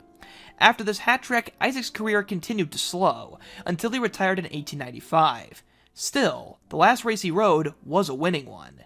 He tried to switch to training, but sadly he passed away in 1896 at just 35 years old from pneumonia, a common side effect for jockeys in those days due to how light they weighed. The crash diets needed to stay 100 to 110 pounds caused a very weakened immune system. He was the first jockey inducted into racing's Hall of Fame. Even today, there are things that he has done that no jockey will ever replicate, and while it has taken longer than it should have, he is finally getting the name recognition that he deserves as the Prince of Jockeys. Joe Cotton. Twice upon a time, a man placed a large bet on a chestnut racehorse. The first time, it was a man named Joe Cotton, a New York bookmaker, and he placed it on a horse named after him. But Equine Joe Cotton wasn't just sentimental. He was a good horse, riding a 3-race win streak that year. There was money, but also pride on the line for Joe Cotton as he bet on Joe Cotton. As the field departed from the starting line, the horse stumbled and started 7th of 10 horses. Fast fractions were run up front, but 17-year-old jockey Erskine Henderson was patient and saved Joe's burst for the end. With a 1/4 mile left to go, he was asked for everything, and he got it. But it wasn't clean. Joe bobbled in the stretch, and on the outside, Bresson flew to try and run him down. And at the wire, it was Joe Cotton by a neck. For trainer Abraham Perry and jockey Erskine Henderson, his human inspiration was a richer man, but also had more gray hairs. 2 years later, a older, more battered Joe Cotton ran against one mare named Binette in the Average Stakes under new ownership by the New York elite Dwyer brothers. Mike Dwyer decided to make a bet on his heavy favorite, asking 2 commissioners to bet $3,000 each. But there was a miscommunication. They thought that he wanted $3,000 in winnings from these bets. And to do that, with the horse being at odds of 1 to 6, they both had to bet $20,000 each, which is what they did. Some sources even say they bet as much as $60,000. Even if we lowball it at just $40,000, that's $1.3 million in today's money. And jockey Jimmy McLaughlin, who would ride Joe Cotton, was told of the huge bet. Certainly there was no pressure. What was supposed to be a slam dunk turned into a fierce race, as Bennett went for broke and opened up 12 lengths on the backstretch, forcing Joe Cotton to run her down while carrying 25 more pounds. Every stride, he got closer, but the gap was nearly insurmountable. Jimmy never rode a race harder as they flew, and at the wire, with only one stride left, Joe mustered his strength once more and barely won, while also setting a track record for 1 mile and 3/16. Mike Dwyer nearly collapsed from the pressure of the race, and likely shaved 5 years off his life in 2 minutes, while Jimmy was so exhausted he had to be helped off the horse. Following this, Joe Cotton continued to decline in quality, facing injury and becoming a bleeder, until he fell in a race in Boston. At the time, he was reported dead, with a broken shoulder, but he actually lived. Rehabbed through swimming, he lived for an unclear amount of years, passing between the ages of 15 to 23, used as a crossbred sire and a hack horse. A mysterious but slightly uplifting ending to a horse who knew how to provide a thrill. Look out! In 1893, a flashy chestnut horse, with 3 white legs that went up to his knees, led the Kentucky Derby field, and won easily by 5 lengths. That was his greatest win, and his life before and after is mysterious. Some claimed he was bred by the Scogan brothers. Others believed it was Robert McClellan. As a 2-year-old, he was dominant, winning 9 of 20 races including the Minneapolis Stakes. Following his easy win in the Derby, he continued to race, being gelded at age 4 and running until he was 6 or 7 years old, with 17 wins from 66 outs, not just on flat, but also over steeplechases in Canada. How his life ended is unclear. Most don't paint him as living past 7 years. Some said he died in a steeplechase. Another story claimed that at the age of 8, he was sold for $65 to L. Reinhardt Jr., with his whereabouts afterward unknown. When the DRF published an article on the lives of every Derby winner in 1910, his paragraph was brief, and he was written to have been, quote, long gone, adding to the mystery of how the life of this bright-colored horse concluded. Montrose. Every owner should believe their horse can win, but how confident can you be? How about betting over $2,000 on your horse, who is the second highest priced entry in the field, at 10 to 1? Even so, the field in general is considered far from the best. Jim Gore was the favorite, but after a half a mile, he was finished. Under 17-year-old Isaac Lewis, Montrose was guided to the lead. Isaac had been riding since he was 11 years old, guided by another successful African-American horseman in trainer Byron McClelland, the trainer of Hall of Fame stallion Henry of Navarre. While some were disappointed that Montrose won the race because he was a long shot, his connections laughed all the way to the bank, cashing $20,000 on top of the Derby's $4,200 winner's purse. Despite not being considered the best Derby winner, Montrose never seemed too far away from another success. In all 4 of his seasons on the track, he was able to win a stakes race, an above-average level of quality for any racehorse. 14 wins from 51 outs. He wasn't a successful stud, and died at 14. Isaac would go on to work at the very brief Harlem Park in Kentucky, before it closed due to a gambling ban. His last reports were working at a Turkish bath. Macbeth II. The stereotype of a Kentucky Derby winner is a stallion that doesn't race for a very long time after winning. But Macbeth II was the complete opposite, being the 3rd and last gelding to win the Kentucky Derby in the 19th century. Being a gelding, there was no Lady Macbeth guiding him towards murdering King Duncan. Instead, it was a 17-year-old jockey named George Covington, who would guide him from the back of the pack all the way to the front to spring an upset as the 5th choice in the 1888 Kentucky Derby. He may have had his magnum opus at 3 years old, but Macbeth II was far from done. He would have the 2nd longest career of any Kentucky Derby winner, a remarkable 106 starts with 25 wins. Although by the end of his career he was a cheap claimer, but described as kind-hearted, the perfect horse for a young jockey or exercise rider to learn on. It was an unexceptional end to his racing career, although he still had some permanent damage from it, as he had all the nerves in one of his feet removed during his career. Despite this, he lived a long life post-racing. How long isn't clear, but in his final years he was seen being a saddle horse in Lincoln Park. A peaceful end to Macbeth II, in sharp contrast to his namesake. Halma. Byron McClellan didn't just teach a jockey how to win the Kentucky Derby. He trained his own horse to do it too. It was also the first Derby under the Twin Spires. The original Churchill Downs didn't have the iconic structure, but when it was time for a new grandstand to be made, a draftsman named Joseph Valdez had an idea. He wanted to add something special, something striking, to give the otherwise ordinary grandstand a cherry on top. His inspiration speculated to be the Louisville Trust Building across the street from the DX Murphy office where he worked. It worked better than anyone could have imagined. When you mention these structures, everyone knows what you're talking about. The 1895 Derby was both the first of a new era and the last of an old one. This was the 21st and final time the Kentucky Derby was contested over a mile and a half. Byron would be both the horse's trainer and owner, and those who rode Halma were two of the youngest jockeys to ever win the first Saturday in May. First, it was Lonnie Clayton, who rode Azra in 1892, but by Derby Day, his new regular rider was James "Soup" Perkins, no older than 16, and ready to guide the Black Stallion. They had already teamed up to win the Phoenix Stakes in record time 3 days earlier, and with just 3 opponents, Halma won by 5 lengths, one of the easiest Derby wins ever seen. It was one of many successes for Soup, who was the best jockey of 1895, with a record 192 victories, but just like most young African-American stars of the era, he was pushed out just as quickly due to racism and battling weight.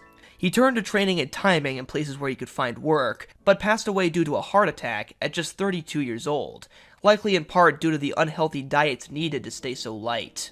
Halma would continue his career and take the equally valuable Latonia Derby and Clark Handicap, but an injury sidelined him and he was never the same athlete.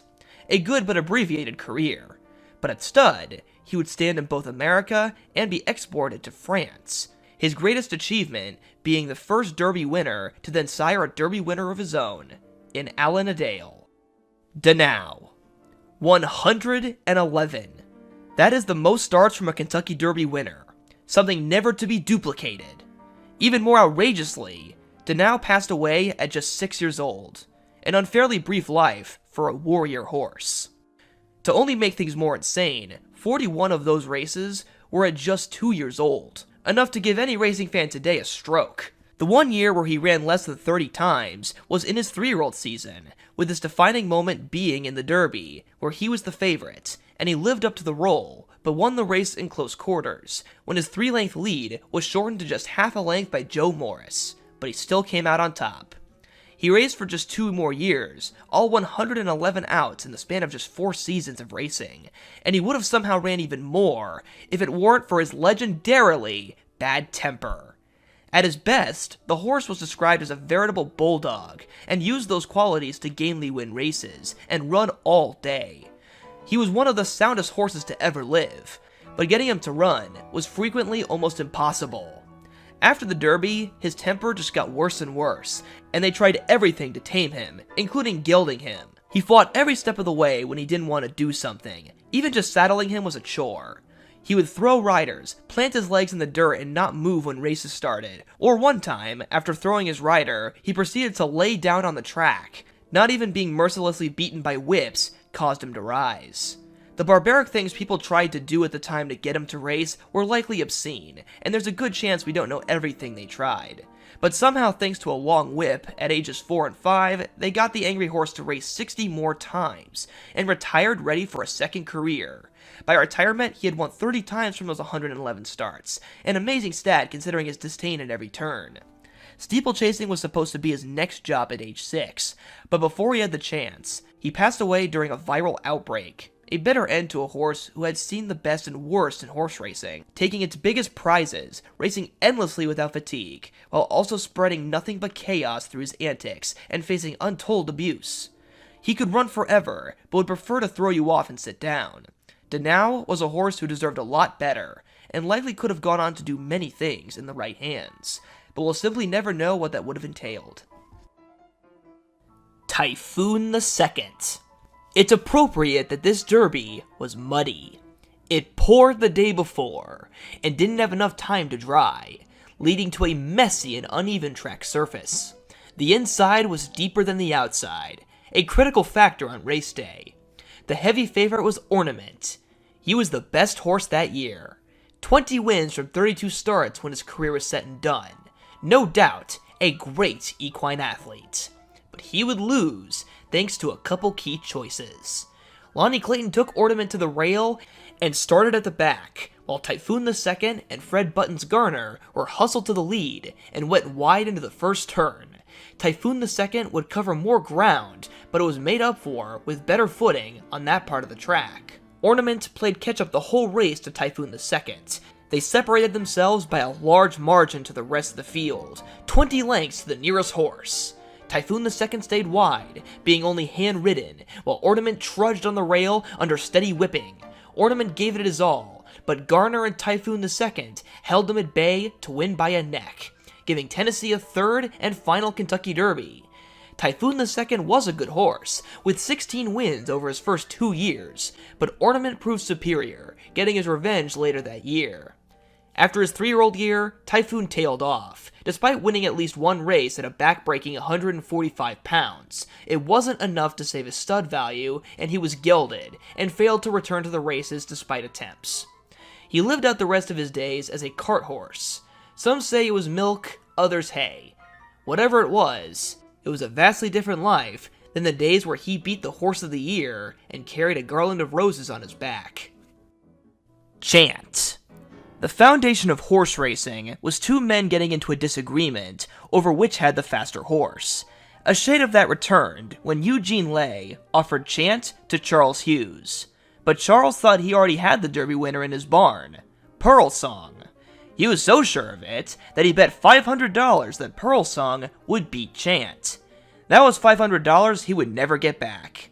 With Frank Goodale aboard, Chant made it an easy win. Under hard restraint, he won by 6 lengths, with some reports even claiming up to 10 lengths, which, if true, would be a record, vindicating his father, the 1879 runner-up, Falsetto.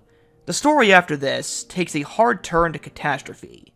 Just 4 days after winning, Jockey Goodale was riding at Churchill again, when his horse, Judge Payne, stumbled and fell on top of Frank, killing him. A brutal reminder of the risk every jockey accepts whenever they ride. As for Chant, he ran arduously. He had already run 25 times as a 2-year-old, taking 8 wins, and the ante was only upped when he competed in his 3-year-old year, with 33 starts. He managed a solid strike rate with 13 wins, including the Clark, but it was simply too much. And he cracked as a 4-year-old, and was never the same, racing 5 times over 2 years. He was a failure at stud, but will always be a tough racehorse. Plaudit. Ben Brush was one of the best horses of the 19th century, and his 4-year-old season was considered the greatest of all.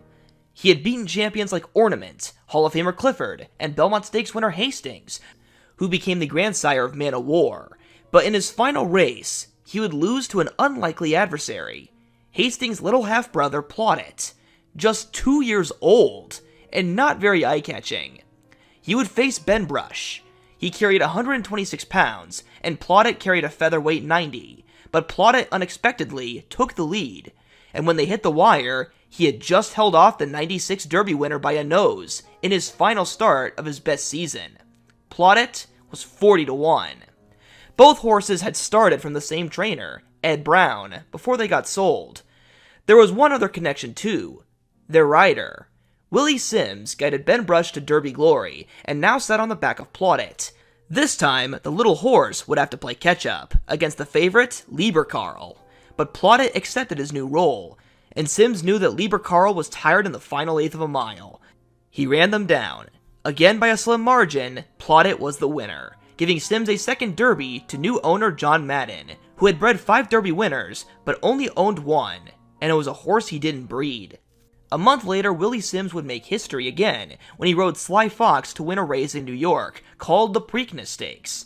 Not recognizable as the Maryland staple we have today, but that win made him the only African-American jockey to win all 3 jewels of the Triple Crown, having already won 2 back-to-back Belmonts with Comanche and Henry of Navarre in 1893 and 94. Plottet rattled 4 straight wins, including a second win over Lieberkarl in the Clark, but was injured at the end of the year, just after being sold for $25,000. With his head low, Madam bought him back for $12,000, and Plottet became a modest sire, producing dominant handicap horse King James, but nothing like the stud power of his big brother Hastings. In a unique twist, one of Plottet's best contributions was to the quarter horse world, with a grandson who was also named Plottet.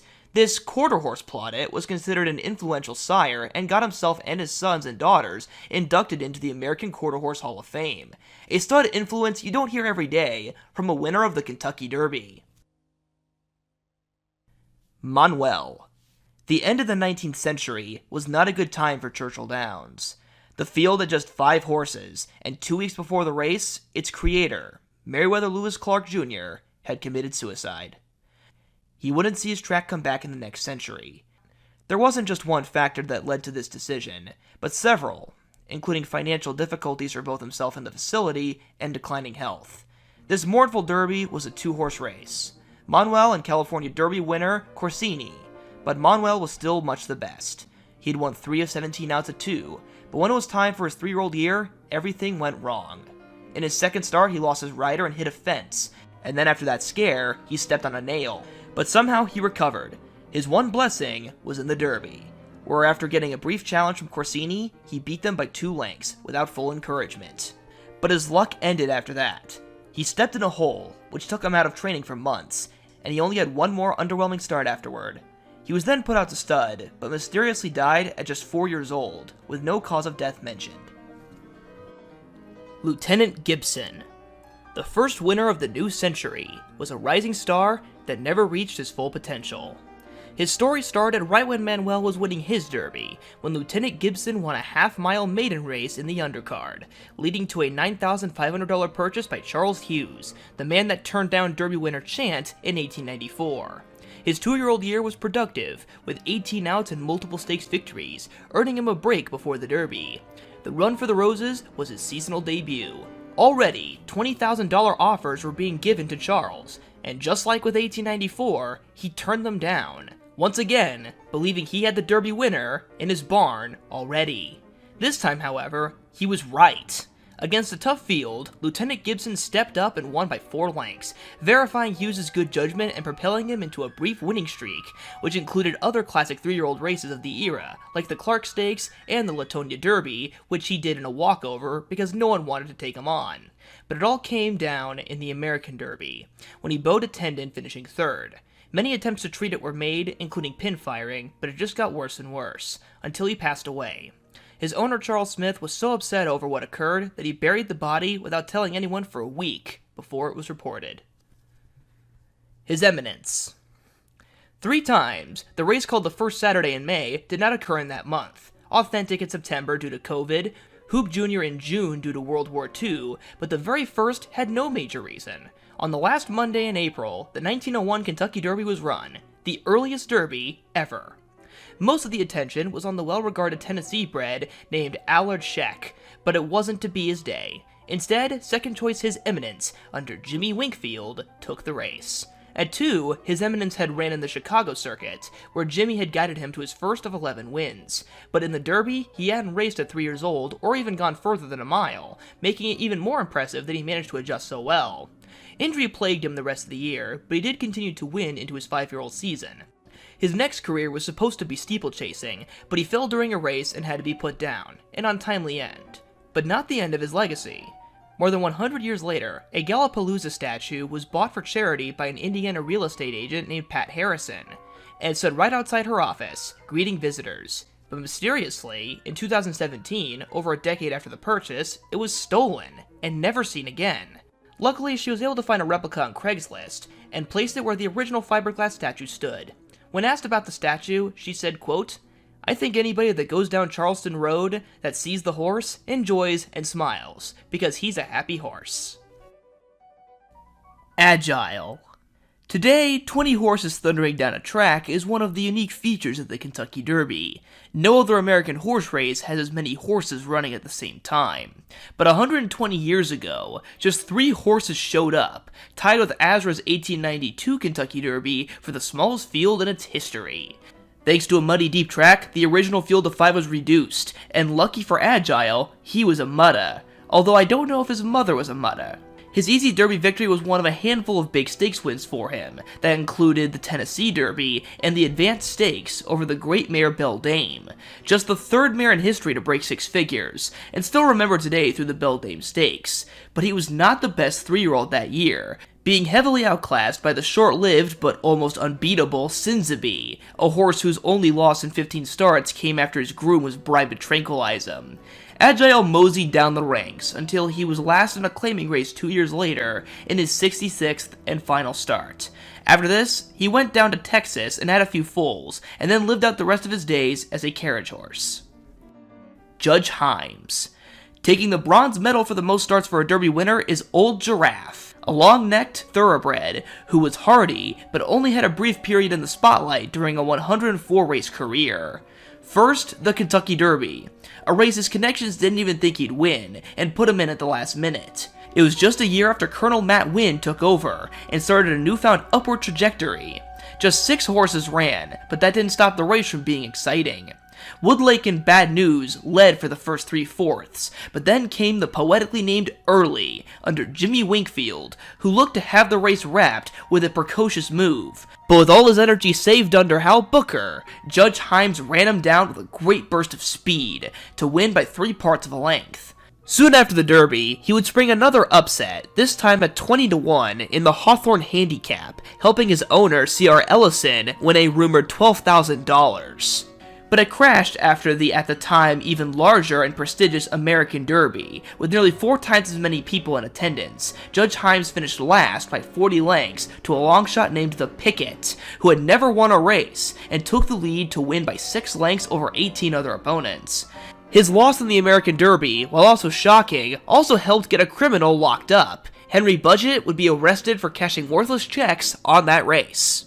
After this loss, Judge Himes continued to race, with an average of 30 races a season from ages 3 to 5, amassing 18 lifetime wins in multiple stakes from 1 1/8 to 2 miles in length, garnering a reputation as a hard-working horse, but not the best around, and one that loved the mud, likely due to having sore heels. When he retired from racing, he sired a few crossbred horses, but after 1908, his whereabouts are unknown. He simply faded from people's memories. Elwood. A winner can come from anywhere, and be created by anyone. Emma Hold Prather would become the first woman to breed a Derby winner on her farm in Missouri, one of the most remote and unique places for a winner to come from. Elwood was then bought by Charles Boots Elwood Durnell, who gifted the horse to his wife, Laska Durnell. While the namesake Elwood didn't think much of him, leaving for Chicago before the Derby because of a disappointing workout, his wife Laska had more faith, and ran her horse as the longest shot on the board of a 5-horse field. He wasn't highly liked, jeeringly called the Missouri Mule, as he was running and claiming races as low as $300 in California prior to his big date. The Derby initially proved those doubters right, as he trailed, but it was just to save his energy. He was released in the last quarter, providing one of the most thrilling finishes at the time, when he fought tooth and nail with the better-liked Ed Tierney to win by half a length. The win was one of the greatest and emotional days in Laska's life, turning her and breeder Emma Prather into history makers, thanks to their Missouri colt.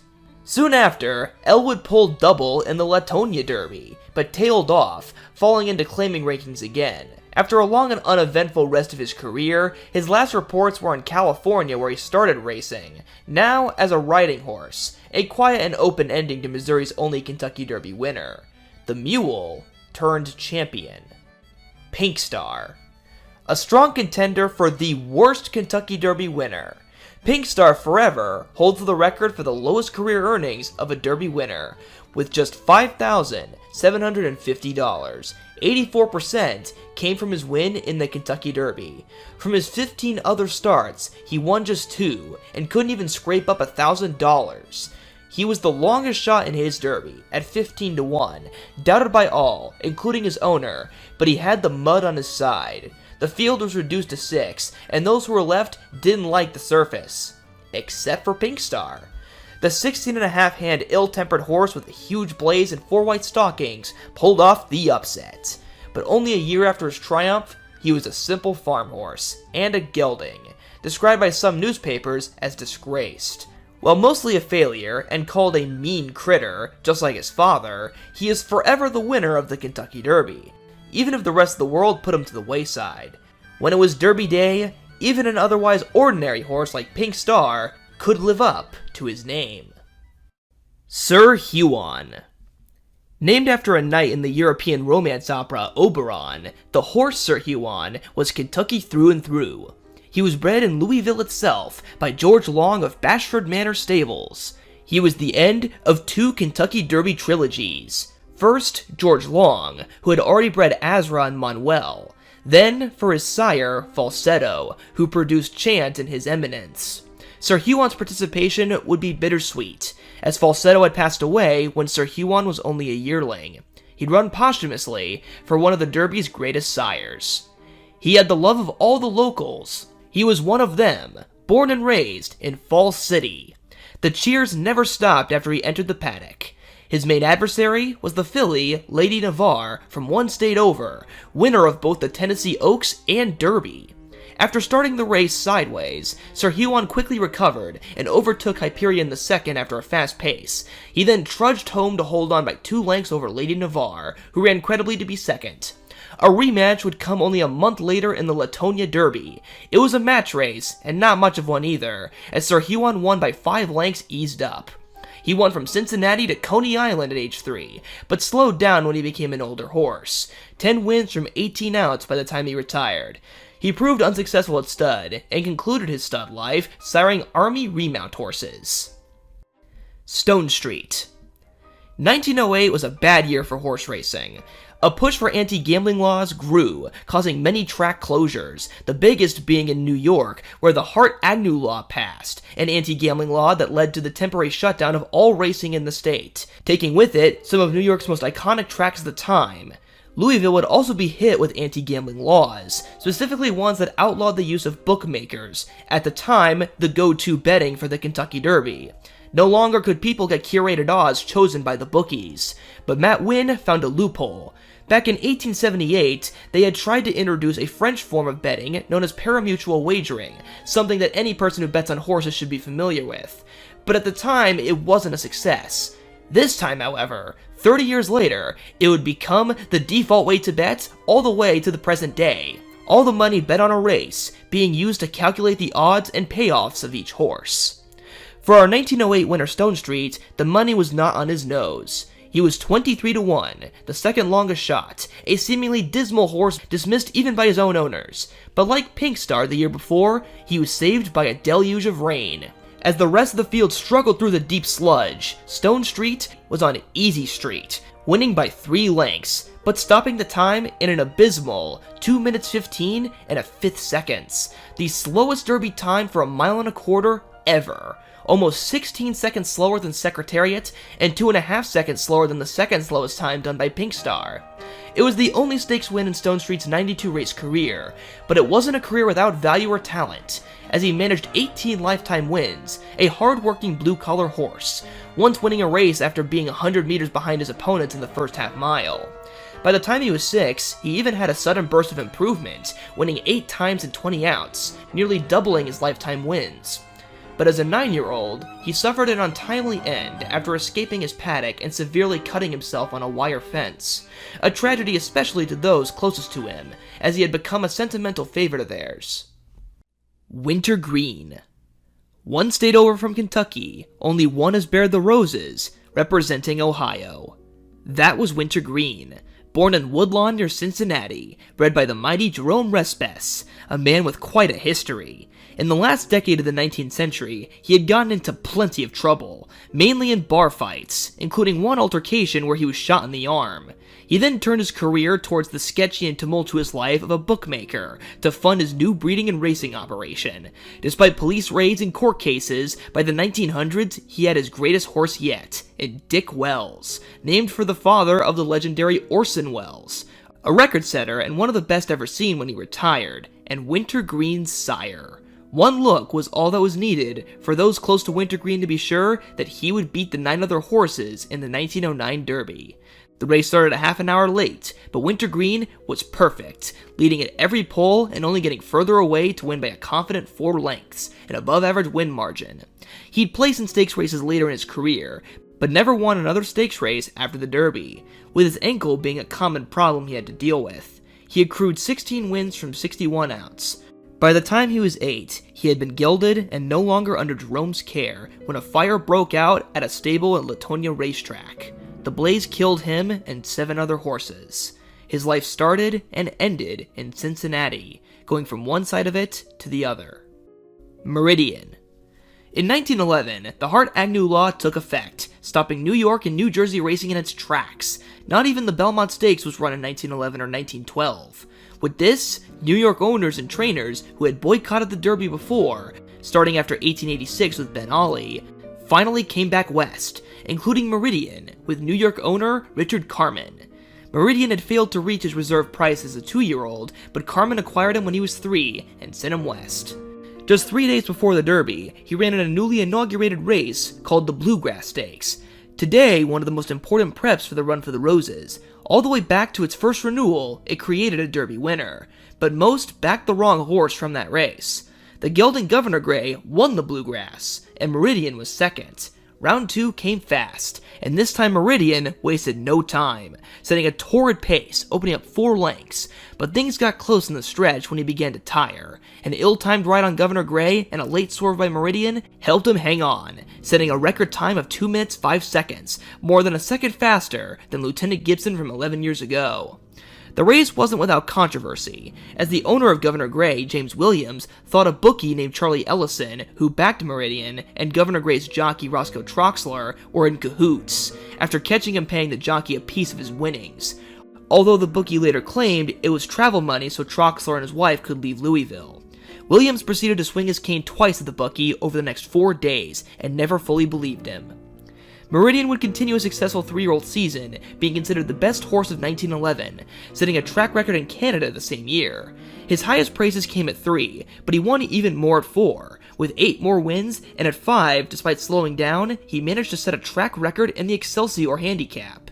He retired with 20 wins from 66 starts, and 45 finishes in the top 3. In retirement, he was a modest stud, starting at Richard Carman's stud farm before it was burned down in a suspected arson, killing 25 of his horses. Meridian, miraculously, was in a different barn, and lived, going to William Garth later on, where he lived one of the longest lives for a Derby winner of the time, passing at the age of 27. Worth. 30,000 was how much Worth was worth by the end of his brief career.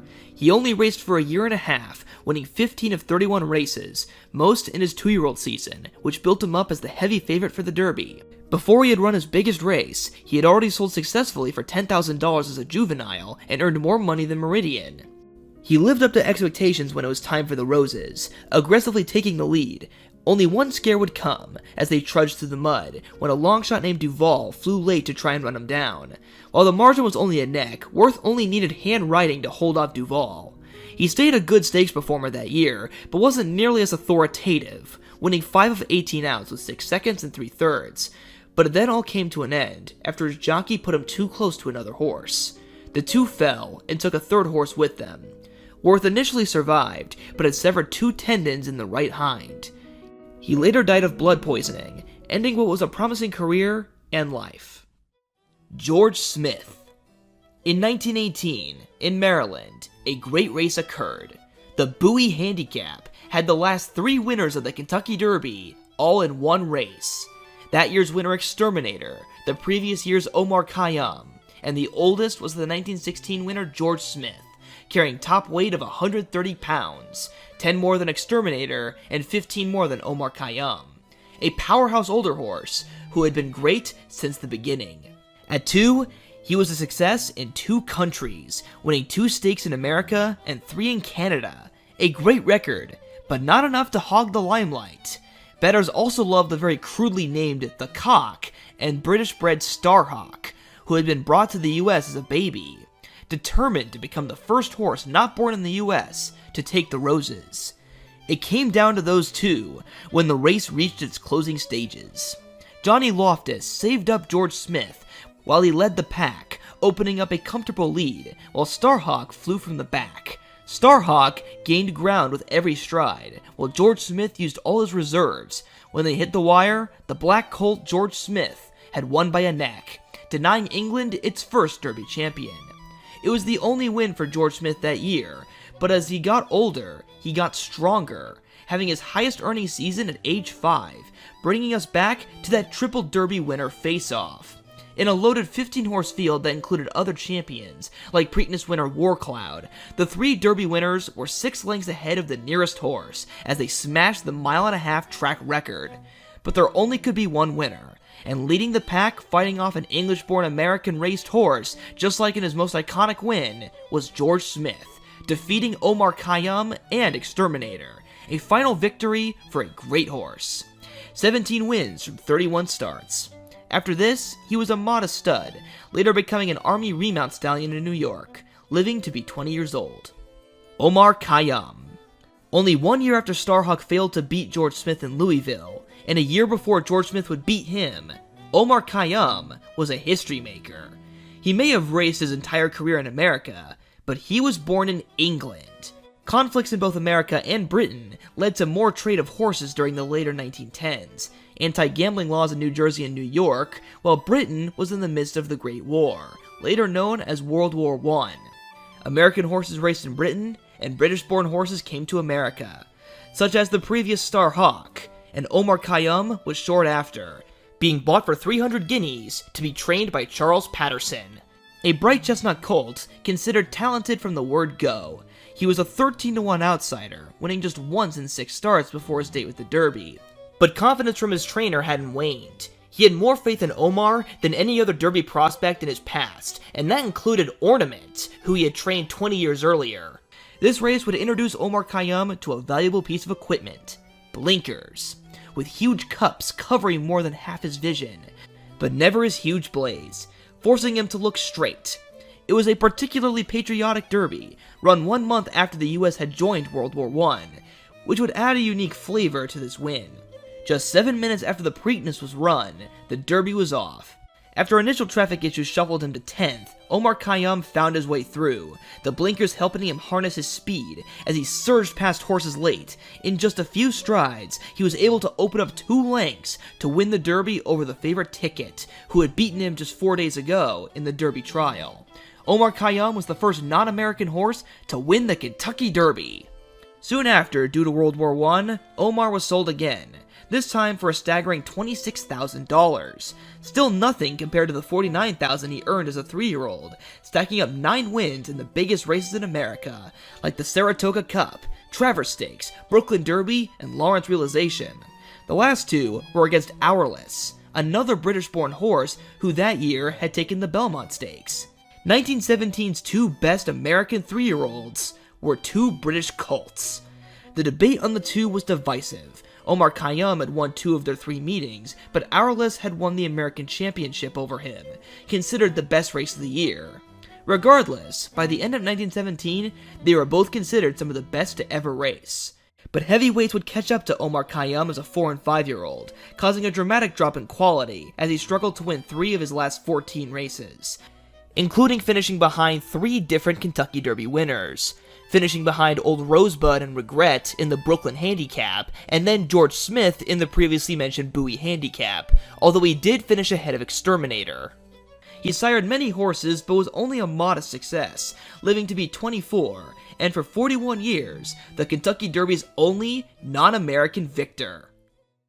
Behave yourself. When you win the Kentucky Derby, most would consider that one of the greatest moments of your life. Now imagine winning your first Kentucky Derby, and still finding a way to be disappointed. Colonel E.R. Bradley had 2 horses entered. One was the fan's choice, Black Servant, and the other was the less regarded colt, Behave Yourself. The stable workers had put all their money on Black. Newspapers at the time estimating that they stood to win $500,000 if Black Servant won. While Bradley was alleged to have taken part in the betting, this has been disputed. Whether he did or not, he likely would have preferred to have Black Servant win because he was out of his own personal stallion, Black Tony. Also in the field was the filly Prudery, who had beaten boys at 2, coupled with her stablemate, Trister. Black Servant would take the lead from the start, leading as they charged past the stands the first time. When he hit the wire the second time, he was 6 lengths ahead of Prudery. It could have been a blowout win, but by that time, his stablemate had joined him. Who was the winner is all but given away, but how it happened has a tall but hard to verify tale. As Charles Thompson urged Behave Yourself, trying to win, Lawrence Like on Black Servant yelled at him, "Take back, you son of a bitch!" Then supposedly, a hat from a spectator blew onto the track, stopping Black Servant for just a moment as the two were locked in battle. This gave Behave Yourself the perfect time to eke forward and prevail, snubbing his stable of $500,000 by winning them a $50,000 race. It was the fourth and final win for the unruly Behave Yourself, becoming a polo sire and then a remount sire.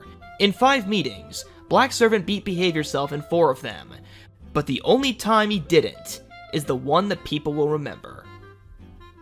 Whiskery. 3 years after she faltered in the Kentucky Derby, Prudery gave birth to a brown colt set to avenge her. Bred and owned by Harry Payne Whitney, who had the same roles with 1915 winner Regret, Whiskery wasn't as flashy as she was, but would achieve the same goal. His first 2 seasons were nearly identical, 18 outs, 6 wins, although the big difference was that at 3 years old, he earned almost $95,000. He was the coupled favorite, but his stablemate Bostonian was preferred, having won the Preakness Stakes 5 days earlier, but took a backseat this race. The early fractions were carved on the muddy track by Jock and Osmond, but Whiskery's opportunity arose in the stretch, as Earl Sandy on Osmond wrapped his leg around Chick Lang on Jock, pinning him on the rail. Whiskery on the outside would take advantage of the heated duel, and was ready to run by both of them. But Sandy noticed. Unlatching from Jock, he redirected his horse and slammed Osmond right into Whiskery late. But despite doing everything he could, Whiskery won by a nose, giving Whitney another derby. It was the peak of Whiskery's long career. He was bought for stud duty for a large sum of $60,000 by some of racing's elites, Charles Stone, Bull Hancock, and William Woodward, and turned up empty, sterile, unable to produce. He was brought back to the races, and was a shell of his former self, winning 2 of his next 33 races. Finally, Stone bought out his other sharers to retire him as a riding horse in his stud in Virginia. He lived there for 5 years, but died after a paddock accident. But that wasn't the end of the bloodline. Only a year after Whiskery had won the Derby, his full brother Victorian won the 1928 Preakness and went on to take the $100,000 1930 Agua Caliente Handicap in Tijuana, Mexico, continuing his mother's legacy. The most recent pair of full siblings to take Triple Crown races are Mage, the 2023 Derby winner, and Dornick, the 2024 Belmont Stakes winner. But the first Triple Crown brothership was Whiskery and Victorian. Middle ground. Right in the middle of the century came Texas's second Kentucky Derby winner, hot off the heels of the Triple Crown winner Assault. Born in the exact same place, King's Ranch, with the same sire Bold Venture, Middle Ground would take after his dad and win 2 jewels of the Triple Crown. Who would guide King Ranch's next star horse? Why, another Texan, of course, in Bill Boland, a 16-year-old apprentice with one of the craziest meteoric rises of any jockey. On April 29, 1950, he won his first ever stakes race in the Gallant Fox Handicap on a horse named Better Self, a great achievement for a young rider to win a $50,000 horse race. Not even a week later, he then rode Ari's Mona to win in the Kentucky Oaks, and as if that wasn't already crazy enough, exactly a week after winning his first stakes race, he was riding in the Kentucky Derby against 2 Triple Crown winning jockeys. Johnny Longden rode the favorite Your Host, the future sire of the greatest gelding of all time, Kelso, and the master Eddie Arcaro rode second choice Hill Prince, donning the checkered silks of Meadow Stud.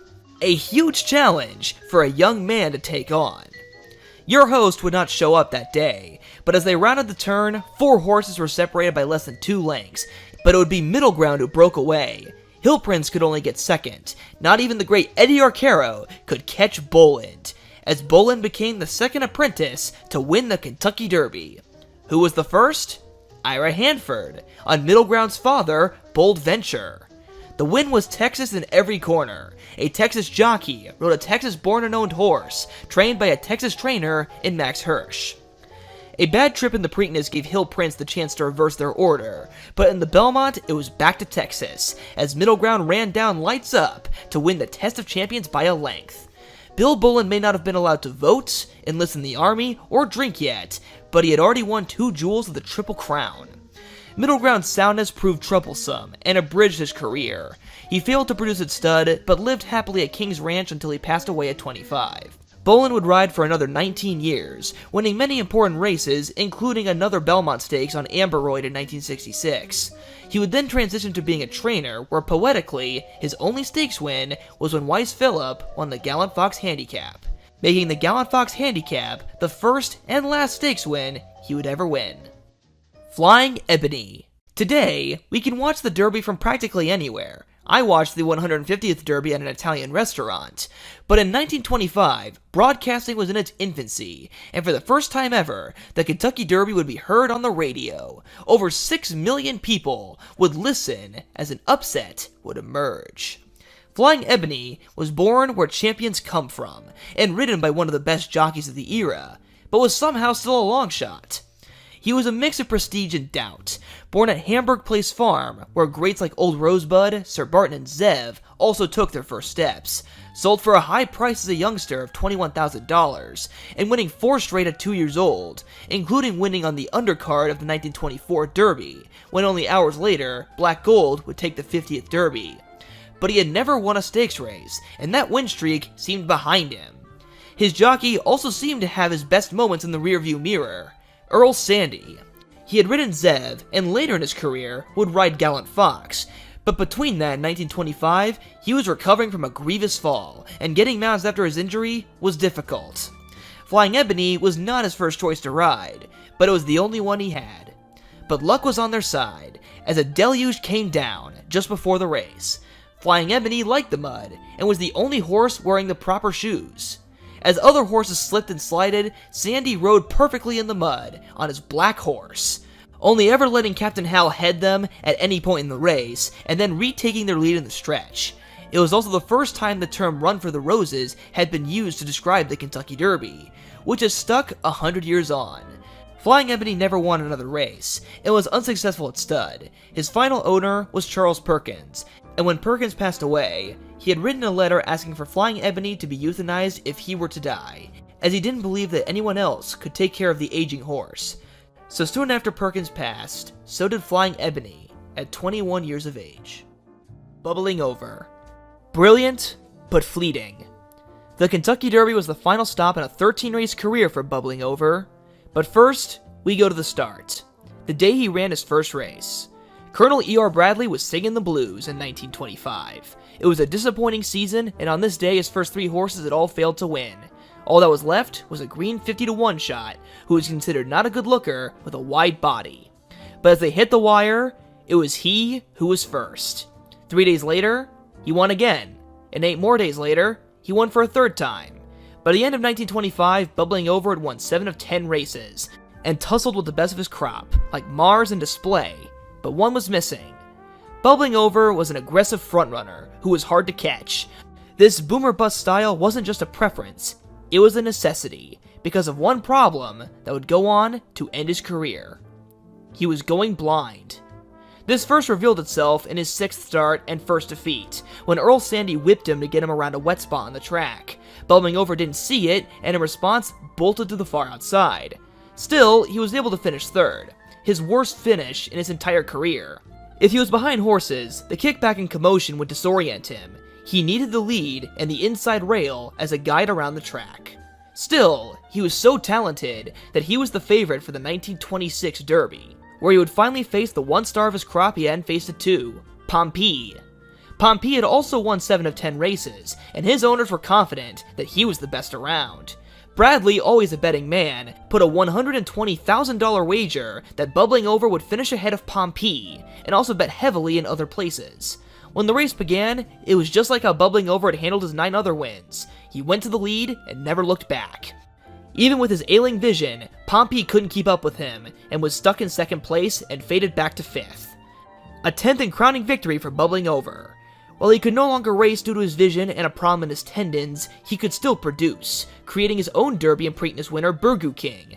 And as a dam sire, his daughters birthed Horse of the Year and Hall of Fame inductees Busher and Hill Prince, a great racing talent able to carry on through his kin.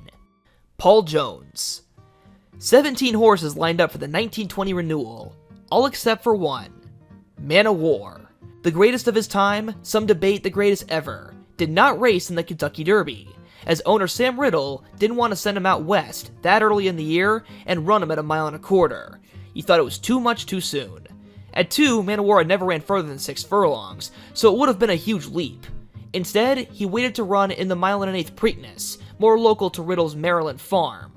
It's the only reason that he is not a Triple Crown winner. With him not in the race, a trio of Harry Payne Whitney horses took favorites, including an infamous one named Upset. Upset was the only horse to ever defeat Man o' War in his 21 starts. Thanks to Man o' War having a poor start, terrible traffic, and top weight, he just missed Upset in the Sanford Memorial. Man o' War beat Upset 6 out of 7 times, but people will only remember the one time he didn't. Way further down the field was the coupled 15-1 stablemates, Blazes and the gelding Paul Jones, with Blazes being the preferred horse, while Paul Jones was described in one newspaper as the ugly brown horse and sister of the stable. But his owners thought more favorably of him, and when the horses took off, he was first in line, setting the pace. By the 1 mile mark, his lead had reached its peak of 2 lengths, but then came the final furlong, as Upset joined alongside him, his lead now scant. Many thought Upset would be the winner, but at the most crucial moment, he tired, and Paul Jones prevailed on the inside. He had upset Upset. While easily the height of his career, and nearly half his career earnings, Paul Jones did continue to find success afterward. Later that year, he took the important Suburban Handicap, defeating Exterminator, and at 4 won the Susquehanna Handicap. But just like all others in 1920, he was no match for the Mostas horse. Man o' War trounced him in the Potomac Handicap, as he had at 2 in the Futurity, even while carrying 24 more pounds than Paul Jones. He retired at 6 with 65 outs and 14 wins, living another 7 years, doing a variety of jobs like hunting, ponying, and steeplechasing. And that, my friends, is the end of the Kentucky Derby Iceberg, but never the end of the story. Every year, there will be a new horse to win this great race, a new story to tell, a new rider to guide him, a new trainer to raise him, and one to thousands of people who can all say they owned him. All taken for a ride on a 1/2 ton animal that can complete 1.25 miles in just 2 minutes. Thank you all so much for watching, and I'll see you guys next time.